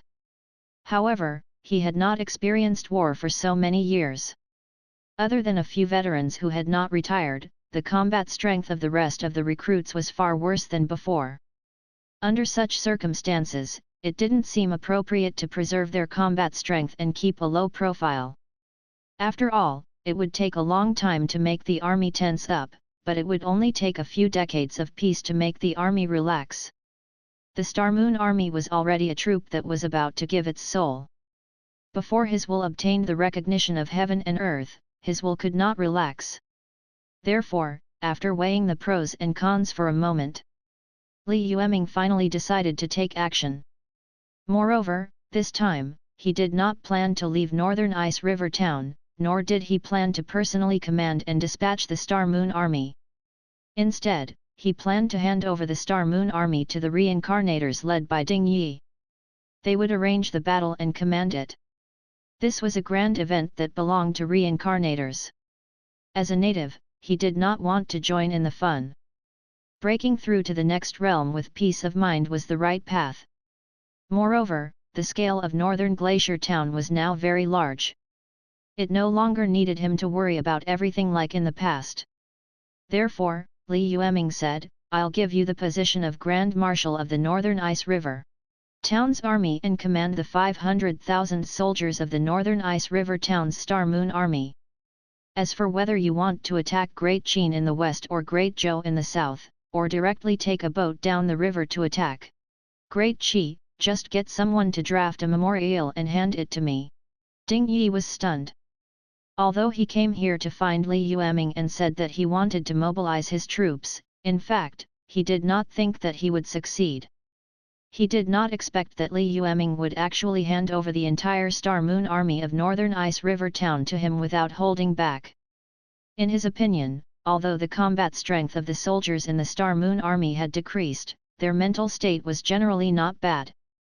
At least for the next 1 or 2 generations, they did not have to worry about some of the military spirits that had been condensed dissipating because of this. The reason why he mentioned it was just to pave the way for the future. He believed that Li Yueming knew the specific situation of Northern Glacier Town and the Star Moon Army very well, so there was a high chance that he would not accept his advice. Instead, he would choose to wait until Northern Glacier Town accumulated more power before launching an external war. After working together for so many years, Ding Yi felt that he understood Li Yueming well enough. However, Li Yueming's reaction this time was far beyond his expectations. As the saying goes, a scholar dies for a confidant. Even though Ding Yi was a reincarnator, he was touched by Li Yueming's trust. Therefore, he respectfully bowed to Li Yueming and said, "Thank you for your trust, General. I will not disappoint you." The most important thing for the Star Moon Troop right now was to condense the army spirit. As long as one's will could obtain the recognition of heaven and earth would bless them with endless power. Even though the vast majority of the world energy would only be given to the most determined members of the Star Moon Troop, it would still greatly increase the strength of the entire army. If Northern Glacier Town wanted to join the war that would engulf the entire world, they must have a force that could not fear any armies from other countries. After receiving Li Yueming's authorization, Ding Yi did not delay too much. He quickly presented a detailed strategic plan to Li Yueming. In the plan, the Star Moon Army was prepared to take a boat down the northern ice river. However, they were not going to attack Great Qi, but the army of King Yu in the east. If this strategic goal could be successfully achieved, then a portion of the land in the north of the Great Zhou dynasty would be gnawed off by the Star Moon Army. Li Yueming didn't say much after reading the plan and directly passed it. He did not comment on any of Ding Yi's strategic plans. The only thing he emphasized was that the Star Moon Army's strategic goal should not be to annex land, but to save the people. Ding Yi was puzzled. However, it didn't matter if he saved the people or annexed the land. In his opinion, it was nothing more than an excuse. Anyway, the final goal was the same, so he did not refute. After spending more than 2 months, Ding Yi finally reorganized the army that was going to set out. Standing on the city wall of North Ice River Town, looking at the endless crowd below his feet, Ding Yi said coldly, "The world is in turmoil, and the people are in dire straits. As an army established by refugees and hunters, the Star Moon Army should have the responsibility and obligation to protect the people at the bottom." When the Star Moon Troop was first established, General Li's expectation for the Star Moon Troop was to protect the suffering people in the world. Right now, in the east of us, the Great Qi and the Great Zhou are engaged in a protracted war. Both sides are fighting to the death on the border, and blood flows like rivers. Even the black soil in the northeast has been dyed blood red. Let's not say anything about them for now, but how innocent are the people in the northeast? All of them have lost their homes because of the war. As far as the eye can see, the entire northeast is a barren land filled with starving corpses. However, in order to prevent the population from flowing into our northern lands, the Great Zhou actually guarded the pass and forcefully prevented the refugees from migrating eastward. How cruel is this? How can we, the Star Moon Troop, just sit back and do nothing? The soldiers of the Star Moon Army basically came from poor families. Over the years, most of the soldiers had received the school education tailored for them by Li Yueming and understood the simple truth that the existence of the army was to protect the people. At this moment, they all became excited and shouted in unison, "Send out the army, how can we have thousands of mansions to protect the world's poor scholars?" The soldiers shouted louder and louder. Looking at the scene below them, Ding Yi, Huang Li and the others who were standing on the city wall were all amazed. Such an army! No matter which world it was placed in, it was like the brightest star in the night sky, emitting an intoxicating luster. As one of the founders of this army, they still could not understand why these soldiers were so excited to take the initiative to participate in a war that they could not see any benefits from. It could only be said that Li Yueming, as the true soul of this army, had reached the peak of understanding and control of human nature and the human heart. It could make countless people who followed him to fight in the direction he pointed out without fear of death. He's really a man of God in this world. Chapter 540, Lightning Battle, Shocking the World. Part 1. In the early spring of the 7869th year of the Great Zhou royal calendar, this was a season where all things burst forth. Under the warm spring breeze, the temperature in northern Ice River Town began to rise slowly. At the same time, the plants buried under the snow could not wait to sprout. Everything was celebrating this hard-won early spring. At the same time, the northern Ice River, which was already able to see the dry riverbed during winter, also welcomed the annual flood season. Although the temperature of the extremely cold snow mountain would not change with the increase or decrease of the temperature of the outside world, the Northern Ice River did not only have one source. The rivers in other parts of the 100,000 mountains also had water sources. Therefore, during spring and summer, the Northern Ice River would also gallop like other rivers. However, under normal circumstances, the fluctuation of water volume would not be as rapid as other rivers. On a sunny spring day, the Star Moon Army soldiers were riding on the warships that had been cast long ago, ready to drift down the Northern Ice River. If they went down the river, they could avoid being blocked by the pass that King Yu had set up on land. This was the benefit of living upstream. As long as there were enough warships, the countries upstream could send troops to attack the cities and countries downstream at any time. Whether it was the supply of rations or the mobility of the soldiers, the consumption of water was much lower than that of land. A few years ago, there was a courtier in the Great Zhou who proposed to build a pass in Wing City downstream of the Northern Ice River to prevent the Star Moon Army from threatening the safety of the Northeast. At that time, this memorial had caused quite a stir. Many people with insight felt that this city was very necessary to be built. After all, although the strength of Northern Glacier Town had not reached a level that could threaten the Great Zhou, it had already reached a level that could not be underestimated.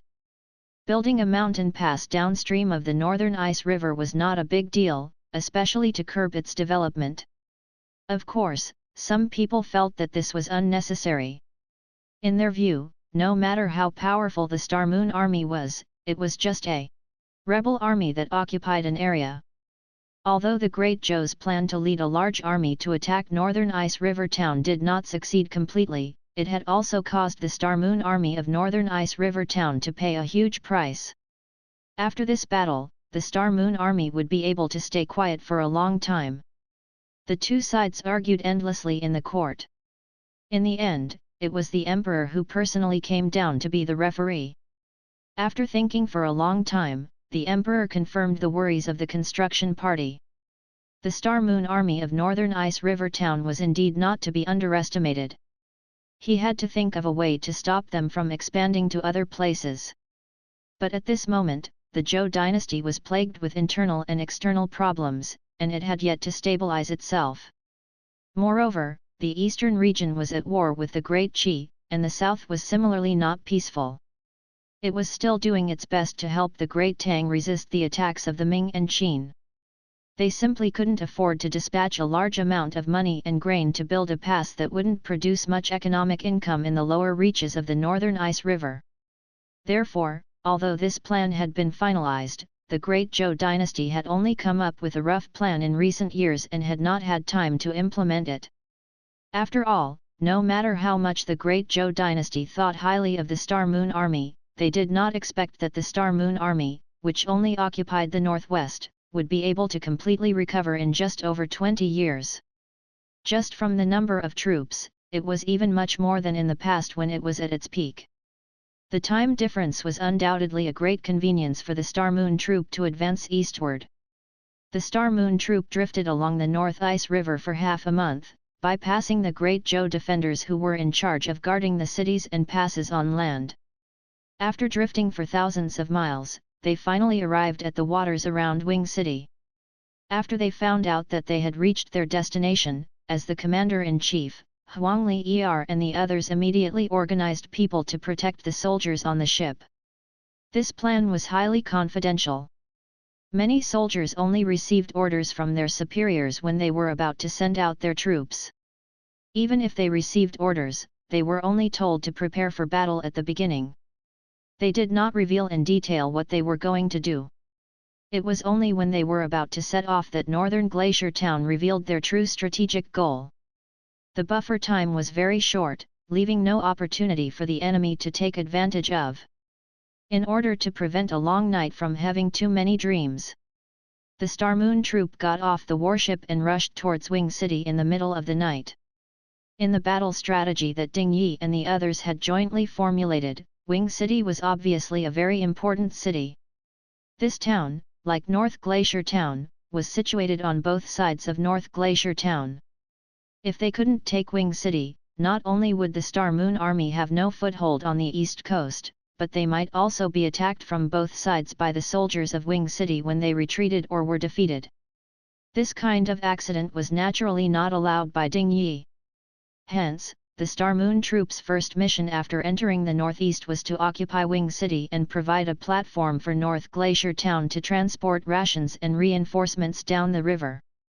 Currently, Wing City's defense was very strong. There were nearly 100,000 soldiers defending the city, and in addition to the 10,000 elite troops of King Yu's lineage, the total number of soldiers was close to 150,000. These were the numbers of soldiers that the Great Zhou had carefully considered when rearranging the defense of the remaining territory after the loss of the two northwestern regions. Under normal circumstances, the difference in strength between the defending and attacking sides would not exceed double. It would be very difficult for the attacking side to break through the defending side's city head-on. Therefore, the Great Zhou had arranged more than 100,000 troops in Wing City, and many of them were elites. Chapter 541, Lightning Battle, Shocking the World. Part 2.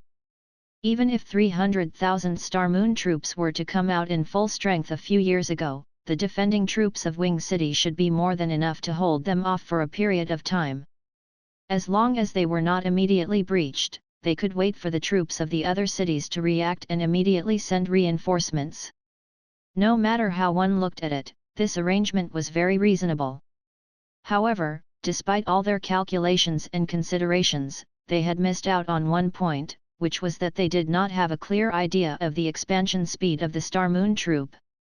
The Great Zhou Empire was still comparing the difference in strength between the two sides with the strength of the Star Moon Army 20 years ago. They did not expect that 20 years had already been enough to tilt the balance of strength between the two sides. The Star Moon troop moved like lightning.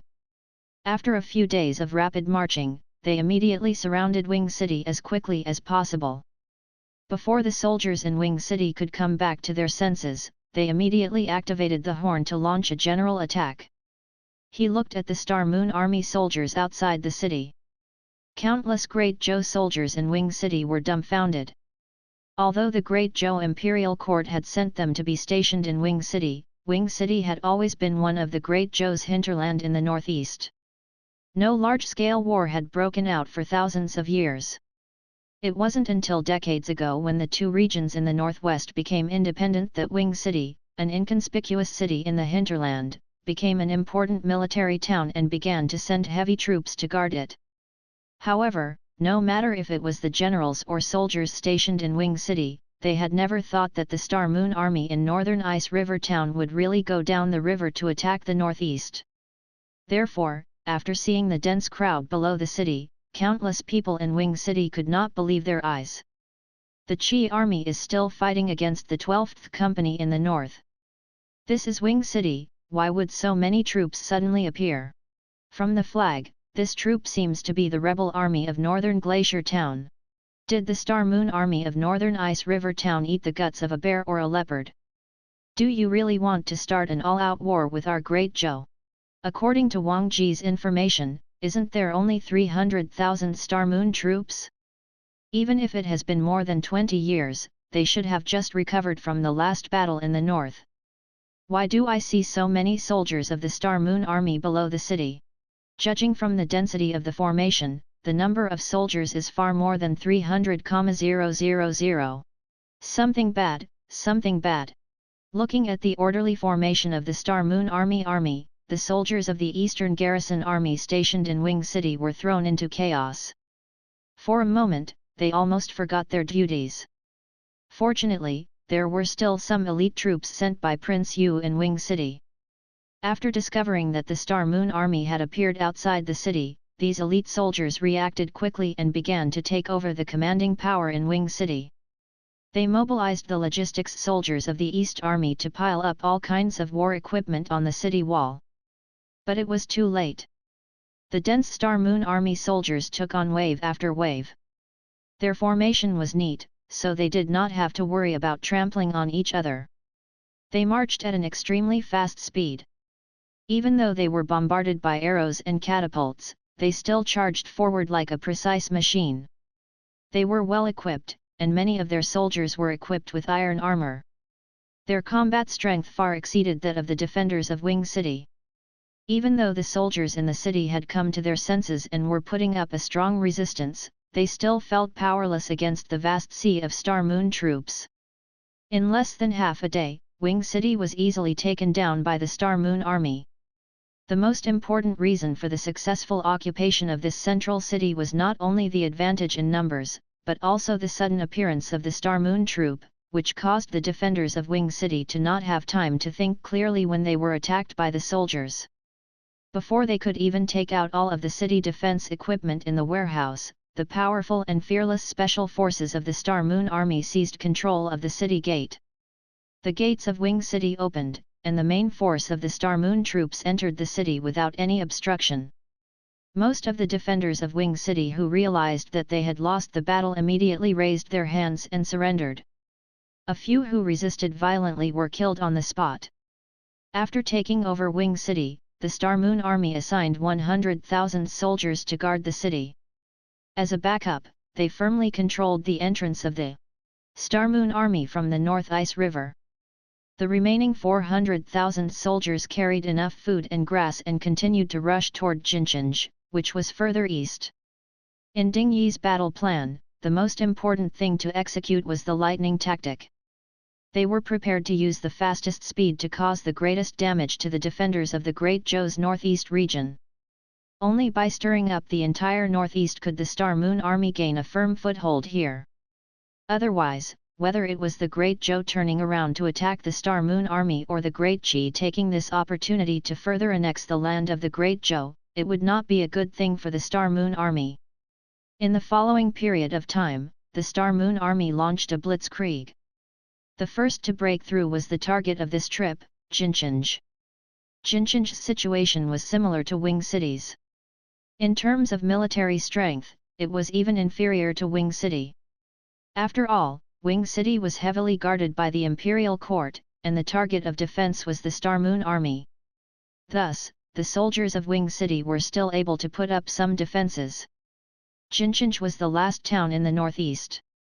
Under normal circumstances, it would not be exposed to the flames of war. Even if they were prepared, it would be against De Qi in the east.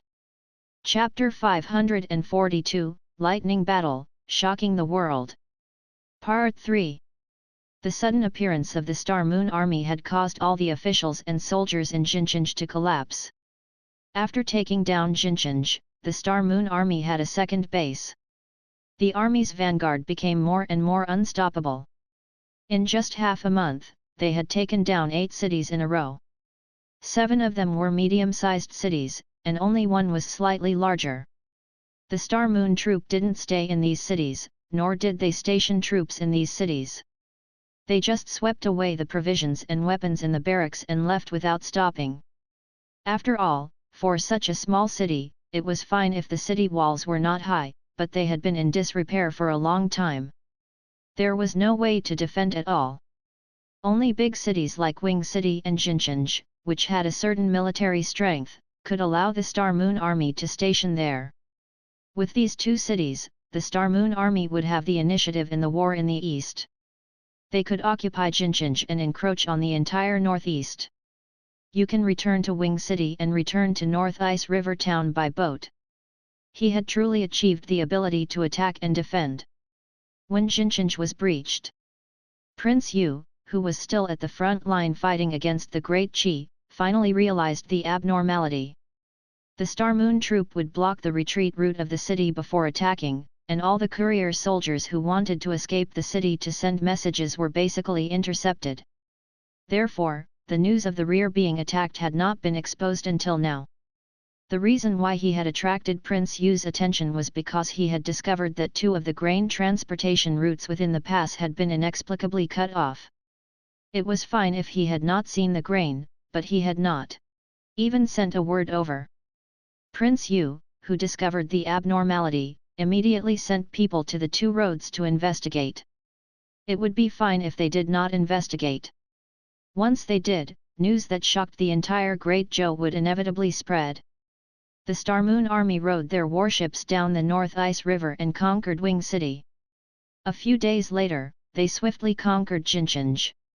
When this news spread, all the citizens of Great Zhou were shocked. His eyes widened and he was speechless for a moment. Even the other countries that had their brains beaten up had turned their attention from their own domestic wars to this matter. What's going on? Hadn't the Star Moon Army been licking their wounds in northern Ice River Town? Heavens, why do they dare to attack the northeast of the Great Zhou? Did they not know that the northeast was the exclusive territory of the Great Zhou? I feel that northern Ice River Town has really lost their minds this time. Are they using the power of the northwest to stir up trouble between the Great Zhou and Great Qi? He is indeed bold enough to say what he should say. I just hope that Li Yueming won't regret this decision. After the news spread, the whole world is discussing about the news of the news. Most of the onlookers could not understand the Star Moon Army's behavior. After all, from their point of view, it was already good enough that the Great Zhou did not find trouble with Li Yueming. Northern Glacier Town had not had enough time to secretly develop, so how could they take the initiative to send troops to invade the northeast?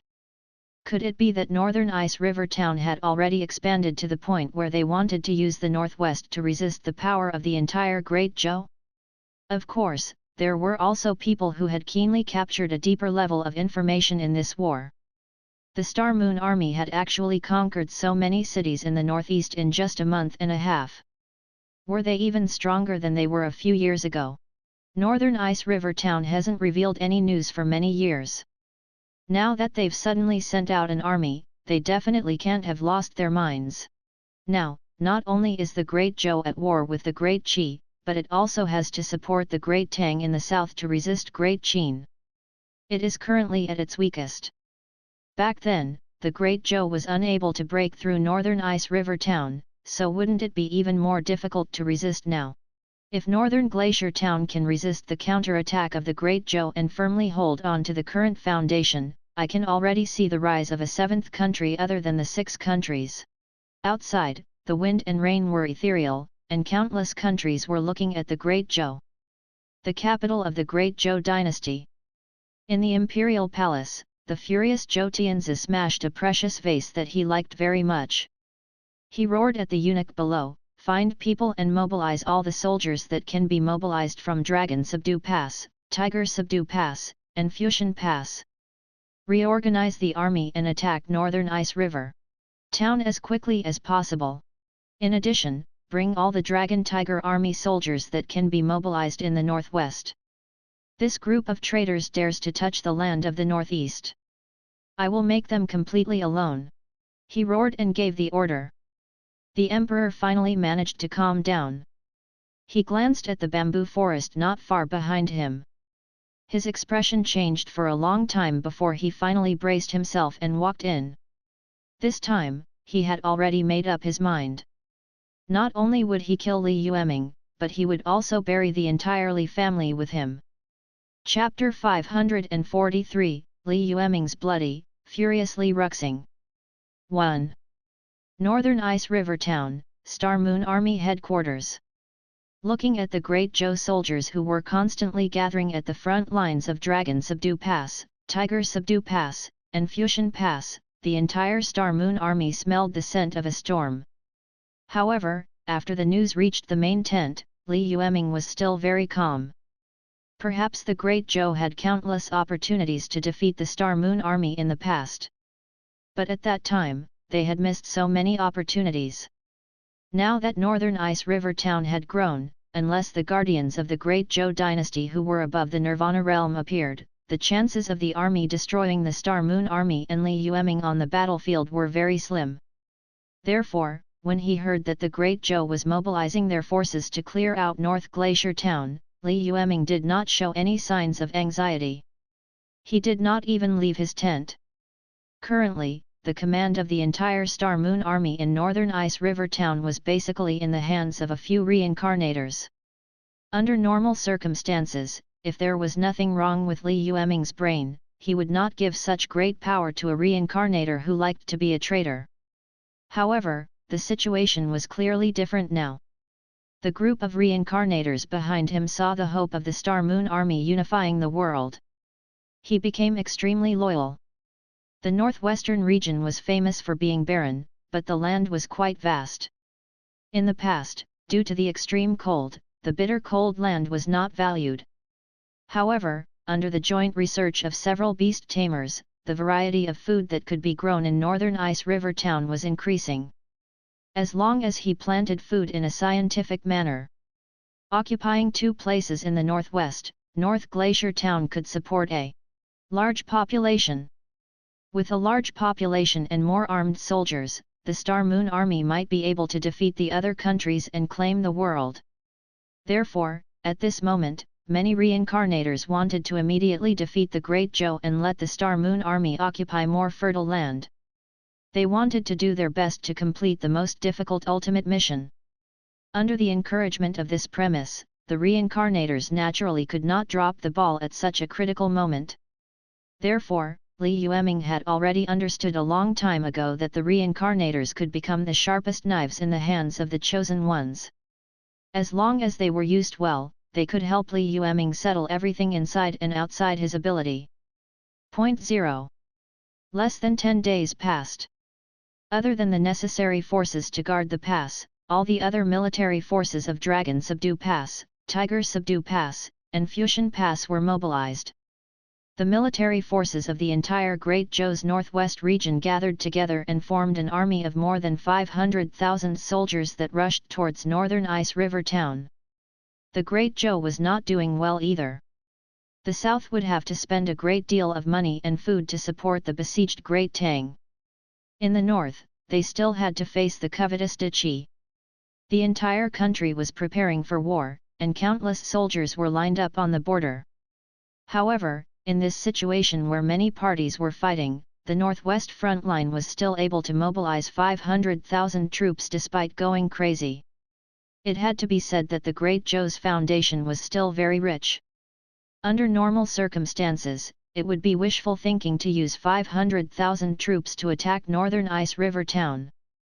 However, the main force of North Glacier Town had already entered the northeast region along the river. In order to organize the most elite soldiers, even a lot of the Western Garrison Army from the Western Garrison Pass had been taken away. Thus, the headquarters of North Glacier Town should be very weak. The Emperor ordered the entire Northwest Army to gather in the shortest time possible. His goal was to take advantage of the fact that the main forces of Northern Glacier Town were out to uproot the town that had lost its main forces. Even if they couldn't take down Northern Glacier Town, they would still be able to do so. Suppressing the main forces of the Star Moon troops from Wing City and Jincheng, leaving the northeast and returning to Northern Ice River Town to provide support was also a good thing. After all, these 2 cities were too important to the northeast. Wing City was the best place to stop the Star Moon Army from attacking the northeast of the Great Zhou dynasty. Now, it had been broken through by the Star Moon Army before they could even build a checkpoint. If they could not take it back, the entire northeast of the Great Zhou dynasty would be like a sieve, allowing the Star Moon Army to come and go as they pleased. Jincheng's location was even more crucial. Jincheng was located in the heart of the northeast. The surrounding area was not only one of the grain-producing areas of the Great Zhou, but it was also the supply line for the army fighting against the Great Qi in the northeast. The Star Moon Army controlled this city. Not only could they attack and defend, but they could also cause irreparable damage to the Great Zhou dynasty at any time. At present, the Northeast Army was fighting with the Qi army, and they could not spare many people to put out the fire. Moreover, the Star Moon troop had plundered a large amount of food and grass from all over the place, so it would not be easy to defeat them. Therefore, the Emperor's first reaction was to surround Wei and save Zhao. He would use North Glacier Town to force the Star Moon Army in the northeast to retreat. From all angles, there was nothing wrong with this plan. After all, the current northern Ice River Town was indeed very weak. The original 800,000 troops stationed in the northwest had been mostly taken away by Ding Yi, leaving only 300,000 soldiers guarding the city. Among these 300,000 troops, there were still many new recruits. They were more watery and did not have high combat strength. The Great Zhou's 500,000 troops were all elite border troops stationed in the three passes in the northwest. Although their numbers did not exceed twice the number of soldiers in northern Ice River Town, the difference in combat strength between the two sides was still not small. But the problem was that although the quality of the 300,000 troops was not good, they had the geographical advantage of defending the city. How could they be so easily broken through? Chapter 544, Li Yueming's Bloody, Furiously Ruxing. Part 2. This time, the person in charge of leading the entire Northwest Great Zhou Alliance army was a reincarnator named Lu Fei. This was the second batch of reincarnators who dared to challenge Li Yueming after the reincarnators who attacked northern Ice River Town more than 10 years ago and were killed by Li Yueming. He was also the current leader of the Great Zhou reincarnators. The emperor had handed the army over to him to lead. Clearly, he had taken a fancy to Lu Fei's talent in commanding. Otherwise, based on his qualifications and official positions, it would be difficult for the current reincarnators to undertake such an important mission. After assembling the army, Lu Fei arranged the many reincarnators under his command into a few elite troops so that they could be coordinated when they fought. After the previous defeat, the entire Great Zhou seemed to be much more cautious this time. Along the east of the Hidden Dragon Valley, several grain routes were added at the first moment to prevent the tragedy of the Star Moon Army cutting off the grain routes from happening again. Although the increase in the number of roads for transporting grain would lead to an increase in the loss of grain on the road. But at the very least, northern Glacier Town would not be able to cut off the army's rations as easily as last time. For many reincarnators to be so cautious, one could imagine how serious the blow Li Yueming had given them last time was. Now, Li Yueming had become a popular figure in the entire circle of reincarnators. He was affectionately known as the ruthless reincarnator killer. After all, in this day and age, it was rare for natives of the same age to kill reincarnators. However, Li Yueming had personally killed several of them. He was simply too monstrous to be measured by common sense. Very soon, the two sides erupted into a violent conflict in the first city. The Great Zhou knew that the number of soldiers in the Star Moon Army should have exceeded 500,000. However, no one knew exactly how many there were, except for a few corps higher UPS. Now, a large-scale Star Moon Army had appeared in the cities in the northeast. According to the initial report, the number of Star Moon troops in the northeast seemed to be approaching 500,000. Under normal circumstances, the military power of the North Glacier Town should be very weak. However, when the Zhou Dynasty army collided with the Star Moon Army guards on the river, the group of reincarnators realized how wrong they were. The Star Moon troop not only had more soldiers than they had expected, but their combat strength and fighting spirit were also much stronger than they had expected. In the first battle, both sides fought for a day and a night. The endless sounds of killing rang out until the next morning. The reincarnators led by Wang Biao held the city tightly and did not let the Great Zhou Alliance army advance. The news of this battle was quickly spread. The whole world was in an uproar. As everyone knew, the main force of the Star Moon Army of North Ice River Town had already taken over Wing City and Jincheng. This source of information should have been verified repeatedly without any problems. In that case, Northern Ice River Town should be empty of troops. Why was it able to display such powerful combat strength when faced with the Great Zhou's dragon crouching pass? At this moment, all the countries in the world felt that something was wrong. It was clear that Northern Glacier Town was much stronger than they had expected. If the Star Moon Army's garrison could really resist the attack of the Great Zhou's Northwest Army without the need for the main force of the Northeast to return to help, then they would have to look at the Star Moon Army in a new light. In the future, he would definitely treat the Star Moon Army as an enemy on the chessboard, not a chess piece that could be easily trampled to death. At least not before using some underhanded methods. All the countries had to face North Glacier Town. Under the gaze of the entire world. The second round of the war between the Great Zhou and the Star Moon Army sounded again. Unfortunately, after more than 10 days, the Great Zhou Army could not even advance an inch into Northern Ice River Town, let alone break through the city. They were firmly blocked by the fearless Star Moon Army at the first city. This performance made many onlookers extremely disappointed. To them, the best outcome was that both the Star Moon Army and the Great Zhou would suffer heavy losses. It would be even better if the Great Zhou could eliminate the Star Moon troop in advance. Just as everyone thought that they were going to return disappointed, a shocking piece of news finally appeared on the northwest battlefield.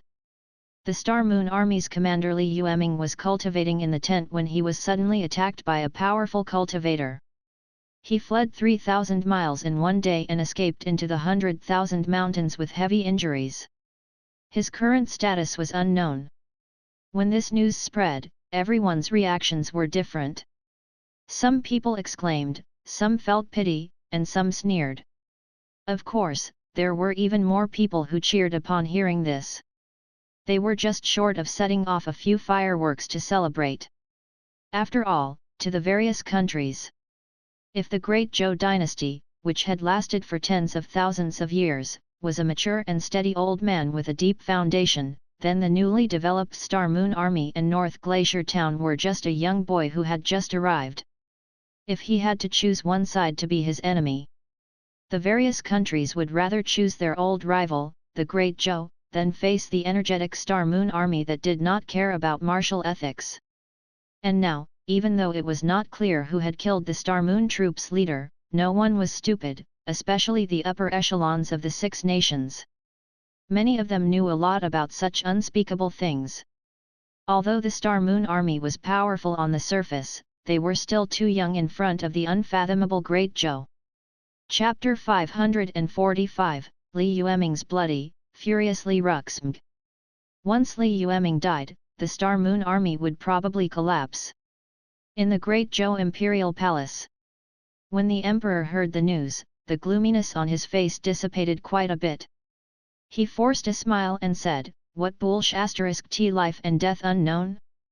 With that person's help, even Li Tianyu of the Li family would not be able to escape death, let alone a little unfilial son of the Li family." Although the current emperor was not very smart, he was not completely muddle-headed. Therefore, after discovering that the Star Moon Army had completely lost control, he gritted his teeth and chose to find the shadows behind the Great Zhou dynasty to attack. He was a feudal lord who had his own fief since the era of the human emperor of the Tiandu clan. The Great Zhou's national strength had declined over the years. However, as a country that had lasted for tens of thousands of years, it was naturally impossible for it not to have some real methods. The reason why he had not used it in the past was because Li Yueming was not worthy. The emperor paced around the palace. Although his expression was still a little gloomy, he suppressed the fear in his eyes and waved his hand. "Send more secret guards from the 6 guards of the emperor to the northwest. Also, let the army in the northwest speed up the attack. If I want to see the allied army appear in North Glacier Town within 3 months, I must force the main force of the Star Moon Army in the northeast back." In the northeast Wing City, Huang Er and Ding Yi received the news from northern Ice River Town. The expression on each person's face was so heavy that it seemed like water was about to drip out. They had already witnessed Li Yueming's strength. To be able to throw a reincarnator of the same age by a large margin, his strength was self-evident. However, in this sudden assassination, Li Yueming did not have the slightest strength to fight back. In just a few breaths, he was already seriously injured by the assassin who secretly attacked. What followed was a one-sided suppression. Fortunately, Li Yueming's physical strength was not bad, so he did not die on the spot. He was seriously injured and retreated while fighting, flying all the way in the direction of the 100,000 mountains. This was a huge blow to the Star Moon Army. Especially at this critical juncture, North Glacier Town was still under attack by the Great Zhou Army, and the main force was out on an expedition. Without Li Yueming in North Glacier Town, the Star Moon Army was equivalent to losing a spiritual flag. After a moment of panic, Huang Li Er, who was the deputy general of the army, said, "What should we do? Should he return to Northern Glacier Town or stay here?" Ding Yi tore up the document and lit it on the oil lamp. After a long silence, he turned his head and said, there's no rush. Let's ask about the situation in northern Ice River Town first. Now that the situation in the northeast was great, Ding Yi was unwilling to give up this hard-earned opportunity. After all, they had caught the Great Zhou army in the northeast by surprise this time, so they could easily take down 2 target towns. However, if they retreated this time, they would undoubtedly have to pay the price of blood the second time. Huang Li thought for a moment, hesitated for a moment, then nodded and said, 111 Get someone to ask immediately. You should prepare yourself. If they really can't hold on, we'll put aside the battle results in the northeast for now. After all, as long as there's life, there's hope. Ding Yi's expression was extremely ugly. As long as there was a way, he would not be willing to give up this excellent opportunity. He gritted his teeth. Unable to take it any more, he could only smash the table with a heavy punch. In the end, he nodded helplessly and said, all right. North Glacier Town. A few hours ago, the entire North Glacier Town witnessed the bloody scene of Li Yueming. A huge black hand appeared in the sky. With just one palm strike, Li Yueming was sent flying thousands of meters in the air. The citizens of Northern Ice River Town who witnessed all of this shivered. Only after the main battlefield was far away did everyone realize what had happened. Suddenly, the entire North Glacier and even the northwest region fell into a deathly silence. No one knew how heavy Li Yueming was in the hearts of these people. Now, he was watching Li Yueming bleed all the way. However, they could only stand by and watch, unable to stop him. Countless people were so angry that they scratched their fingers. At this moment, the Star Moon Army headquarters was also silent. All the soldiers of the Star Moon Army gripped their weapons tightly. Many of them even had tears in their eyes. They were the closest to Li Yueming. It was also the most powerless. When the black hand suddenly fell from the sky, the soldiers of the Star Moon Army were still patrolling. No one noticed this sudden phenomenon. By the time they came back to their senses, Li Yueming had already escaped. There were nearly 100,000 soldiers present, but they could only watch Li Yueming retreat under the attack of the Black Hand. They could only watch as the wounds on his body increased and his injuries became more and more serious. What kind of powerlessness was this? The soldiers of the Star Moon Army did not know. They only felt a ball of fire burning in their hearts, incomparable anger burning in their chests. However, looking around, there was not even an enemy to vent on. After regaining their senses, the entire northern Ice River Town was stunned. Even the Star Moon Army was in an uproar. If he did not control it, it would not be long before the entire northwest region would be in chaos. Almost all of the higher UPS in the Star Moon Army were not in the headquarters. Ding Yi and the others led the army to the northeast, while Wang Biao and the others fought with the Zhou army at the southern pass. Thus, the Star Moon Army, which was originally filled with talents and stars, was now in a state of chaos. But now, they couldn't even find a backbone who could take charge of the overall situation.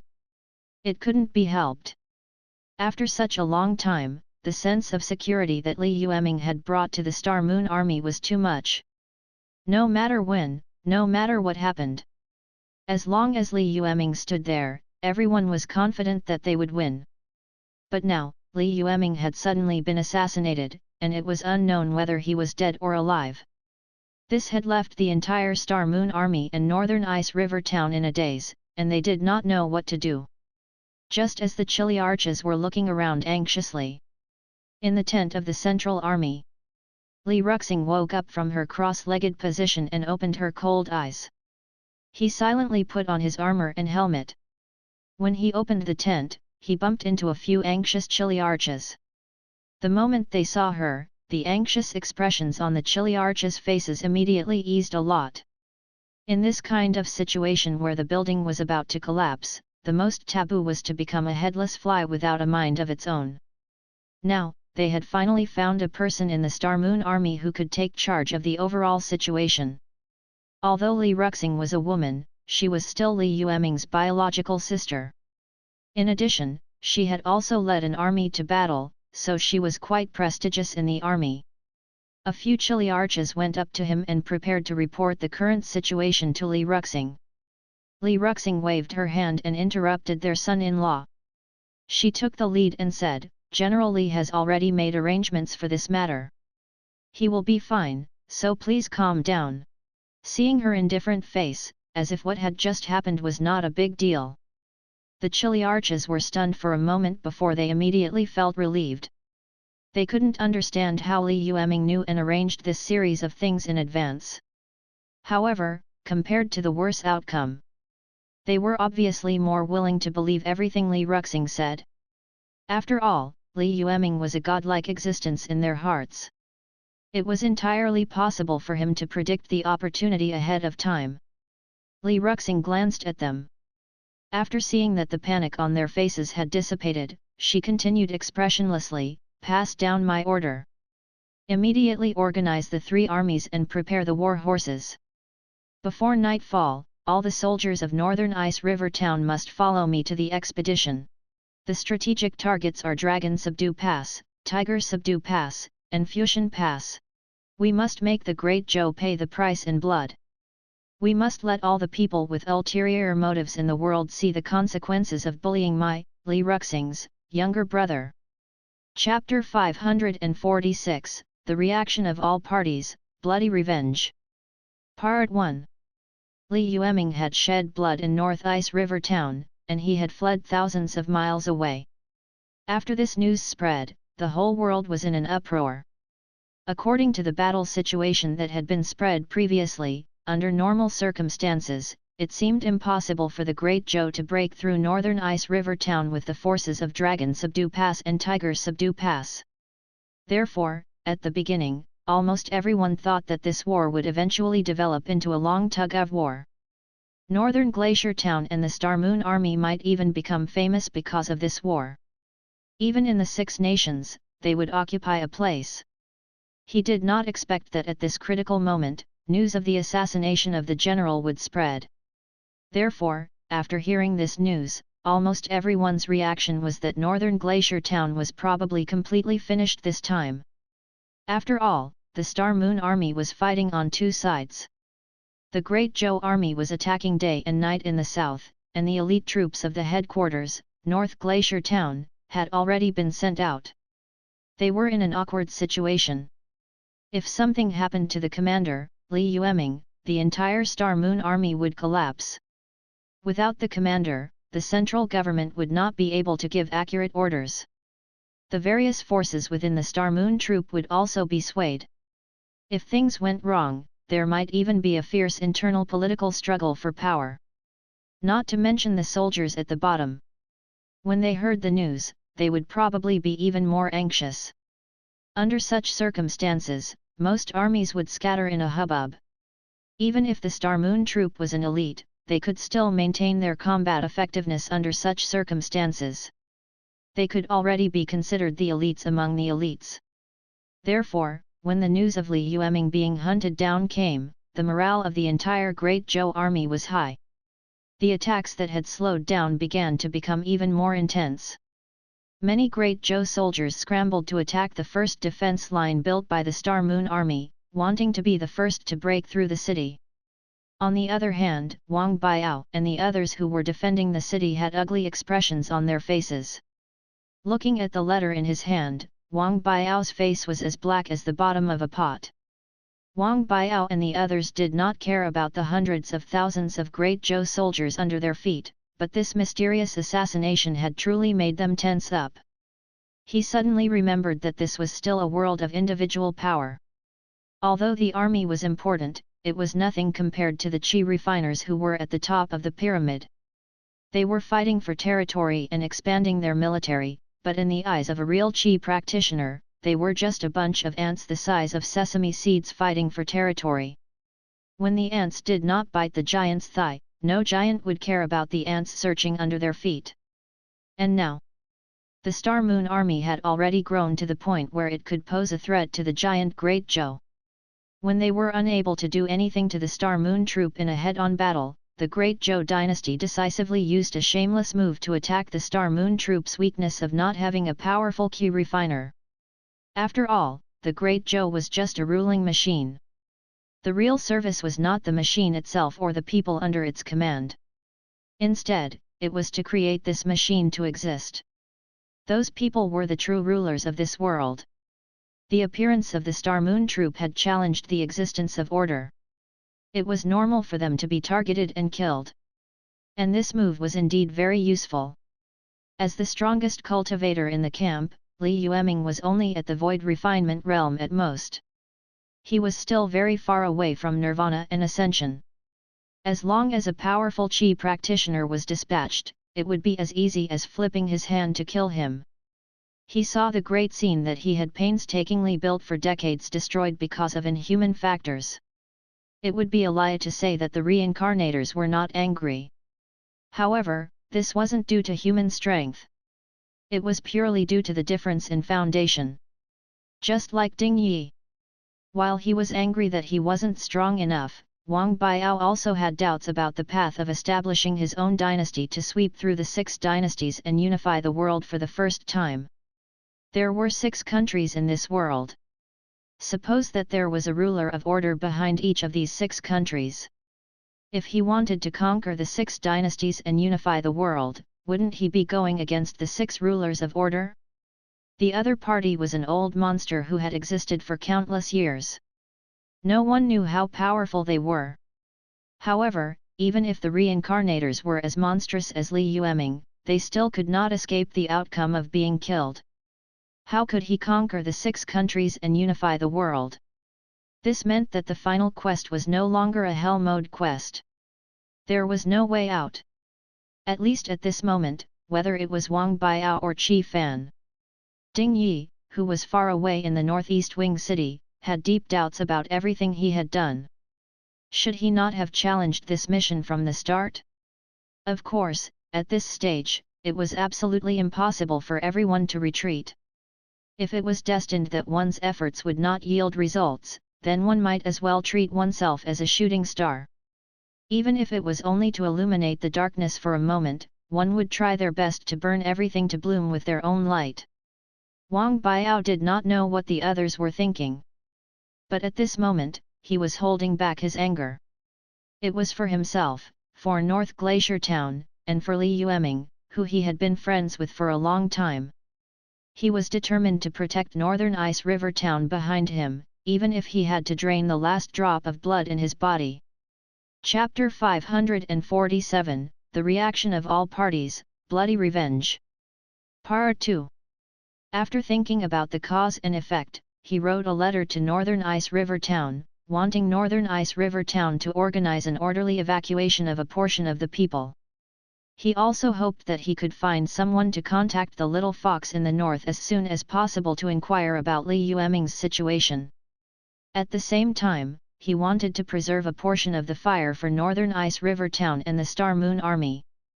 However, when he finished writing and was about to send the letter, Wang Biao realized a very important problem. That was, he didn't even know who to explain his thoughts to. All the core higher UPS with sufficient means and prestige were not in Northern Ice River Town. Looking at the entire Northern Glacier Town, it was obvious that they were in a big box. There wasn't even a core character who could oversee the 4 directions and control everything. Wang Biao could already imagine Northern Ice River Town being in a mess, having no place to use its strength. His hands and feet instantly turned cold, and the coldness in his heart seemed to drip out. At this time, if Wang Biao was a politician who coveted power. Now, the most urgent thing was naturally to return to Northern Ice River Town and seize the power vacuum that was temporarily vacant after Li Yueming left. However, Wang Biao did not even want his life anymore. He was naturally not interested in power at all. Now, the first line of defense could not be separated from him. After all, the soldiers were able to hold the line of defense because he was here. He patrolled the city walls every day, telling everyone that the Star Moon Army and Northern Ice River Town had not fallen. Therefore, after thinking for a moment, his first reaction was to prepare to send back the reincarnators who had the ability and prestige under him. Even if he could not accept all the power, he could at least let Northern Ice River Town find a backbone. However, just as he was about to give the order, one of his subordinates hurriedly ran over. Wang Biao suppressed the chaos in his heart and said with a cold face, "What is?" The soldier's face was covered in sweat. After taking a few breaths, he hurriedly said, "King, General Wang, Bei Binghe has ordered our army to hold their ground and delay the great Zhou soldiers as much as possible."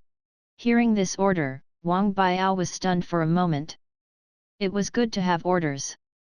But where did this order come from? If it was in the past, there was naturally no need to doubt it. But now, Wang Biao had to be cautious. Before he could ask, the soldier had already said, before General Li left the tent, he had made arrangements. Now, the power of Northern Ice River Town has been taken over by General Li's sister, Li Yueming. This order was passed down by General Li Yueming. She also said, "Please hold back the great Zhou soldiers under the city." She wants the world to see the anger of Northern Ice River Town and the Star Moon Army. This is the specific letter. Please take a look. Hearing this, the suspicion on Wang Biao's face did not dissipate. Instead, it became even more serious. The assassination was so sudden. It was impossible for the Great Zhou to reveal any news in advance. Moreover, since he had sent someone to assassinate Li Yueming, it was impossible for him to fail under normal circumstances. Li Yueming was a void refinement realm qi refiner. To be on the safe side, the qi practitioners sent by the Great Zhou would probably have at least divine apertures and above. Under such circumstances, Li Yueming basically had a narrow escape. How could he have arranged everything in advance? After a short silence, Li Yueming's appearance appeared in Wang Biao's mind. There was not much interaction between the two of them. After all, Wang Biao was the leader of the reincarnators from the foreign faction. He had his own small group. Naturally, he had no intention of interacting with a native like Li Yueming, who was also Li Ruya's family. However, Li Yueming had left a deep impression on him when he went into battle.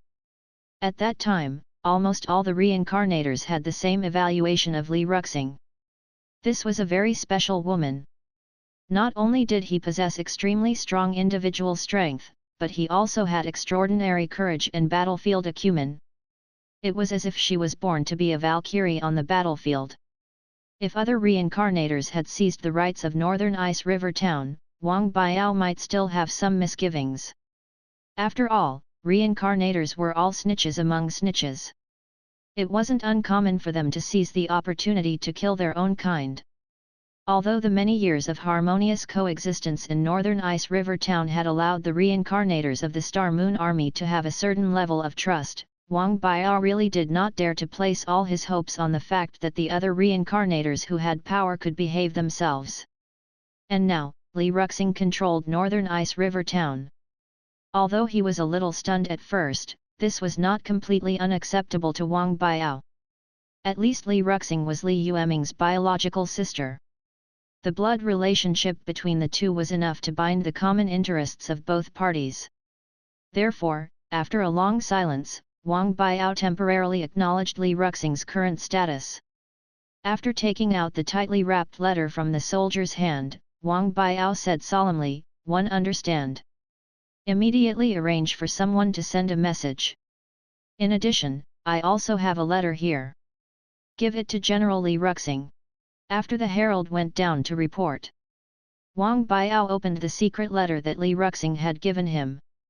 After a rough glance, even though Wang Biao was knowledgeable, he was shocked by the contents. He could not help but mutter in amazement, as expected of General Li's sister, just this courage alone was not something an ordinary person could have. He sighed in amazement for a moment. Wang Biao carefully read Li Yueming's letter. After reading through each line, his eyes gradually lit up. If this plan could be carried out smoothly, then the Great Zhou might really pay a bloody price for their actions a few days ago. Chapter 548, The Reaction of All Parties, Bloody Revenge. 3. West Garrison City. After receiving the relevant news, the entire Western Garrison Army fell into a dead silence. Li Ruya's eyes were already red. Li Nanfan's face remained as dark as water. After a long while, Li Nanfan crushed the letter into ashes and said through gritted teeth, "Great Zhou, I, Li Nanfan, have spent most of my life protecting my family and country. Now, you're using such lowly methods to deal with my son. Are you bullying my Li family because we don't have anyone?" On the surface, the rise of the Li family seemed to have originated from the efforts of several generations of family heads. But in reality, the family's hard work was important. But how many people in the world worked hard? Why didn't he see the favor of power and status fall on them? The fundamental reason was that the Li family had a powerful ancestor. In the world of individual power, because it could produce the soul of the army was also very important. However, for those extremely powerful 00 refiners, weren't the armies just chess pieces that they could manipulate at will? Putting aside the fact that there had never been a chi refiner who could threaten the nirvana and ascension realms in this world, such a thing only existed in the ancient books with the longest history. So what if this kind of army really existed?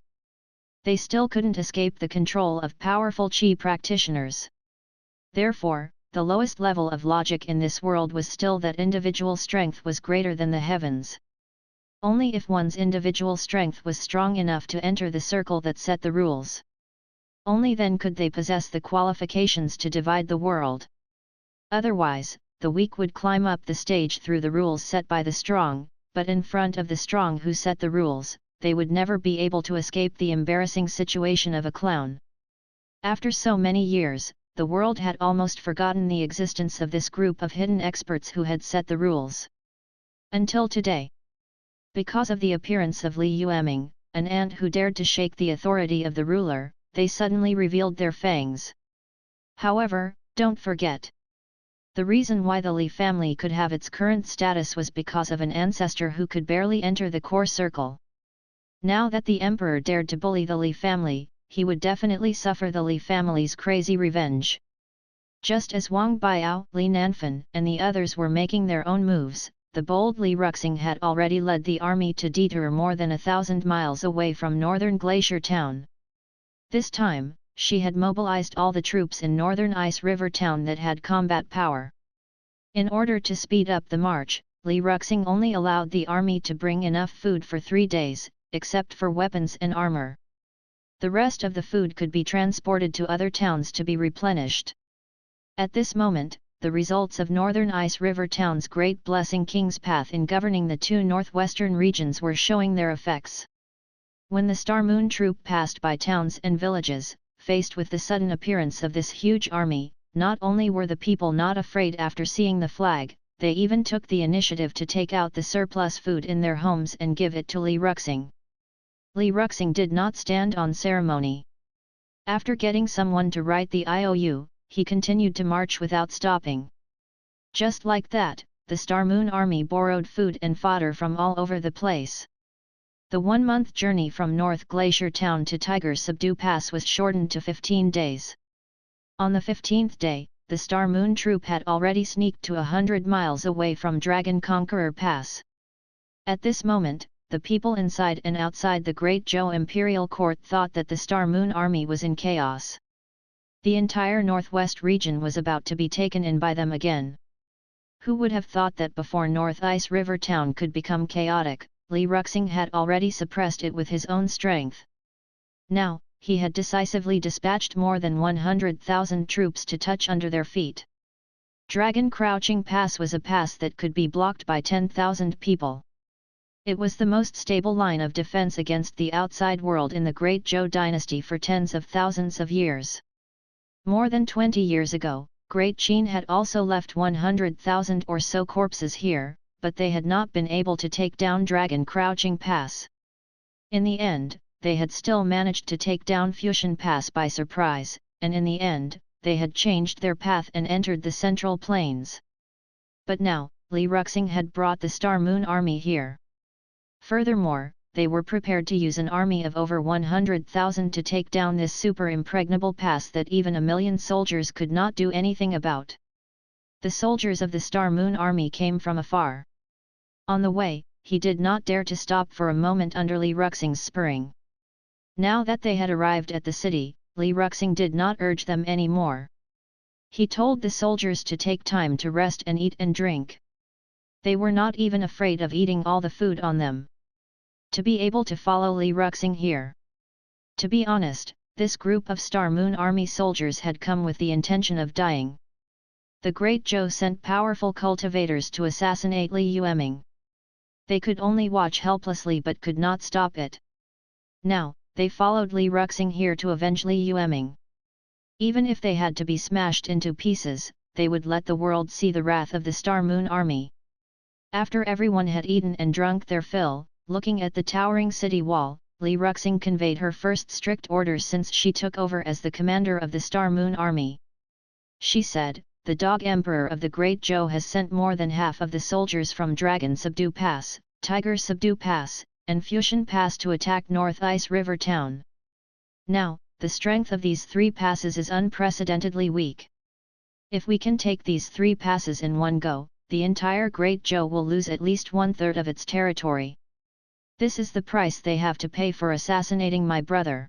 Hearing this, the soldiers all revealed a trace of confusion. The importance of Fusion Pass, Dragon Subdue Pass, and Tiger Subdue Pass to the Great Zhou was self-evident. However, the problem was that none of these 3 passes were easy to deal with. In the long river of time in the past tens of thousands of years, who knew how many bloody storms they had experienced, they still stood firm. With just 100,000 of them, it was already very difficult for them to even climb the pass. How could they possibly seize 3 passes? However, just as the soldiers did not know what expression they should use to face this, the thick and sturdy city of Dragon Crouching Pass not far away suddenly opened up from the inside. Chapter 549, The Spirit of the Army, 1.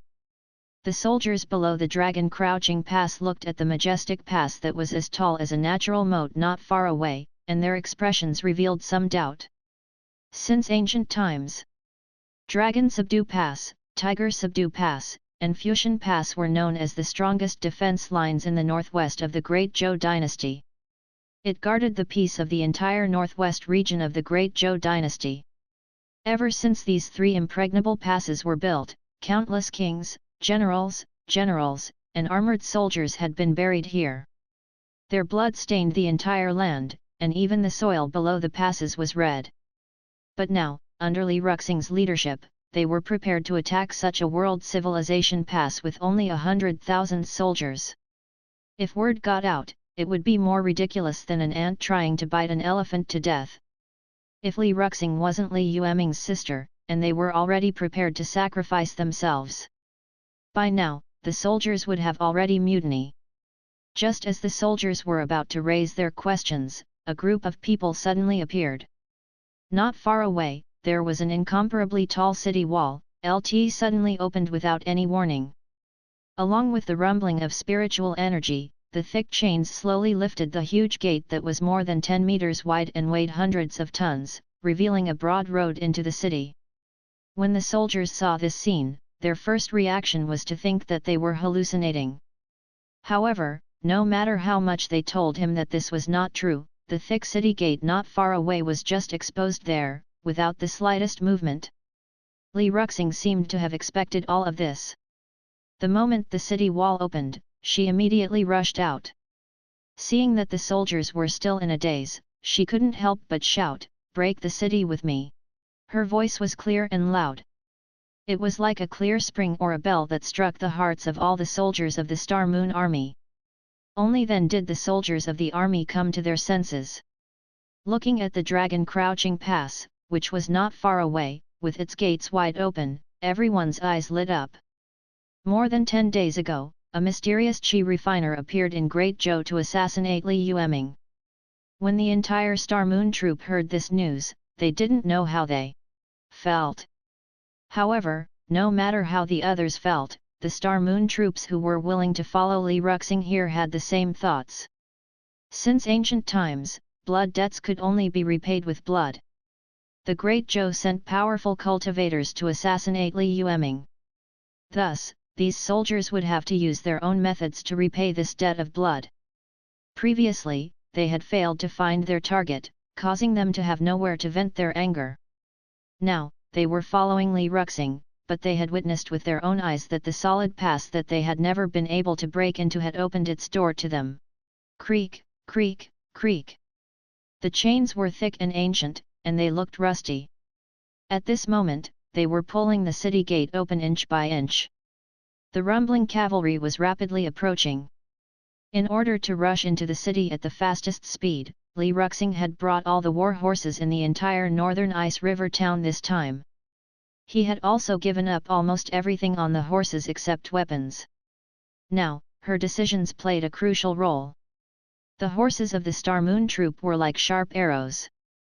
He tore through everything and moved forward rapidly. The opening and closing of the city gates would not take too long. They had to seize this fleeting opportunity to charge into the city at all costs. 1 kilometer. 500 meters. 50 meters. The soldiers of Dragon Crouching Pass heard a sudden movement beneath their feet. They immediately blew the war horn and entered the highest level of battle preparations. However, the first reaction of the soldiers was to defend the city, but they never thought that the gate of Crouching Dragon Pass would be opened from the inside without warning. No one was prepared for this.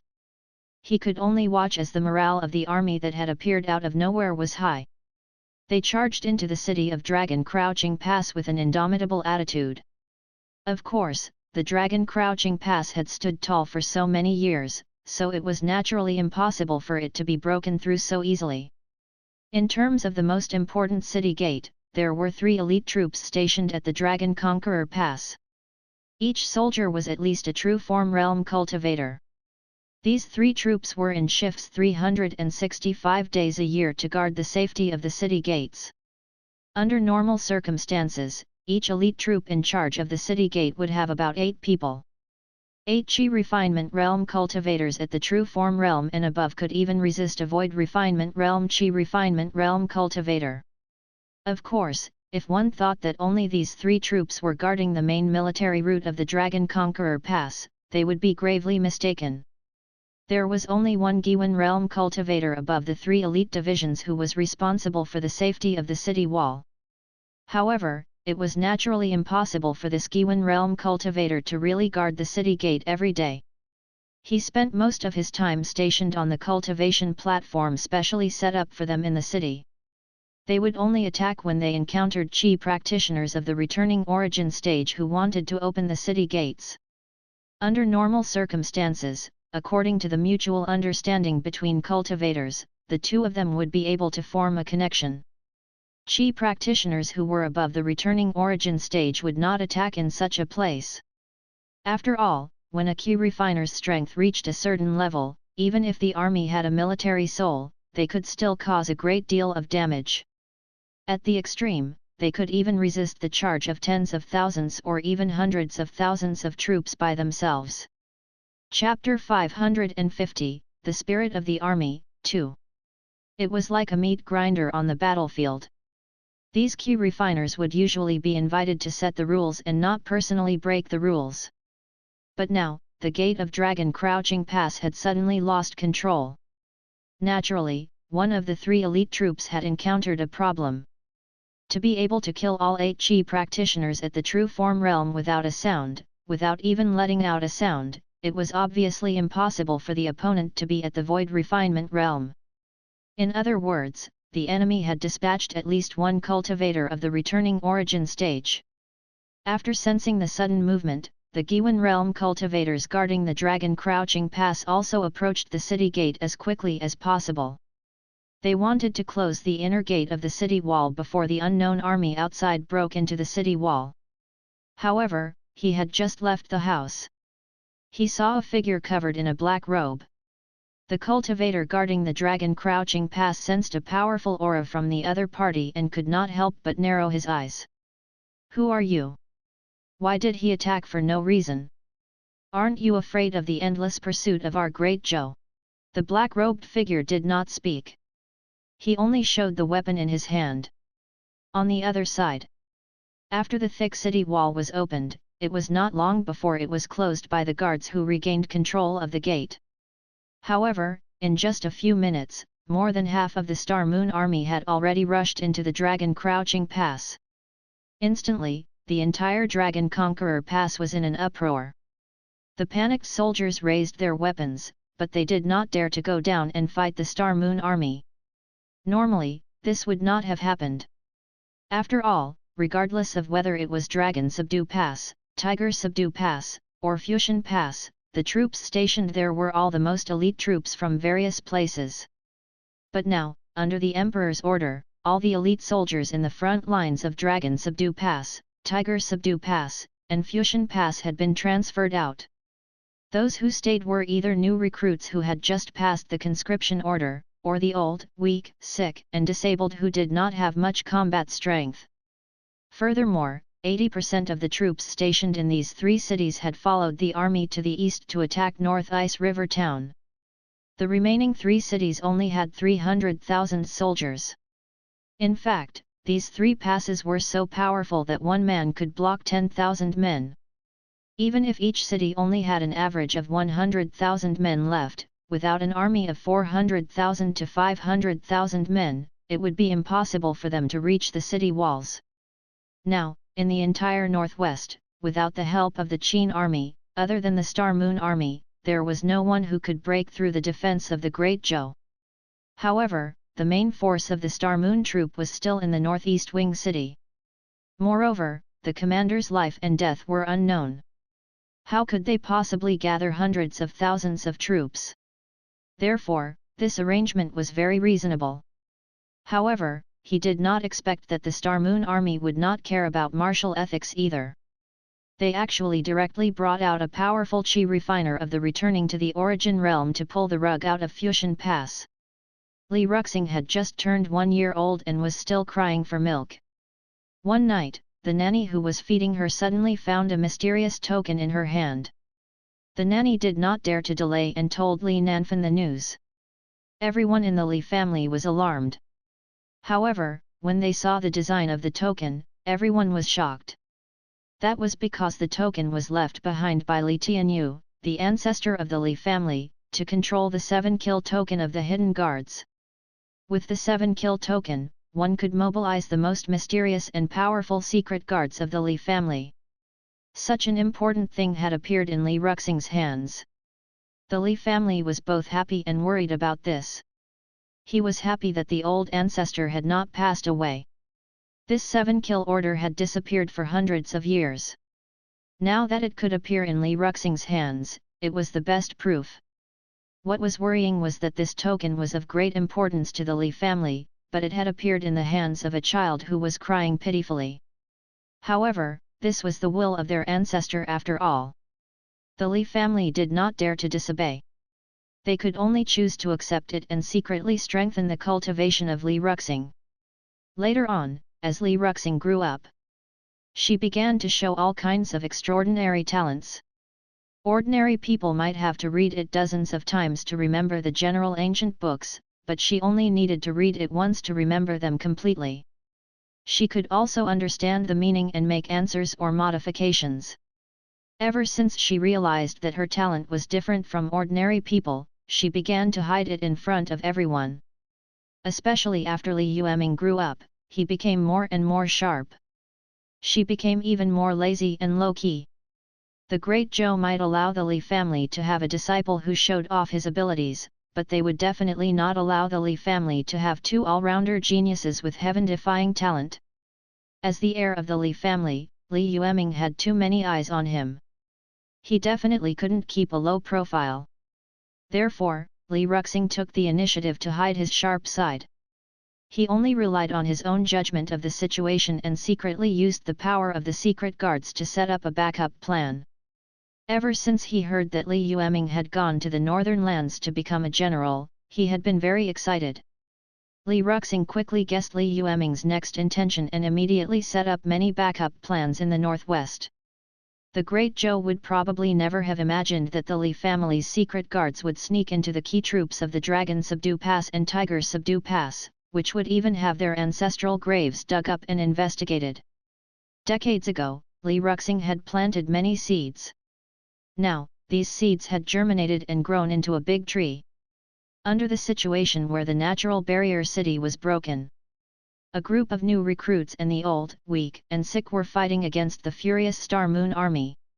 One could imagine the outcome of the battle. After Li Yueming entered the city, he did not lead his troops to attack the Great Zhou soldiers on the city wall. After all, although the Great Zhou soldiers on the city wall were old, weak, sick, and disabled, even rabbits would bite when they were cornered, not to mention that the Star Moon army did not have an absolute advantage. El Naritari, Li Yueming sent people to pile up tall naze tacks under Tne city wall, preparing to burn the city wall and the entire city. Thick smoke filled the northwest. The Great Zhou soldiers guarding the city walls were devoured by the poisonous smoke and flames, and hundreds of thousands of soldiers were killed. Li Yueming was the only one who didn't feel satisfied. He ordered his men to move out all the gunpowder and siege equipment in the city. After smashing a huge hole dozens of meters wide in Dragon Crouching Pass, he left with the Stars and Moon troop who had eaten and drunk their fill. Dragon Crouching Pass was flanked by tall mountains, so even if the entire city was set on fire, it would not spread far. Some people in other towns in the southeast might have noticed the abnormality here, but it took time to transmit information. Under the leadership of Li Yueming, the Star Moon army was like a bird with wings.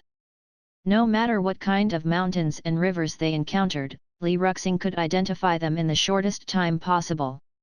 Since she was young, she had liked to read all kinds of provincial and county annals. Combining the records of mountains and rivers on them, she compared them with the corresponding geomancy maps to determine the geographical situation of the Great Zhou and several other countries. At this moment, her photographic memory was like a cheat. No matter where she went, she would never get lost and would always be on the best route. Under normal circumstances, it would take at least a month for a cavalry to rush from Fushan Pass to Tiger Subdu Pass. However, under the leadership of Li Yueming, the Star Moon troop only took 13 days to arrive. By the time the Star Moon troop arrived at Tiger Subdu Pass, only 2/3 of the scouts who had delivered the news of the fall of Dragon Subdu Pass had left. After resting on the spot for a day, he ate his fill and slept soundly. Under the incredulous gazes of all the soldiers of the Star Moon army, Li Yueming waved his hand, and the sturdy gate that could withstand the onslaught of 1,000,000 soldiers for dozens of days was opened with a loud bang. Li Yueming's hair was casually scattered on his shoulders. His originally handsome face was now filled with a murderous aura. The armor forged from refined iron was covered in specks of blood. She clamped the horse's belly with her legs, and the scarlet spiritual horse took the lead and headed towards the city gate like a bolt of lightning. Behind her, the Star Moon troop dived toward the city wall in silence as usual. No one spoke. One had to know that this was an army of hundreds of thousands of people. Now, other than the sound of breathing and the rapid galloping of horses, there was actually no extra sound. At this moment, the killing intent of the soldiers of the Star Moon army was mixed with incomparable anger, so dense that it was almost tangible. He looked at the wolf-like and tiger-like troops under his feet. All the soldiers in the Tiger Subdu Pass were shocked. The general who had just received the news and had yet to react exclaimed, "How is that possible? Where did nearly 100,000 soldiers with military souls come from in this bitterly cold land of the northwest?"